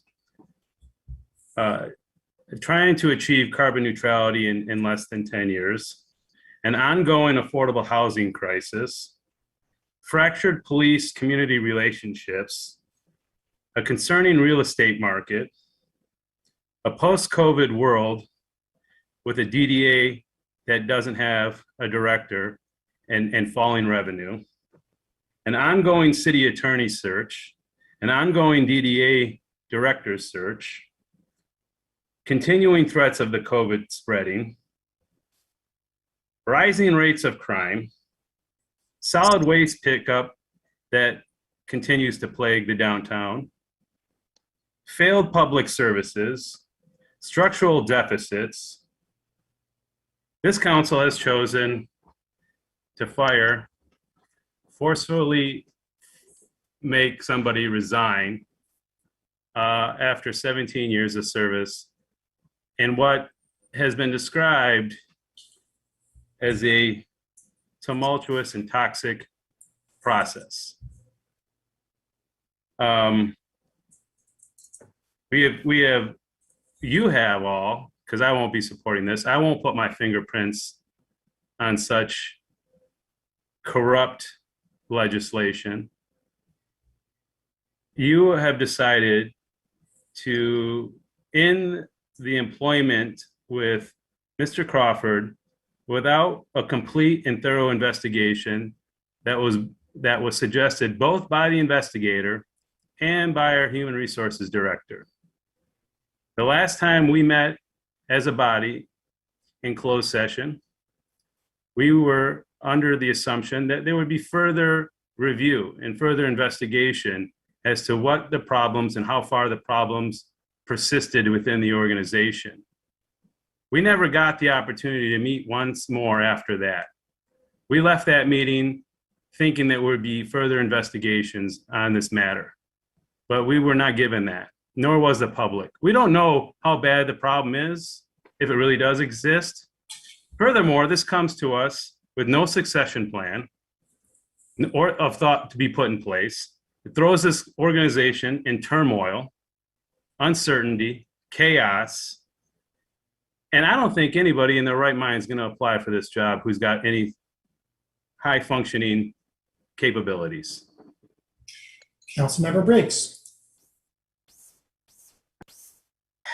I'd like to start by saying thank you to Mr. Crawford for his many years of service to the city. I think he has been, is truly a public servant. And I think it's, it is sad that we are at this moment. I know that it is sad for staff, for the organization, for the community.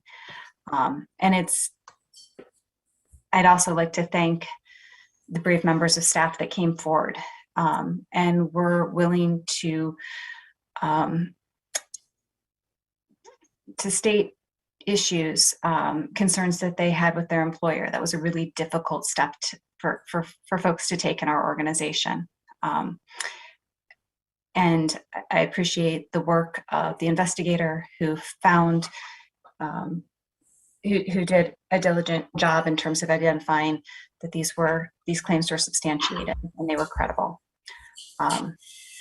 We have values that our organization lives by, and we have policies and we have them in place for a reason. And I think that for our organization, it is important, of utmost important, that that person at the top of our organization is able to demonstrate the type of leadership on DEI that gives confidence to everybody in the organization that they belong. So tonight doesn't fill me with any satisfaction at all. It's sadness all around for everybody who's involved in this. Councilmember Griswold. I'd like to say that Mr. Crawford excelled during a very, very difficult time. And if there is any blame to be had, it's blame of this council for not supporting a person that we promoted to city administrator and then did not provide some of the basic supports that were needed. What we are basing this on tonight, this decision, is allegations that were not substantiated to beyond a doubt, allegations that would probably not stand up in court per a legal analysis. And what disturbs me is our mayor promised disruption a few months ago. He's argued against due process regarding Councilmember Hayner. And I've reminded the mayor and council more than once that democracy is about majority rules, minority rights. Point of order. This is an attack on, no, in really off topic. It's a reminder about what democracy is about. So just because you're in the majority, whether you're the Republicans in the US House or you're in Ann Arbor, you can't just skip due process. The description of minority rights and majority and minority relationship strikes me as consistent with the council members' thrust of her statements. The suggestion that I've argued against due process is of course an attack. I'm sorry, but I was explaining the Jeff Hayner discussion in the administration committee, and that was in written documentation, which I can provide upon request. But I'm done. I don't want to belabor this. I'll just say that many people have compared what we're doing here to how Howard Lazarus was treated, and Howard Lazarus was treated with respect compared to what we have done with an excellent employee and the fear that we have instilled in our organization. Thank you. Councilmember Medina. Thank you, Mr. Mayor. I just want to take a moment since we are hearing members of this council irresponsibly and disappointingly question the legitimacy of the accusations that were investigated in the report. They were substantiated, and I think, frankly, it's incredibly disappointing and sets an incredibly bad precedent for staff to hear the leaders of this city expressing that when they come forward with credible allegations of misconduct and inappropriate statements, that when independent investigations by respected attorneys confirm that those statements were credible, that this body would continue to question the integrity of the members of staff who had courage to come forward. I find that incredibly disappointing. I think it's irresponsible, and I think it has a chilling effect on the ability for staff to come forward when incidents like this occur. And so I think we need to stop. It's damaging, and it's demoralizing. And so I don't think anybody's happy to be in this position tonight. I want to second everything that Councilmember Briggs said.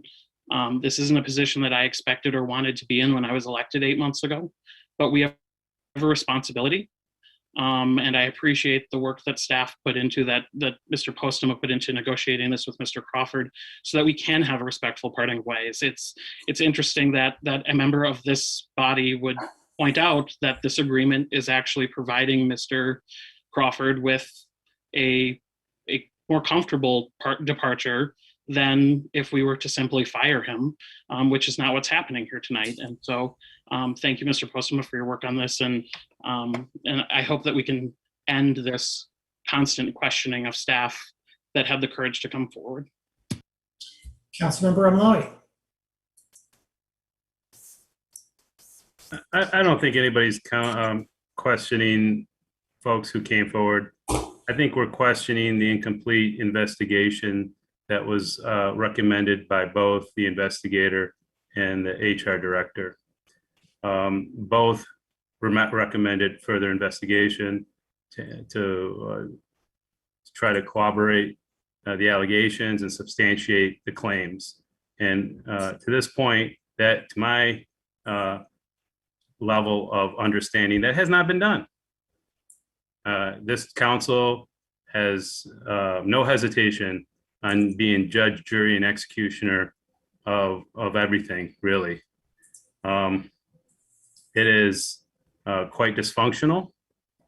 It is opposite of what the community was told in the election of last year, how the new members of council would bring in an era of inclusivity and diversity and such. I think, yeah, it's going to have a chilling effect. It's going to have a chilling effect on people who want to participate in public service. It's going to have a chilling effect on people who want to and be involved in government conversations. We already hear that from our constituents. This town is polarized. The political discussion is toxic. This council is toxic. This workplace is hostile. This council has only exacerbated the problem. Going forward, we are not going to find a good candidate. We're going to find somebody who's doing things for different reasons, which I don't think are the right reasons.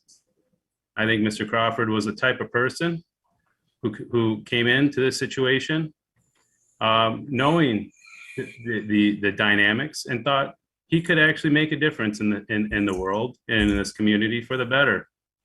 But off goes his head. And so I think it's going to have a chilling effect on many people to enter the Councilmember? fray. And I will be opposed to this. Councilmember Graham? Thank you. This is, one of the hardest things that I've ever had to experience on council, both because of my relationship with Mr. Crawford and also because of my concerns about staff. And I've, if you do this for long enough, I have a increasingly deeper understanding of the crisis of morale that we have on staff and the role that council plays in it.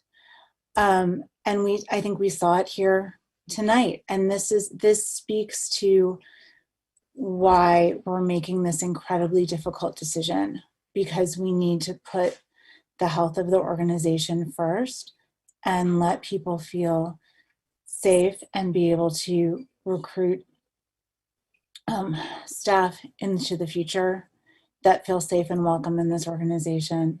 And when I hear things like that this agreement that was negotiated by our incredibly skillful city attorney was not done in good faith, or when we have Ms. Prashant, I'm sorry for calling you out because you drew the short straw tonight, but that who's going to bring us through with these federal funds? Well, we have a really good CFO, in case you didn't notice, and I'm so glad that she's here.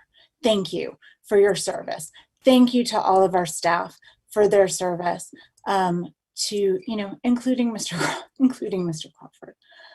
I don't want to relitigate what happened with the prior city administrator, other than to say that I've heard a heck of a lot of revisionist history tonight in terms of how he was treated by members of this body. We need to, to say that we're a toxic body and not look in the mirror and understand your responsibility in contributing to that toxicity is so, I just don't even have words. And I just Point of order. Message to staff. Point of order. Council member? She's alleging that I'm creating toxicity. She's accusing me of fomenting toxicity. She's assailing my character. Toxicity. So right back at you. You're assailing my character. You're violating council rules that No, there has been no names have been mentioned, council member. It's funny how that works when it comes back at you. A point of order myself then. It's funny how you have the mayor on your side and the rules just work the way you want them to work. I'm so used to you interrupting me. It's not a problem. I just want to say to staff that that we continue to have your backs. I really appreciate the work that you do for this organization, and while I'm here, I'm going to do everything to help you succeed. Councilmember Hayner. Well, Mr. Mayor, I was going to say change the topic here, not too far, and say something polite, but I want to address the suggestion that we've had conversations around this table where people have said, how do I know that how can I be assured that something has gone this way or that way? Well, I am perfectly allowed to say I have no way of knowing the good faith around this negotiation because I wasn't in the room. I'm allowed to say that. I'm allowed to say that our administrator had a keen financial sense and also, I will point out, had the financial sense to retain and train good people in his department so that we could be in a situation now where Ms. Prashant is ably and willing to serve us. So I just want to share something. I had a conversation with Mr. Crawford about, discussing one of our many budgets. And this was back when he was in his previous role. And the concern was that we have a department here in the city, the OSI under Dr. Stultz, who's doing a lot of good work. But the essence was that, he was being asked to create a mature department in just a few years that has no revenue outside of essentially chasing grants, right?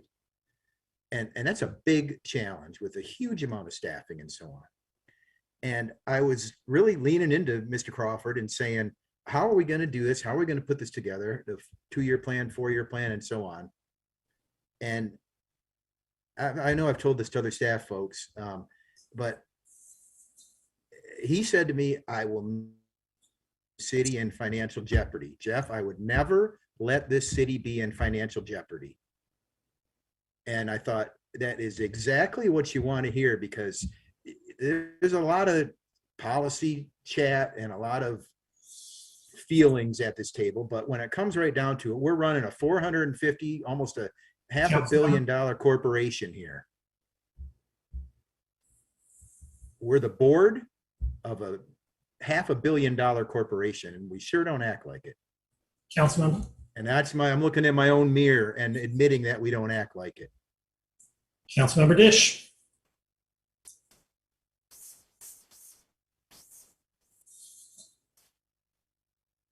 I wanted to very quickly express my understanding of the separation agreement, which I believe shows respect for Mr. Crawford in at least 2 ways. One is in extending him the opportunity to resign. And second is the provision in the contract that grants him retiree health benefits when his pension kicks in or when his COBRA runs out, should he not have found another job by then.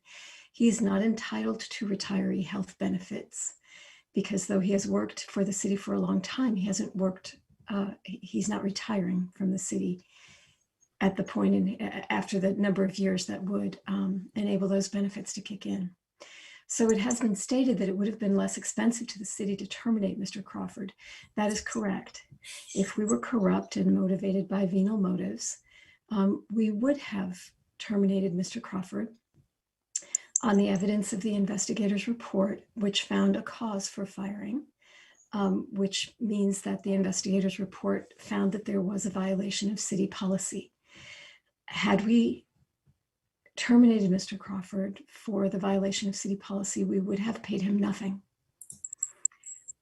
That's not what we wanted to do. And so, well, I don't see, that's it. Councilmember Iyer. Thanks. I just have a couple of comments. First, I want to clarify a couple of things that were said. One relates to the second investigation. The discussion and the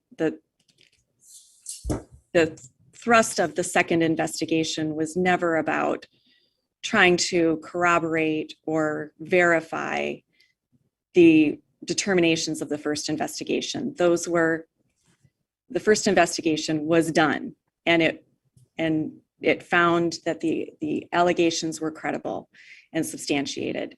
The second investigation was merely to, and is still, merely to find whether there was greater harm within the organization than we currently are aware of.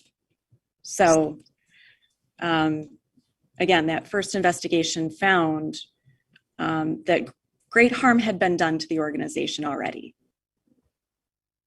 And I think that's what we really need to remember here. When we talk about inclusivity and diversity and what we ran on and what I ran on, I ran on supporting inclusivity and diversity throughout the organization. And what the investigation found is that we have several staff members who had been so harmed by these comments that were made that they didn't think they could work with Mr. Crawford any longer.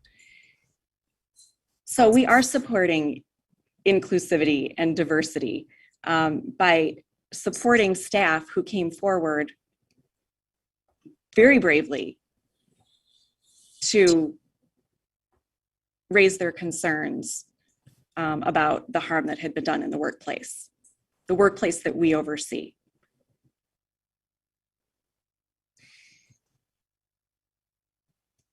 I guess I would conclude with thanking Mr. Crawford for his many years. He served as our CFO and for the work that he did as our city administrator. And the sky is falling rhetoric about going forward, I'm not buying, because we have a very talented city staff up and down the line. We have leaders who are going to get us through this. We are a city that would be an amazing opportunity for our next city administrator. And again, I just want staff to know that when issues of harm are occurring in the workplace, it's safe to come forward. Councilmember Song. Mr. Postma, has the separation agreement been accepted or considered by Mr. Crawford's attorney? I've had, just to go back, you asked me by resolution to bring you forward a separation agreement tonight. And I take that charge seriously. Mr. Crawford had an attorney who I worked with on this, and ultimately it had to be a separation that was some sponsors would sponsor. And so I did work with some sponsors on that. But ultimately I worked with Mr. Crawford's attorney because it was his wish to have a voluntary resignation and to have other conditions that would assist him in this transition. So that's what was done. And yes, it was done in good faith. I can assure you that when you give me a charge. I've negotiated many things over the 18 years that you've asked me to do, and I've done them. This is no exception. So it's a separation agreement that you asked for, and it was based under the circumstances that you're presented with. So that's been done. And the attorney did indicate to me today that Mr. Crawford has every intention to sign this agreement tomorrow. And so it was done with extensive discussions, not only with his attorney, but also with the attorney discussing this with Mr. Crawford himself. That's how these things go. That's what happened in this case. You asked me to do it. I did it. Thank you. So I just want to, if I may, if I can be added to this resolution, and I'll explain why. After this investigation became public, I did my due diligence and shared this with community members who do this work at the university. Do this work meaning what is DEI work, anti-racism work, and their expectations around good codes of conduct.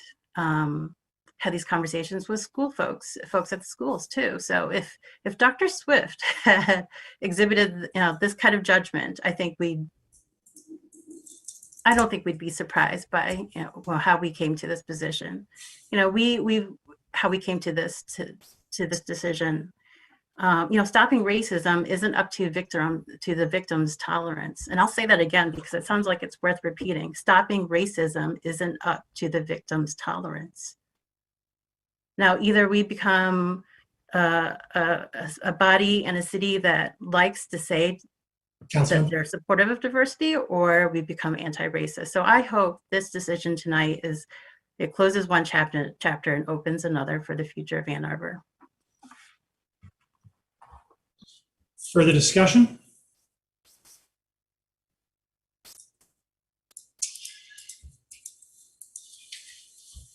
No matter what irrational, corrosive QA2 nonsense you read or hear, this separation is the exclusive, proper, and unavoidable result of the employee's inappropriate statements. A leader is permitted to be fallible and to grow. The leader also must be held to the highest standard and to be accountable for damage they cause to employees and the workplace. These important truths are at tension, and after reviewing the report, in considering the organization's policies and practice and weighing professional judgment of those who advise us in these matters, I have concluded that the statements compel separation. The report concludes that the employee made pervasive and appropriate comments in the areas of minority hiring, race, and sexual orientation, statements that are contrary to the organization's values as a community and a workplace and are simply and entirely unacceptable.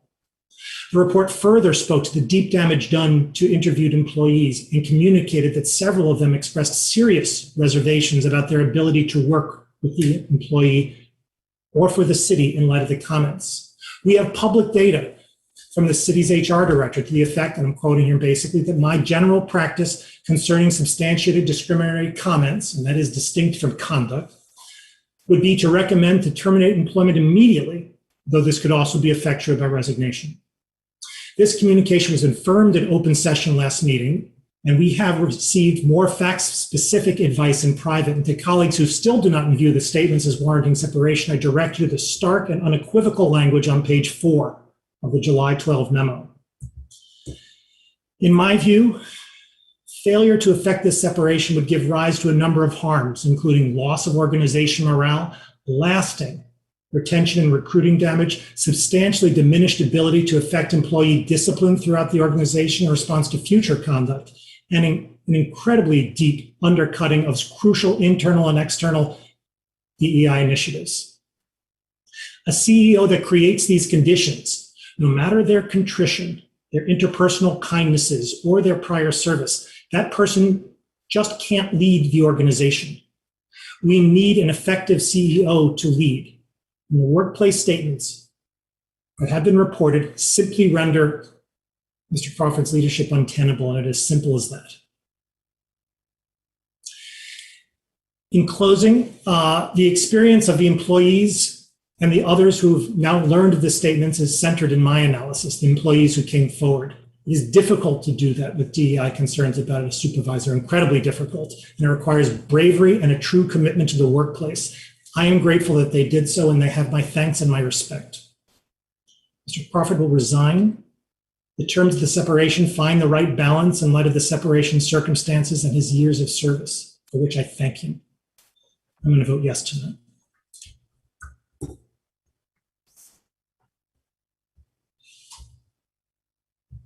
Further discussion? Roll call vote, please, starting with Councilmember Hayner. Councilmember Hayner? No. Councilmember Dish? Yes. Councilmember Griswold? No. Councilmember Song? Yes. Councilmember Grand? Yes. Councilmember Medina? Yes. Mayor Taylor? Yes. Councilmember Iyer? Yes. Councilmember Nelson? No. Councilmember Briggs? Yes. Councilmember Romlawi? No. Motion carries. DC3, resolution to order election, determine ballot question for charter amendment to allow ranked choice voting. Moved by Councilmember Dish, seconded by Councilmember Grand. Discussion? Councilmember Dish. I'd like to say a couple of things about ranked choice voting, which is something that I've been interested in for a couple of decades. Ranked choice voting is legal in Michigan. It does not require state legislation to authorize it, although changes to state law regarding the form and handling of ballots will be necessary in order for us to use it in Ann Arbor. Why did Councilmember Grand and I want to put this up for consideration, both before this body and before the voters? Because ranked choice voting benefits voters. We sponsored this resolution because we want Ann Arbor voters to decide whether they want it. That is actually whether they want it back again. Ranked choice voting is not a new idea in Ann Arbor. Ann Arborites used it in 1975 to elect this city's first and only African-American mayor.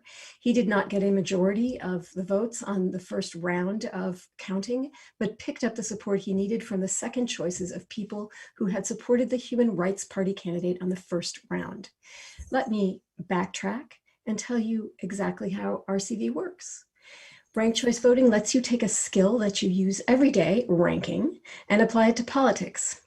Vote your heart on the first round, and if no candidate gets majority support, we keep on counting. Your second choice will come into play if your first choice falls off because it didn't have enough support. This is the great thing about ranked choice voting. There is no more worries about wasting your vote because in a multi-candidate race, it is highly unlikely that on the first round, any single one is going to get a majority. So if yours doesn't have your first choice doesn't have big support, your second preference likely will make it to the final. Cities all over the US are using it today, and research shows that now, as in 1975 in Ann Arbor, more candidates of color are running and winning local elections than in cities that use traditional plurality voting. And if that is not enough to sell you on why we should put this on the ballot and let the voters decide if they want it back in Ann Arbor, let me say that RCV recognizes something that we all know, but that our current two-party system cannot register. People's preferences and beliefs do not fit into simple binary boxes that divide us between right and left. What actually divides us between right and left are elites who incessantly paint this picture of cities, of nations. It's a picture that makes me sick to my stomach because I'm a Democrat and I want this experiment to succeed, and it doesn't look to me like it is. Survey research finds that there could be as many as 5 political parties in the United States if our winner-take-all political system didn't get in the way. Ranked choice voting allows those differences to come out, register, and be effective. Councilor Grant. Thank you. I don't have a tremendous amount to add to that. When I tried to bring this forward with the previous council in it failed to be put on the ballot. I was heartened by the fact knowing that we would have Dr. Dish joining us on council, who is an expert and also a real partner in a statewide movement to make our voting more democratic. We hear a lot from residents about wanting common sense voting reforms, things that will help residents stay more engaged, that will help us diversify our candidates, that will make elections less contentious. And I believe that ranked choice voting does all of that. That's my own personal belief. I also believe that that decisions about elections rightly should go to the voters. And I think our voters deserve a chance to weigh in on whether or not they'd like to see this kind of election reform back in our community. So I hope they'll join me in supporting it. Councilmember Romali.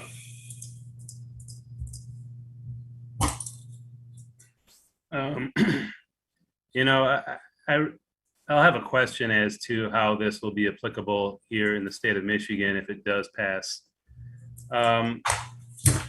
The comment about binary boxes struck a nerve with me. Councilmember Dish made, which I wish that this was coming with nonpartisan elections. We frankly have an oligarchy currently in the city of Ann Arbor running local government. Just look at how much was raised in the last election by council members who won their seats. We have astronomical amounts of money being poured in to council seats in the city of Ann Arbor. If this was 20, 30, 40 years ago, that would have raised quite a few eyebrows as to how much money is now being poured into local politics. I'll be supporting this, and I hopefully we'll see the day of nonpartisan elections come to Ann Arbor as well. So we can break the stranglehold of power, the dominance that is here and that is on display, that the community witnesses every other Monday, where might makes right and where might is put up by big money. And hopefully this will open up the box and allow for more perspectives to be part of the policy making. But I would ask, this didn't get my support the first time because frankly, from what I understood the first time, the state of Michigan doesn't allow for this. how has anything changed? Or is this just simply putting us shovel ready for when the state, if the state does change the voting laws that pertain to this? If Ms. Beaudry, you can answer that, or someone on the call. Thank you.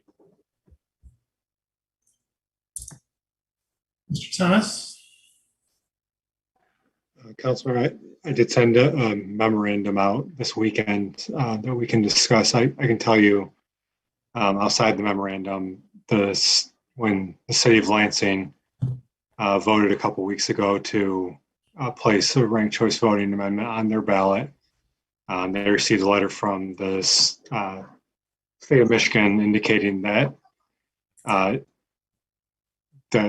it's the state's position that they can't currently run a ranked choice voting election run under ranked choice voting rules in accordance with state law. To more specifically answer your question, nothing has changed from when it was brought last summer till now. Councilor Hayner? So does that mean we're gonna, if this goes to the ballot and then the voters say, yeah, we want to do this and we just can't anyway? Mr. Thomas? Yeah, the language in the proposed charter amendment language would amend the charter to say that, if until such time as it's, allowed under state law and until the city is able to obtain voting equipment that is that's approved by the state and can handle the ranked choice voting, we'll stick with the highest vote will be the person who wins or is nominated will be the person who receives the highest number of votes. Okay, thanks. Yeah, when I read that, I was sort of like, well, why are we doing it then? So I agree with some of the things that my ward colleague said about people's preferences and absolutely people's preferences and beliefs don't fit into boxes. And I think we've known that, but in no way is this going to let 5 parties be on the ballot if we still have partisan elections. We're going to rank choice our Democrats. We're going to rank choice Republicans, if any choose to run. We're going to rank choice Greens. We're going to rank choice Socialists, whatever, DSA. And so there's no crossing over or opening up of third party, fourth parties under this provision whatsoever. It's ranking Democrats is what we're going to be doing here in the city of Ann Arbor. And we know that ranking Democrats comes with large amounts of money. We saw how it flowed into this last election, and the new majority that sits here is an example of that. And so I don't see how this. I'm sorry, point of order. This is the second time that we've had council colleagues accuse council members who are sitting here of having been here by virtue of raising money. I'd really like. I merely commented that large amounts of money were spent in the last election. Is that not factual? You said the result of people being here was because of the amount of money raised. That's different. It's a fine point. I think for my part, I think the allegation is off key, but it's also sufficiently opaque that I'm going to let it go. Well, my point being that I don't see how this is going to clear up a situation where the most money spent wins, which has always been the case here in the city of Ann Arbor. I have yet to find an election where the most money spent hasn't won. And so I certainly agree that it would be fantastic if we had 5 parties running and all their beliefs were represented on the ballot. It's just not going to happen without nonpartisan being a part of this. And so why this is coming forward without nonpartisan, I do not know, but I'm not going to support it. Councilmember Song. I was actually elected in a nonpartisan race for the library board. We spent about $700 each and actually covered a wider geography than our individual wards here. So that covered the city and the townships. So if we are going to look at nonpartisan elections, as always, look at the AADL. I just want to thank Councilmember Dish for working on this. When I campaigned, I referenced Mayor Al Wheeler's campaign and had long conversations with Conan Smith in town, and learned more about what ranked choice voting can bring. And it brought us our first and only Black mayor in 1975. I didn't realize the timing behind this when he put his first bid for election was April 1975, which is coincidentally when my father was escaping in his Huey as a medevac pilot coming to this country. I think, if we're going to tie together, Democratic Party ideals, if we're going to tie together access to campaigning so that we have more diverse candidates coming forward, and we see that actually tested out in other elections, I would look forward to seeing that kind of impact here in our city. I did take the opportunity to speak about this with extensively with community members, and although there is a little bit of confusion on what the ballot might look like, I think there's some eagerness, especially if it comes to including diverse candidates who would have never thought that they would be that this would be an opportunity for them to run and represent their own communities. So I look forward to more details, and thank you for all the work. Councilmember Griswold.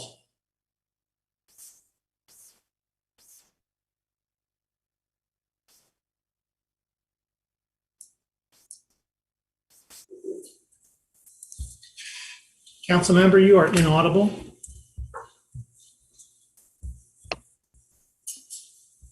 Okay, I thanked everyone on the screen, and I won't repeat that.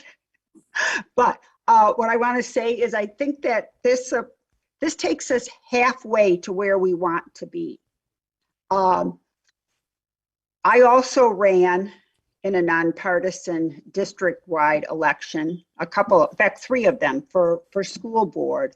And I'd like to see nonpartisan. I think it's most important that we have November elections so that we can engage the students. We're not doing that. August elections don't do that. And whether it's partisan or not, my preference is for nonpartisan. I would like to see this move to November, and the top vote getter through the ranked choice voting process wins. I don't see the need to have 2 elections. But I'm going to support this tonight, and we can work on more improvements as we move along. Thank you. Councilmember Dish. I want to very quickly answer 2 specific questions that were asked. Councilmember Ronlawi asked, essentially, does RCV need to be authorized by the state before Ann Arbor can use it? And what has changed since last summer? I have a document dated May 22nd, 2019, written by the Board of Elections lawyer, Lori Bourbonnais, which what she says in her cover letter is, this document lays out the issues and steps needed that we see moving forward to implementing RCV in Michigan. And what she says is, under Michigan law, RCV is authorized for use by a home rule city, which has enacted the preferential ballot, that would be RCV, method of voting in its city charter, or has adopted an amendment to the city charter in consultation with the governor and with the approval of the city's electors. So it is authorized for use. Does that mean we could go out and do it right now? No, because our ballots are designed for plurality voting. That is the traditional winner-take-all way of voting. And our tabulating machines cannot tabulate a ranked choice election on site. So those are things that will have to be worked out. And they were worked out in order for East Point to hold its RCV election, which did elect an African-American woman to the city council. How would it open up choices, Councilmember Hayner? Independents could run. Well, first of all, you might even actually get Republicans holding primaries for municipal office and putting people on the ballot in November. And people who want to vote for them could vote for them and then make a second choice of another, an independent or maybe a Democrat, or just not rank a second choice. But it does encourage people to run who can't win. Councilmember Iyer. Thank you. Thank you, Councilmember Dish, for your passion on this issue and for bringing this forward, and also for educating me and on my many questions that I had about it. I'm really excited to support this going forward, and you know, there's been a lot of talk about money in politics, in local politics. So, you know, I want to address those issues as part of this conversation, because I really think it's a red herring when we are talking about this change that we're making. Somebody pointed out that oftentimes the person who raises the most money tends to win, and I think in our local elections, you know, money tends to be a sign of support. When I ran, I was, you know, blessed with a lot of support from the community. 250 individual donors donated to my campaign, and the incumbent that I ran against had 45 donors. And one of those, you know, was $10,000 from his own pocket of the $16,000 that he raised. So, you know, you talk about money and donors, and, you know, you really have to dig a little bit deeper. There's no question that there's a lot of really bad at the, you know, state, the national, and I guess it could happen at the local level too, examples of money in politics. But when you look through the campaign finance reports of our local politics, it's just filled with people, your neighbors, your coworkers, just writing a check out of the blue to somebody that they think is going to make a difference for their city. So I really think, I wish we could go, you know, a little deeper and get away from this narrative that council members are bought, because it's just not true. And anyway, I'd like to be added as a co-sponsor to this wonderful resolution, and that's it. Thank you. Councilmember Omlai. Thank you.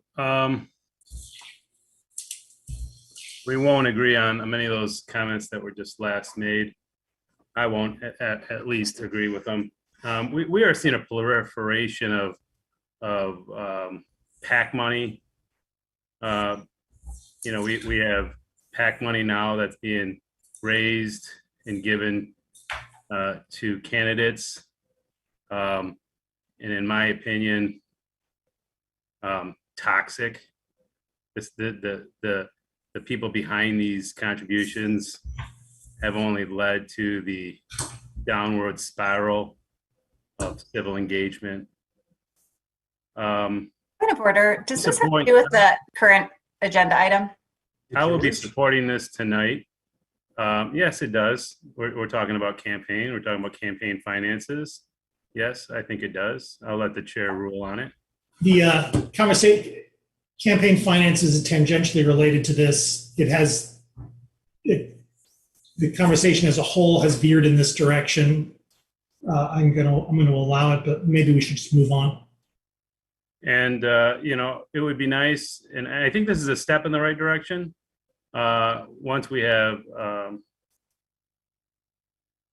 you know, nonpartisan elections, and then we can have a real diverse and inclusive set of candidates who can vie for a position in government. But my concern is, and I raised it last year, that this is going to allow concentrations of power and wealth to game the system to make sure that their candidates are the ones who hold these seats. And it's going to be harder and harder for individuals like myself and others here who are not in the majority to garner the resources in order to overcome the vast amounts of money poured into local elections. As we were seeing the last election, we had a $250,000 spent. And I think that money is just going to get higher as we go forward. And I'm not sure those are the ones, those folks that are donating are the ones that are underrepresented. Councilor Song. Can I ask Mr. Thomas, what would this look with if Ann Arbor passes this? How would this look like on the ballot when there are like city county measures on the same ballot, or like city county representatives, or would county reps have to be ranked as well? No. Are you asking how, in the event that we do run a ranked choice election, how would it look? It would only pertain to city officers, so council members and mayor. Right. Okay. Okay. I ask because I think sometimes we forget that we have we are within a larger entity that also has elections. You know, when we talk about campaign financing and influence, it'd be interesting to see, you know, where the county lies and all that. Are there counties that actually are looking to introduce RCV? Or is it really just within cities that's looking to do this? I'm not aware of any counties. The preferential voting provision in the Home Rule Cities Act only applies to cities. So the only ones that I know of are Lansing has their charter amendment that they're considering putting on, and Ferndale has one that's been sitting dormant since 2004. Right. Okay. All right. Great. Thank you. Councilmember Briggs. Thank you. And thank you to Councilmember Dish and Grand for bringing this forward. I think this is exciting to be considering and discussing, and to be bringing this conversation to our community through the ballot question. I think as I think about how it might have played out in my most recent campaign, I think it, you know, if I was assuming I had still moved forward, I think it allows those of us that come to this table to be able to lead more effectively, because we're able to really understand how folks are voting and where their preferences are, and to understand where the community, what their issues are, and not pigeonholing them as much. So even if candidates aren't able to move forward, hopefully we as leaders in this community can take that knowledge forward and still try to bring those voices to the table. I know I've been more cognizant of myself in terms of some of the issues. Since apparently campaign finance is something we can discuss, you know, I agree very much with Councilmember Ayer's statements on this. You know, I think that, at least for my own campaign, I know I had two folks at least who were formerly homeless who donated to my campaign, and there are a variety of different issues and people who donated to that. So I don't think it's really the amount of money that folks raised. And then finally, I find it somewhat curious that as a group of Democrats at a table that we're lobbying so hard to make sure that Republicans have a stronger, that label is no longer on the ballot. Further discussion? For my part, I'm excited to move this forward. You know, I think that ranked choice voting will, in the form that we are able to deploy it, when we're able to deploy it, you know, ensure that the council more fully reflects the will of the voters. I will say that I am very pleased that this is in our form consistent with partisan voting. I am a proud Democrat, and I believe that the values of the Democratic Party are entirely relevant to the administration of local government, and entirely consistent with the Ann Arbor electorate. The party label is an incredibly important piece of information about a candidate's value set, and it's critical, I think, that that voters know as much as they can about the candidates before them. Further discussion? Councilmember Ayer.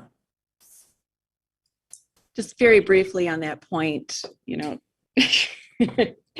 y'all are going to have to, you know, after 24 or 25 years of being a journalist and not being able to be involved in politics or even, you know, share my views. The fact that I can now, you're going to have to wrest the Democratic Party label from my cold dead hands. I will never vote to give that up.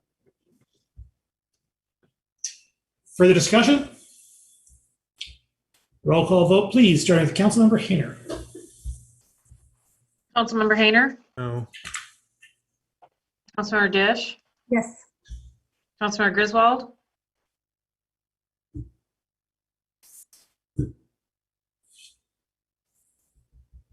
Councilmember Griswold, Yes. Councilmember Song, Yes. Councilmember Grand, Yes. Councilmember Medina, Yes. Mayor Taylor, Yes.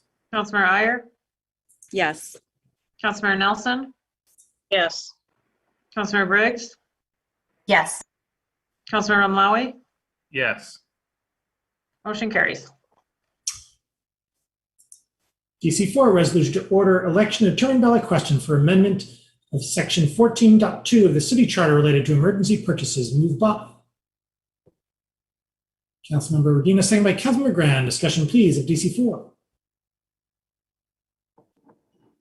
Councilmember Mlawi. Thank you. I have a question here. I apologize. I didn't get any questions in. My 9 to 5 or my 9 to 9 is quite busy these days. With regards to this, it uncaps, from what I understand, the current $25,000 cap to no limit. Is that correct?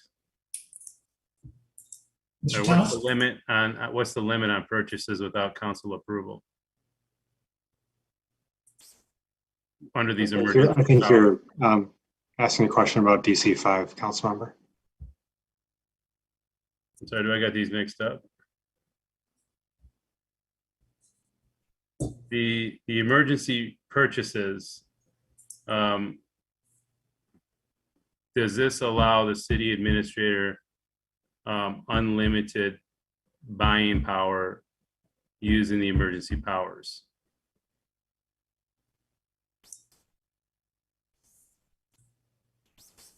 To enter contracts with no cap?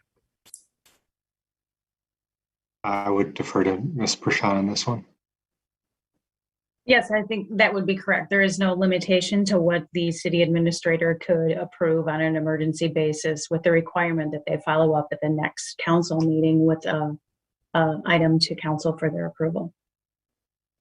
Wow, that is quite an awesome power to delegate that I think it would be irresponsible of us to do. I think we can call a council meeting within 18 hours of publicly being noticed by the mayor or any 3 council members. I think we should be ready to convene on a moment's notice when it comes to emergencies. That's part of our responsibilities as elected officials. We're constantly on call, and I cannot support this adjudicating our responsibility of spending unlimited amounts of money without our prior consent. That's just not going to fly with me. Further discussion? Councilmember Iyer. Thank you. Ms. Prashant, I wondered if you could sort of give us the staff, the administration perspective on why this was suggested and why it's felt to be necessary. This really just cleans up the charter language to align with the format or the policy that the city has been following. In cases of emergency, there is quite often not sufficient time to present council with an approval option. We have an immediate reaction that necessitates staff reaction immediately. For instance, recently we had the water main break on Maple and Jackson Avenue that required immediate staff and contractor intervention into that emergency situation that authorized a payment that exceeded the $25,000 threshold. Thank you. And so you did go ahead and do that because it was necessary. We followed a policy that required the city administrator to approve via a memorandum that was then immediately followed up with council approval at the next available council meeting. Mm-hmm. And so how would the procedure be different if this change is made? This again does not change the process which we were following. It just cleans up their charter language to align with that process. Okay. So this really isn't a big change. It isn't really a change at all from current process. It's just cleaning up charter language and putting into the charter what is already city policy. That's correct. Councilmember Ramlani. Well, you know, as the old adage goes, if it's not broke, why bother trying to fix it? Has there been any instances where the city administrator was precluded from taking care of business because of this? The two instances that come to mind that the administrator needed to act in a very quick way was the water main break and the Leslie Science Center, the contamination that was discovered. In both those cases, the city administrator acted immediately to correct those issues. There weren't anything. I'm just wondering what we're trying to fix here if there's nothing broken. To me, we're opening up ourselves and adjudicating our responsibility. And in the instances that are being put forward have been resolved with the current language that's in place. So I'm just trying to, if you can maybe point to an instance where the administrator was kept from taking action. Maybe that would help me better understand why this change is needed.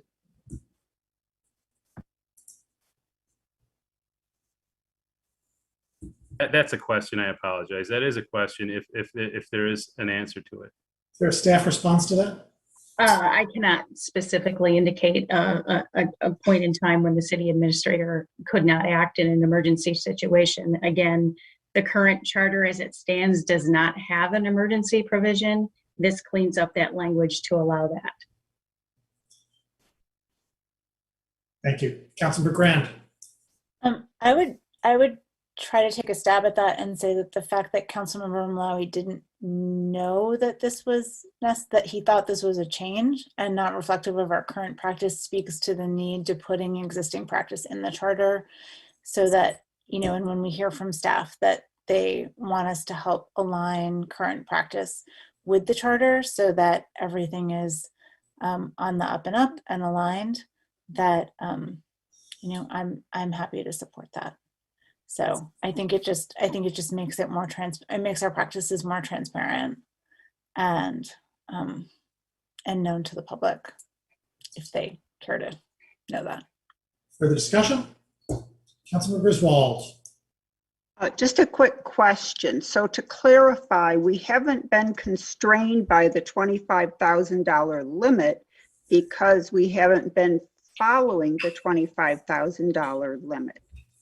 And so that hasn't been our practice. So we're simply updating now to agree with our practice, to be consistent with our practice. Is that true?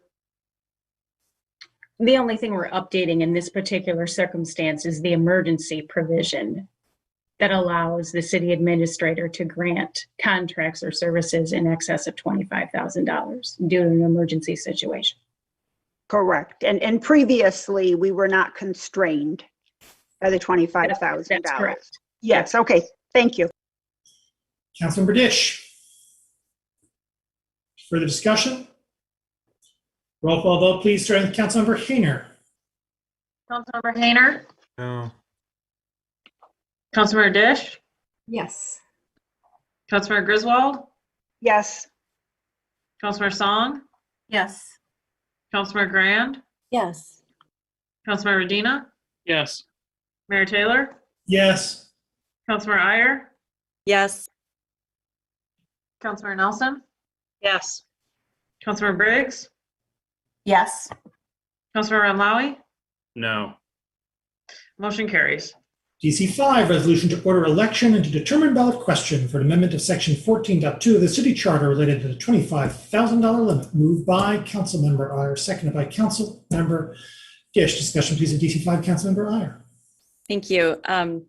This one came up, it came to me from administration when I started talking about the best value charter amendment, which we just decided at our last meeting to put on the November ballot. This one, I'm wondering, Ms. Prashant, if I could call on you again, because you put together those great statistics from 2020 that really illustrated how this can really help our staff in terms of efficiency. Certainly. The data that we pulled, as Councilmember Iyer mentioned, was from the fiscal year 2020. Council considered 106 items that required spending authorization. 40% of those items were under $75,000, or 40% of them. 60% were over the $75,000 threshold. So by changing the threshold to the $75,000 limit, we would see approximately 60% of the items still representing 96% of the value that was approved. Mm-hmm. Okay, so that was what was compelling to me, that that staff is spending so much time preparing these items that only represent 4%. They're spending 40% of their time preparing items to come before council that only represent 4% of our spending on contracts. To me, this that coupled with the fact that when this first was passed and into the charter, there was no increase for inflation, but if there had been, we would be near that $75,000 by now anyway, means that $75,000 really is in the spirit of what is in the charter right now in terms of buying power. The other thing I guess I would say is, I just want to stress that this is only for council approval, that that items between $25,000 and $75,000 will still be bid. They will not be no bid contracts. That's very important to me. And I did ask Mr. Fournier about the possibility of daylighting, putting on our website all of the contracts, regardless of the limit or the cost, so that we can all provide oversight that way as well. Councilor Regina. Thank you, Mr. Mayor. I'm in the awkward position of having co-sponsored this, but I will actually not be supporting it tonight.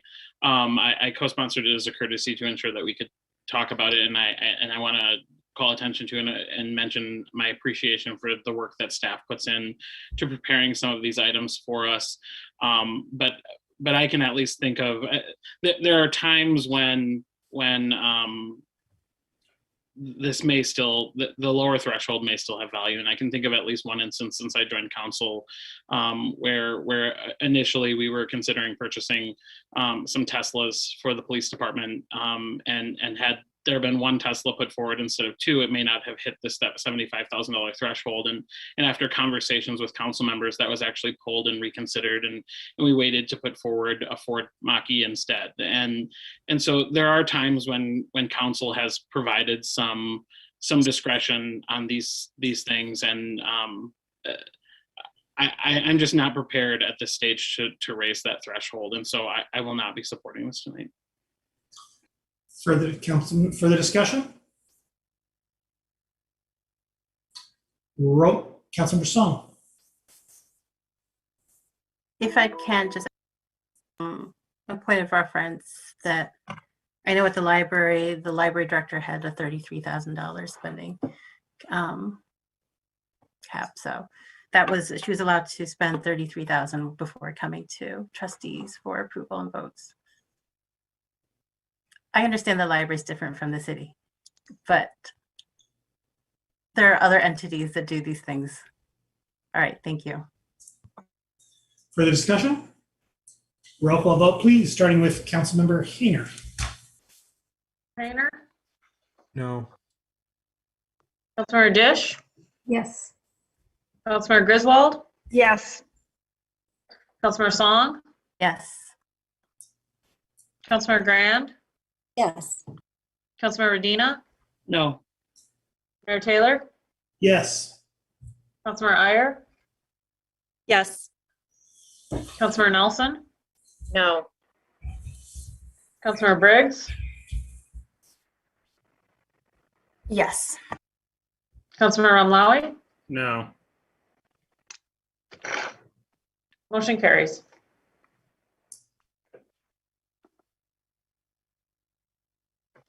Mr. Postman, do we have a closed session today? Mayor, we do not. We have before us the clerk's report of communications, petitions, and referrals. May I have a motion please to approve the clerk's report? Moved by Councilmember Griswold, second by Councilmember Dish. Discussion? All in favor? Opposed? Clerk's report is approved. Are there communications today from the city attorney? No, Mayor. We now come to public comment general time. Public comment general time is an opportunity for members of the public to speak to council and the community about matters of municipal interest. To speak at public comment general time, one need not have signed up in advance. To speak at public comment general time, please enter the number on your screen, 877-853-5247, 877-853-5247. Once you're connected, please enter meeting ID 942-1273-2148. 942-1273-2148. Once you are connected further, please enter *9 to indicate that you wish to speak. Our clerk will identify you by the last 3 digits of your telephone number when it is your turn to speak. When it is your turn to speak, you will have 3 minutes in which to speak, so please pay close attention to the time. Our clerk will notify you when 30 seconds are remaining and when your time has expired. When your time has expired, please conclude your remarks and cede the floor. Is there anyone who would like to speak at public comment?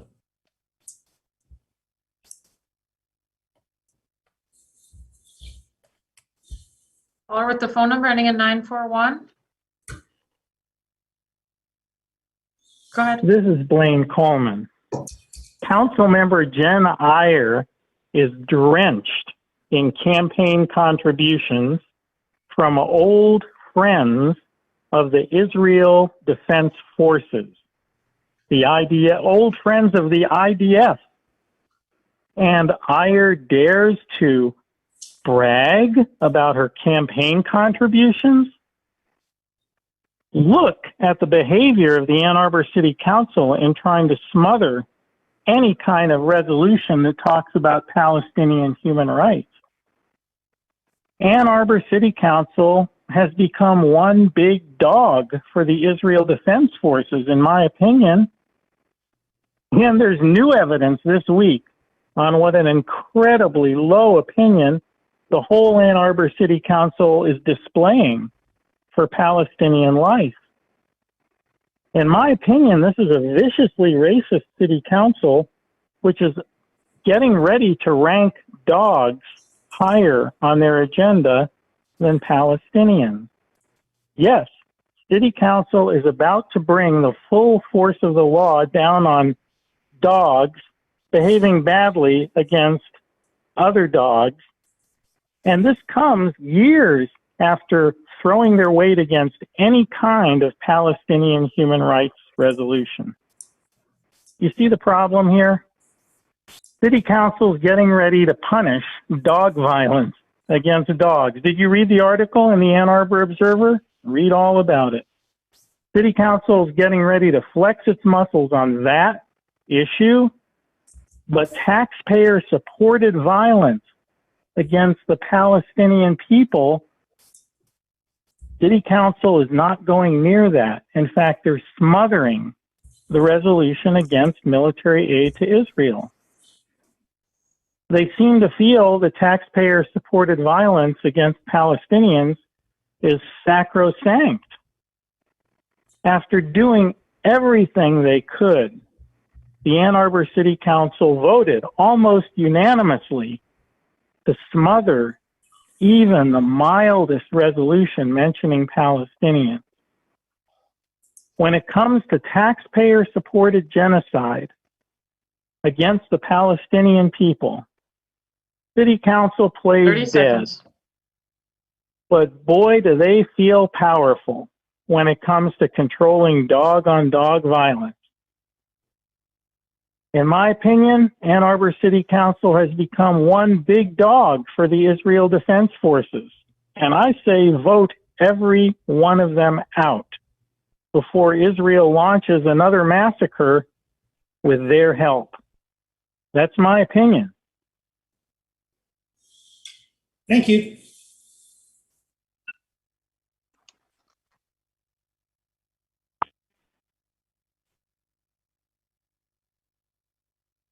Mayor, I don't see any other callers with their hands up. Is there anyone else who'd like to speak in public comment?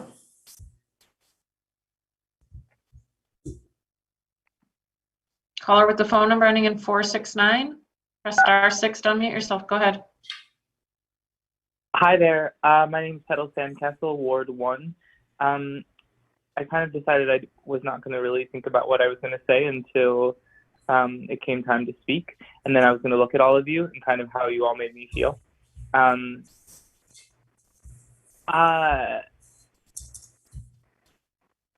all on our very own special journeys. And being in Ann Arbor, I think we all at least hear the words woke and consciousness batted around. So we all have some level of understanding of what these words mean. But the thing is that getting woke, getting conscious, uncaring, if you will, it's a never-ending process. And so the more conscious you get, the more aware you are of everyone, and eventually it goes into little ants, and consciousness is all inclusive, right? But the more you start to witness the totality of the human experience, the more you start to really get frustrated, and it makes it difficult to make space for people who aren't even looking. And I hear Councilmember Ramlawi and I hear Councilmember Hayner, and it's not just you guys. It's a mentality. It's a mentality that is pervasive in Ann Arbor, and it's insidious, and it's this. I don't have to look, because we built a system where we don't really have to look, and we have the BLM signs in our windows, and we say the right thing sometimes, and we're just, we are the lesser of evils. And it's become so exhausting to be here. And we're thinking about closing up our nonprofit and our business here because the looks and the gawks and the sort of like the faux unity, the faux melting pot. It's not a space for queers. It's not a space for marginal people. 88% of Ann Arbor is white and Asian, and yet 75% of people are incarcerated are African American. And there's so much unpacking to do, but you have to see that there's something to unpack. And so this is a personal invitation once again to the entire body. If you want to come to our studio, express your yes and get it out and see the humanity, if it exists within each other and across the aisle, and really, I don't know, see each other in a different way that's not always the same, which is like as a member of city council, maybe you need to play chess with each other while you're talking, but something has to happen, because if you're not going to be a blueprint for the larger conversation of the nation, one of the richest, most powerful, consistently ranked top universities in town, it's got to be up to us. We've got to create some different narrative. It's becoming very frustrating. I mean, there's not even compost. There's so much to unpack, people. Okay, thank you so much. If you are interested, expressyouryes.com, and we will do it for free, and we can live stream it, friends. Consciousness is all inclusive. Thank you. Thank you.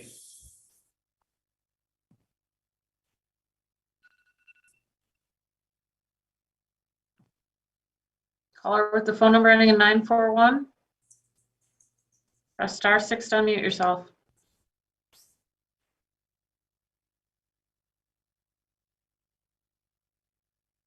Caller 941.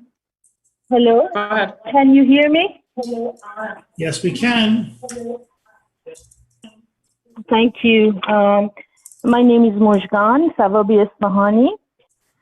The one thing that really strikes anyone watching you guys at each other's throats is the decline of American liberal democracy. You are in big trouble because Mayor and his slate represent big money, developers, big money. And the rest of you are trying hard to protect the interests of weaklings in this town. And you cannot, because you yourselves are not clear in your head. This town still does not have $15 minimum wage. People of this town do not come into any of your discussions. Their needs are totally ignored. We don't have public housing. We don't have $15 minimum wage. We don't have clean water. PFAS is spewing all over our waters. Dioxin is everywhere. But you guys have no time for any of that. You have to sit and discuss in a very phony way finance reports and finance election financing. Anybody, a dead body in the world knows that money buys political seats in American political system. Ms. Iyer, read some stuff. Everybody knows that money pushes officials into their offices across the board in the United States of America. That is why many are fighting it. They are saying money cannot decide who gets into the positions of power. In Ann Arbor, like everywhere else, this holds true. Money brings people into positions of power, political power, and then you implement decisions that would serve specific groups, not the public. Look at yourself. You're not serving the public in this town. You are not serving the public. But I am calling to just say it is disturbing that you still pretend to be anti-racist when you, all of you, show that you have no respect for Palestinian human rights. Ms. Sung, your actions described you as a racist. You have put every power you have against any resolution to protect people of Palestine. You cannot pretend you're an anti-racist. Ms. Iyer, stop talking about safety at workplace. You're implicated on all kinds of stuff, and I believe those allegations. You can't talk about safety in workplace. You don't mean it. You have been implicated in charges, and I believe those. So you can see what a wreck you are. Thank you. Do something about it.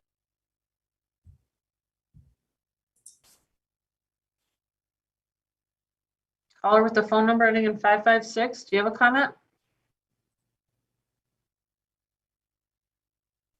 Go ahead. Hello, Ralph McKee, Fifth Ward.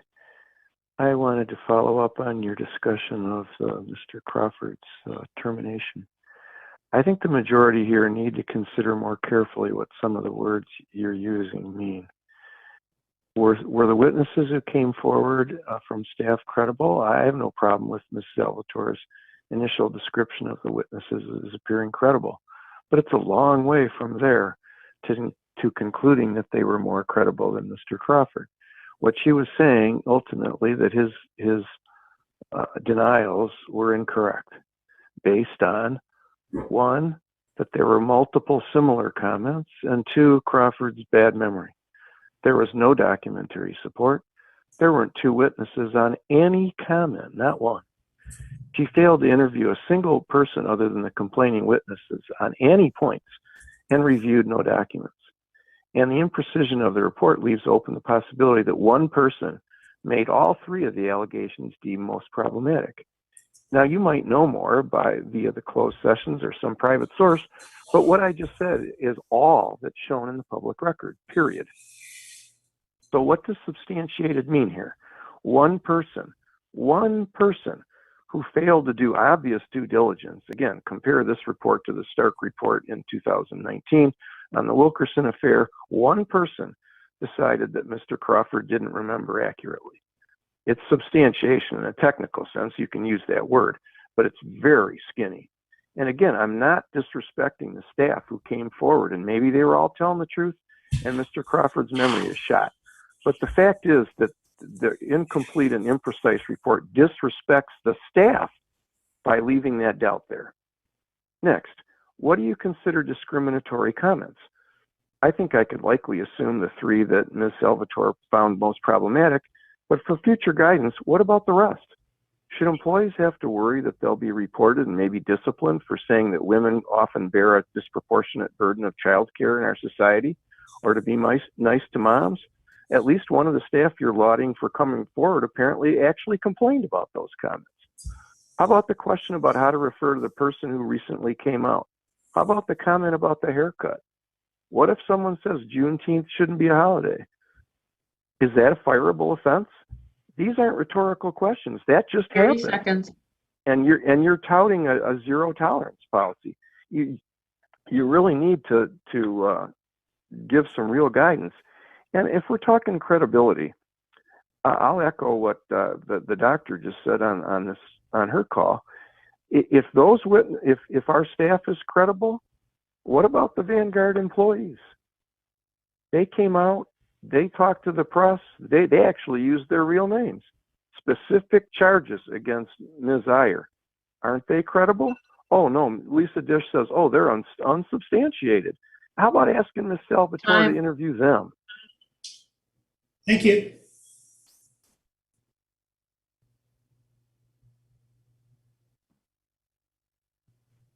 Caller with the phone number ending in 340. Go ahead. Yes, greetings, Mr. Mayor and City Council. This is Luis Vasquez from the First Ward.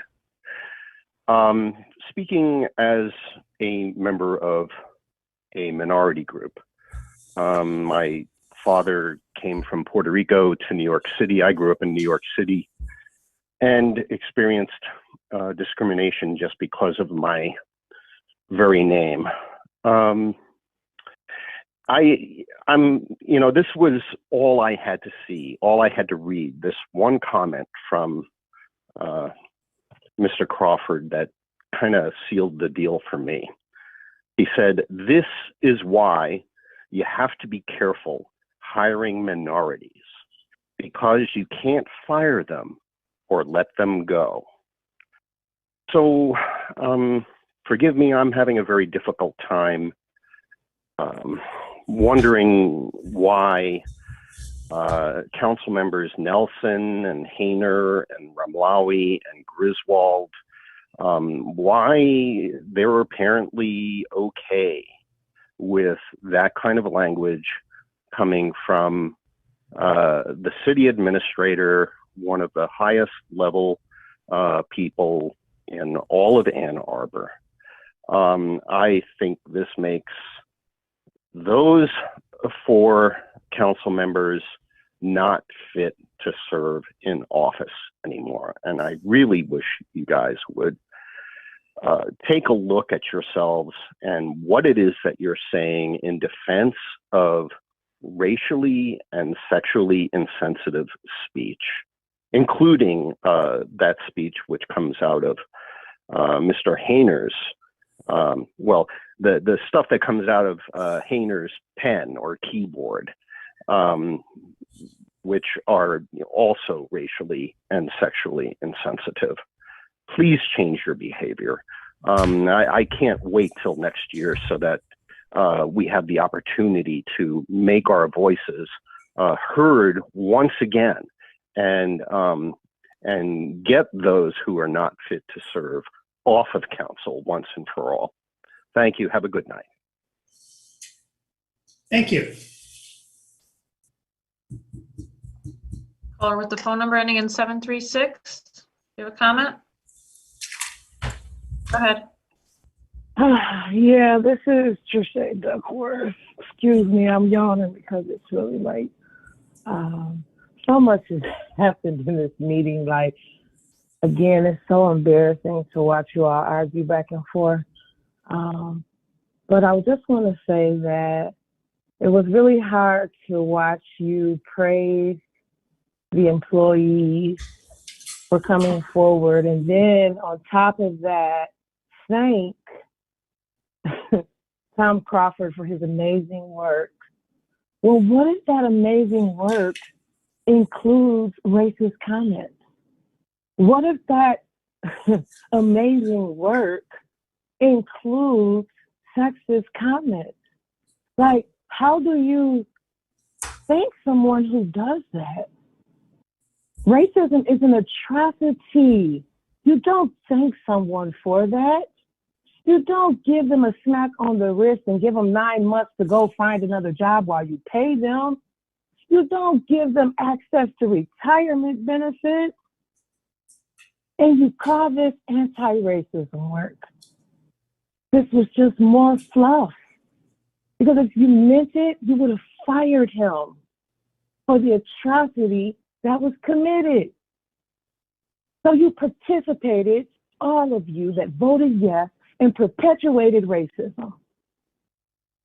I just, I don't understand you all. I don't understand how you just won't look in the mirror and say, hey, maybe I'm operating under racist principles. It's okay. If someone is racist or they're privileged, it's okay, because we want to make our environments conducive for you to change. But you must admit, you must become self-aware about it. You can't continue to operate thinking that you're a liberal and that your Black Lives Matter sign means something if you don't back it up with the work. The real work is in the trenches, where none of you are hardly. And that's where you need to be to find out what disenfranchised people need. Stop being so selfish. You re-victimized these employees today with what you did. You should have fired that man, but you can't, because you all operate under racist principles as well. 30 seconds.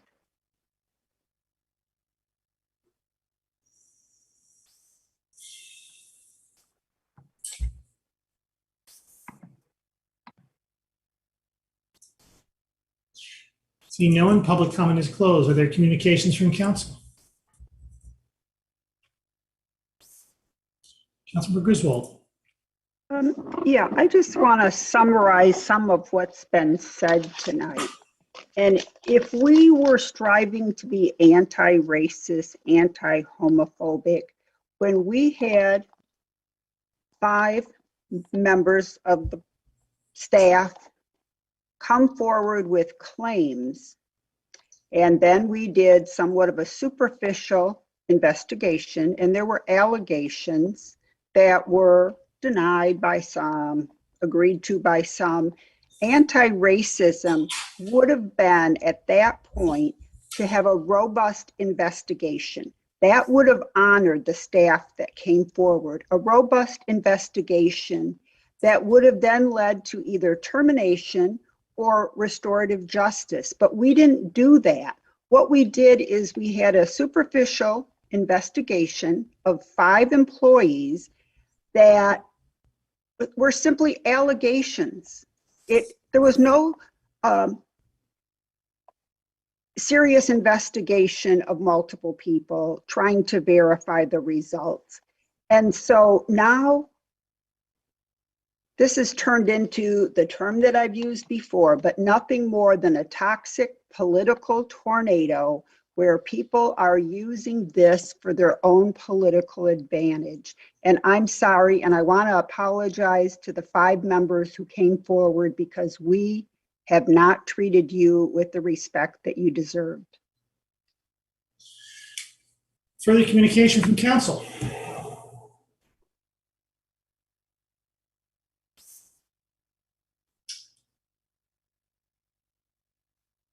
You have a motion to adjourn, please. Moved by Councilmember Griswold. Oh, I'm had sorry, to make something Councilmember to say. Song. My apologies. I didn't see your hand up. Councilmember Song. There was an email that was sent into council earlier today explaining what restorative justice is and how it's used as a framework to interrupt cycles of criminalization and imprisonment. We are not talking about criminalization and imprisonment. And I would really encourage folks to read this amazing statement by Ryan Henyard, who works in DEI at the university, and explaining how restorative practice is to address and repair harm done, but it requires centering those most impacted by the harm in question. So he goes on, I think he gives some resources. If not, I'm sure he'd love to have folks follow up with him directly. This is continuous work at the university, and I'm sure that we can also dedicate ourselves in similar fashion. But I think the gist of it is, of his message to all of us, is to also underline the point where the power dynamic means that responsibility is held to create a safe work environment for whistleblowers. So that's my takeaway. Thanks. Councilmember Amlawi.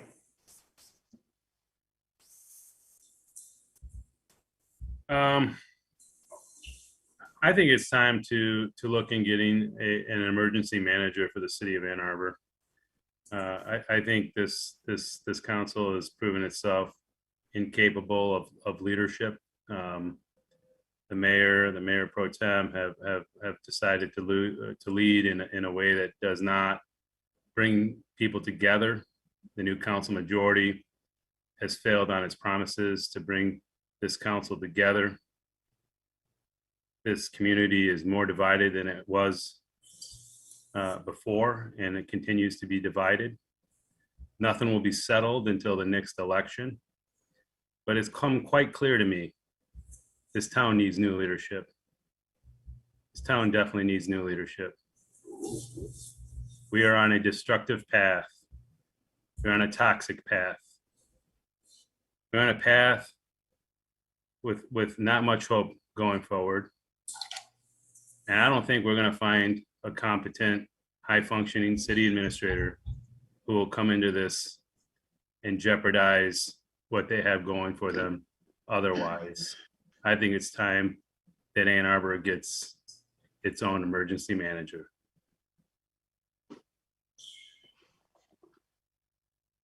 Councilmember Grant.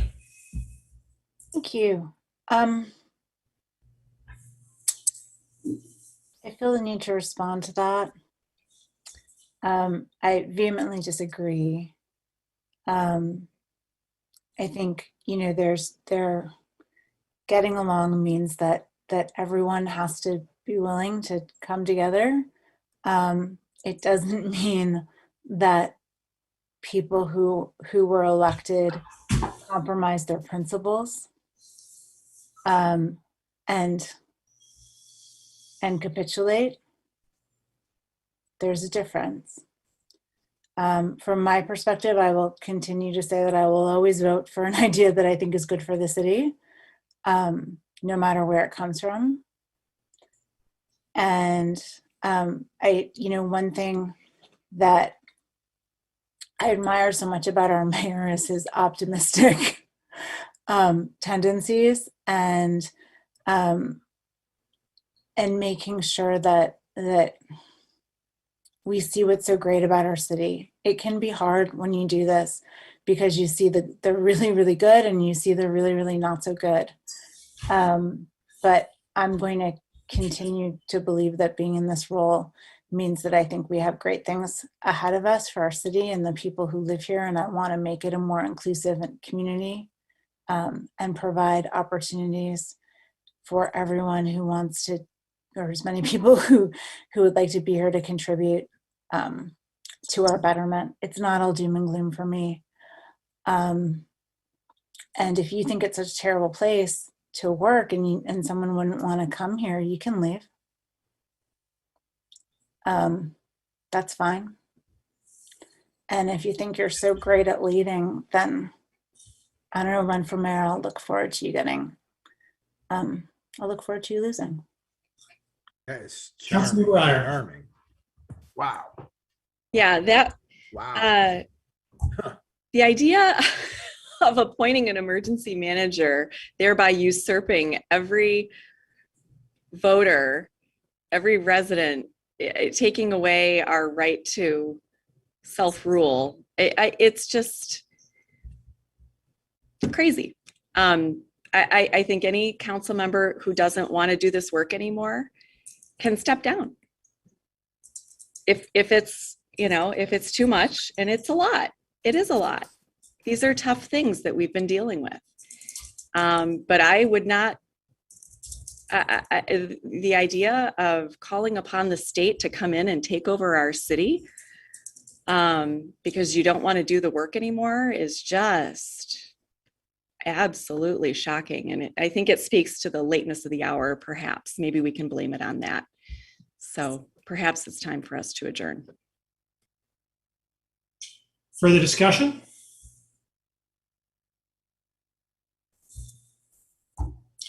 It's been suggested that that this is a place where folks might not want to come to work, and I think that people vote with their feet, and the feet of so many are coming straight to Ann Arbor, and they come straight to Ann Arbor for a wide variety of reasons.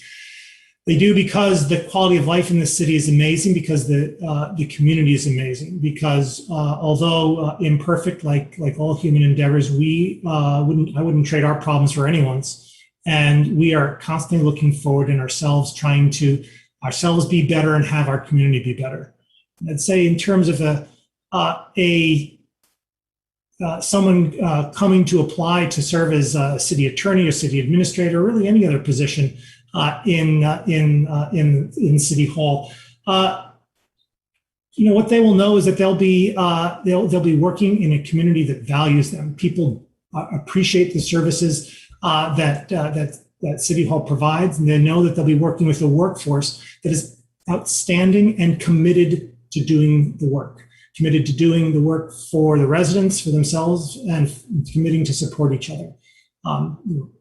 All endeavors are imperfect, and ours certainly so. But fundamentally, this is a great place, and it's a place where people are going to, where anyone would want to be.